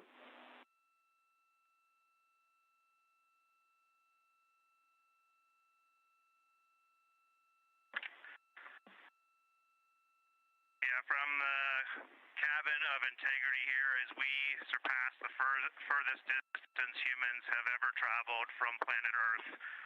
We do so in honoring the extraordinary efforts and feats of our predecessors in human space exploration. We will continue our journey even further into space before Mother Earth succeeds in pulling us back to everything that we hold dear. But we most importantly choose this moment to challenge this generation and the next to make sure this record is not long-lived. And we have a couple more things we'd like to take this moment for.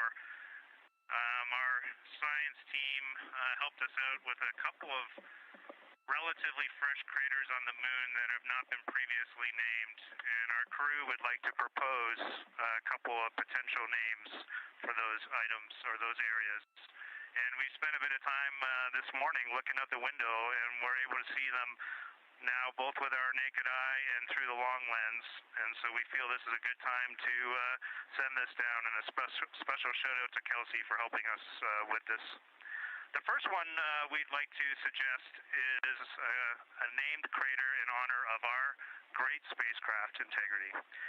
And so if you were to look at Oriental on the far side and then draw a line straight up to Ohm on the far side, relatively in the middle is an unnamed crater, and we would like to suggest it be called Integrity in the future.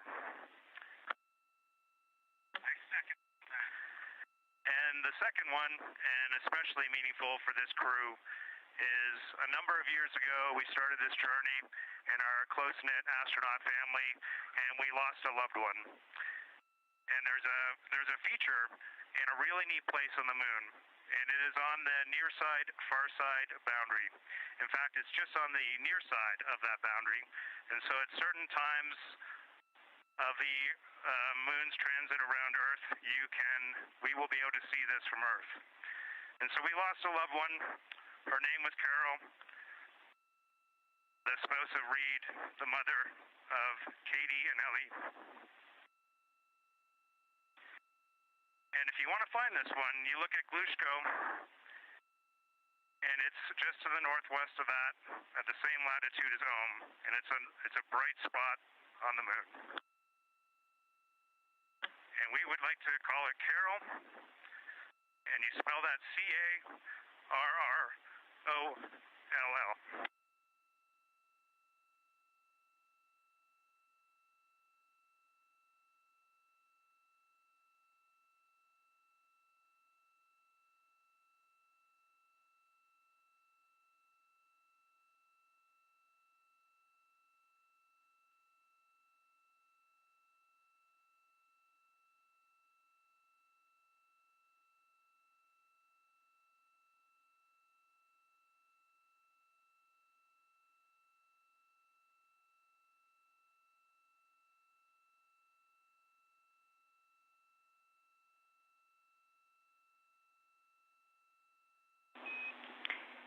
Integrity and Carol Crater. Loud and clear. Thank you.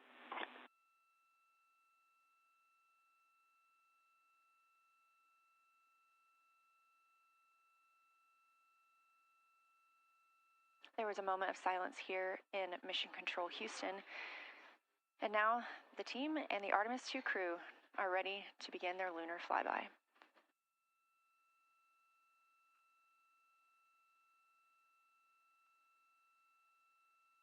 We just realized that we have Earth out window 1 and Moon out window 2, and Earth out window 4 and Moon out window 3, and it gives you the best idea of scale we have had yet. The Moon is about 3 to 4 times the size of the Earth, and it is almost full, and the Earth is just a small crescent out there.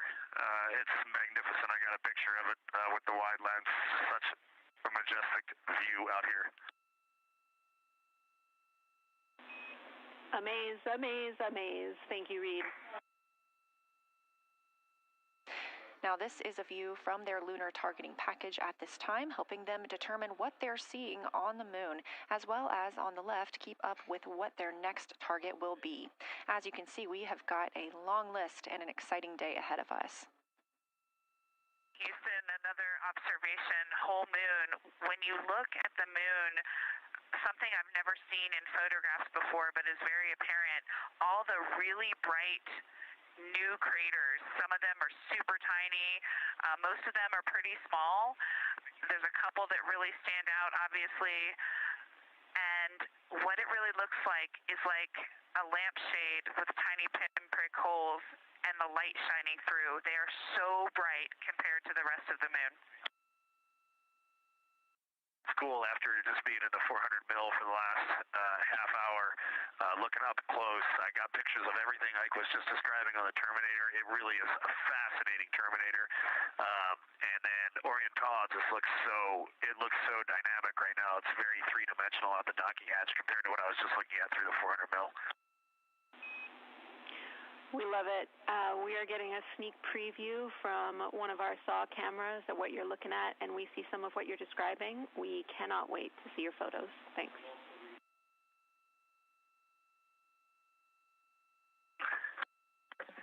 Yeah, Jenny, I wish you had some longer lenses on the solar array so you could see the whole moon, but man, it is, or the up-close moon, not the whole moon, but it is just fascinating here. It's so cool. All right, MPO and INCO, take notes. We want a zoom lens on those saws next time. Thanks, Reid.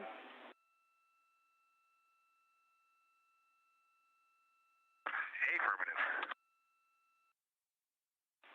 At one point, towards the end of the images of my time in window 3, I just had an overwhelming sense of being moved by looking at the moon. It lasted just a second or two, and I actually couldn't even make it happen again. But something just drew me in suddenly to the lunar landscape, and it became real. And the truth is, the moon really is its own body in the universe. It's not just a poster in the sky that goes by. It is a real place. And when we have that perspective and we compare it to our home of the Earth, it just reminds us how much we have in common. Everything we need, the Earth provides, and that in and of itself is somewhat of a miracle. Science, integrity. First, I wanted to start off with connecting with what Christina said, that it was very moving to look out the window. I had the unfortunate sequence to start looking out the window and then moved to the long lens, and it was hard to speak looking through the Zoom because I went straight where Christina went, and I was walking around down there on the surface, climbing and off-roading on that amazing terrain. I also want to underscore something that she said. As we continue to explore, when we actually do go down there to the surface, I know for safety reasons that we would never send someone alone, but I just want to really emphasize how important the discussion time was. When we started to talk, we not only got better science discussion, we got better human connection, and so doing this as a pair, we just learn and grow together, and that's just super important, so thank you for adding that to this plan. Integrity Houston, you are 6 minutes from your 40-minute lunar flyby LOS. From all of us, it's a privilege to witness you carrying the fire past our farthest reach. Thank you. Godspeed. Thank you for that, Jenny. And thank you to all of you for allowing us the immense privilege to be on this journey together. It's quite amazing. And as we go on this journey, thinking about the NASA mission to explore the unknown and air and space, to innovate for the benefit of humanity, and to inspire the world through discovery. And as you've gone along on this journey with us, hopefully we're doing just those things. And as we get close to the nearest point to the moon and farthest point from Earth, as we continue to unlock the mysteries of the cosmos, I would like to remind you of one of the most important mysteries there on Earth, and that's love. Christ said in response to what was the greatest command, that it was to love God with all that you are. And he also, being a great teacher, said the second is equal to it, and that is to love your neighbor as yourself. And so, as we prepare to go out of radio communication, we're still to feel your love from Earth, and to all of you down there on Earth and around Earth, we love you from the moon.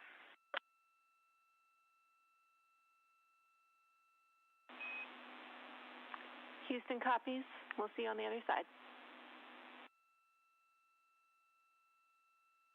We are now less than 3 minutes away from loss of signal with the Orion astronauts.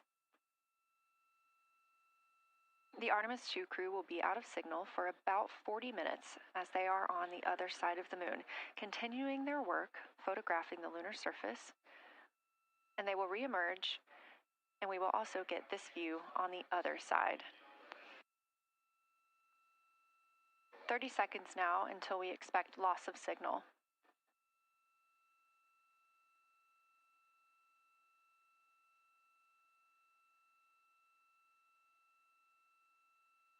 And we have confirmation of loss of signal of the Orion spacecraft as it flies behind the moon. We expect to regain communications with them in another approximately 40 minutes. This was expected as their spacecraft is now out of direct line of sight with Earth and behind the moon. And this is a poignant moment as it's the first time in over 50 years that we have humans completely unreachable by anyone else on Earth.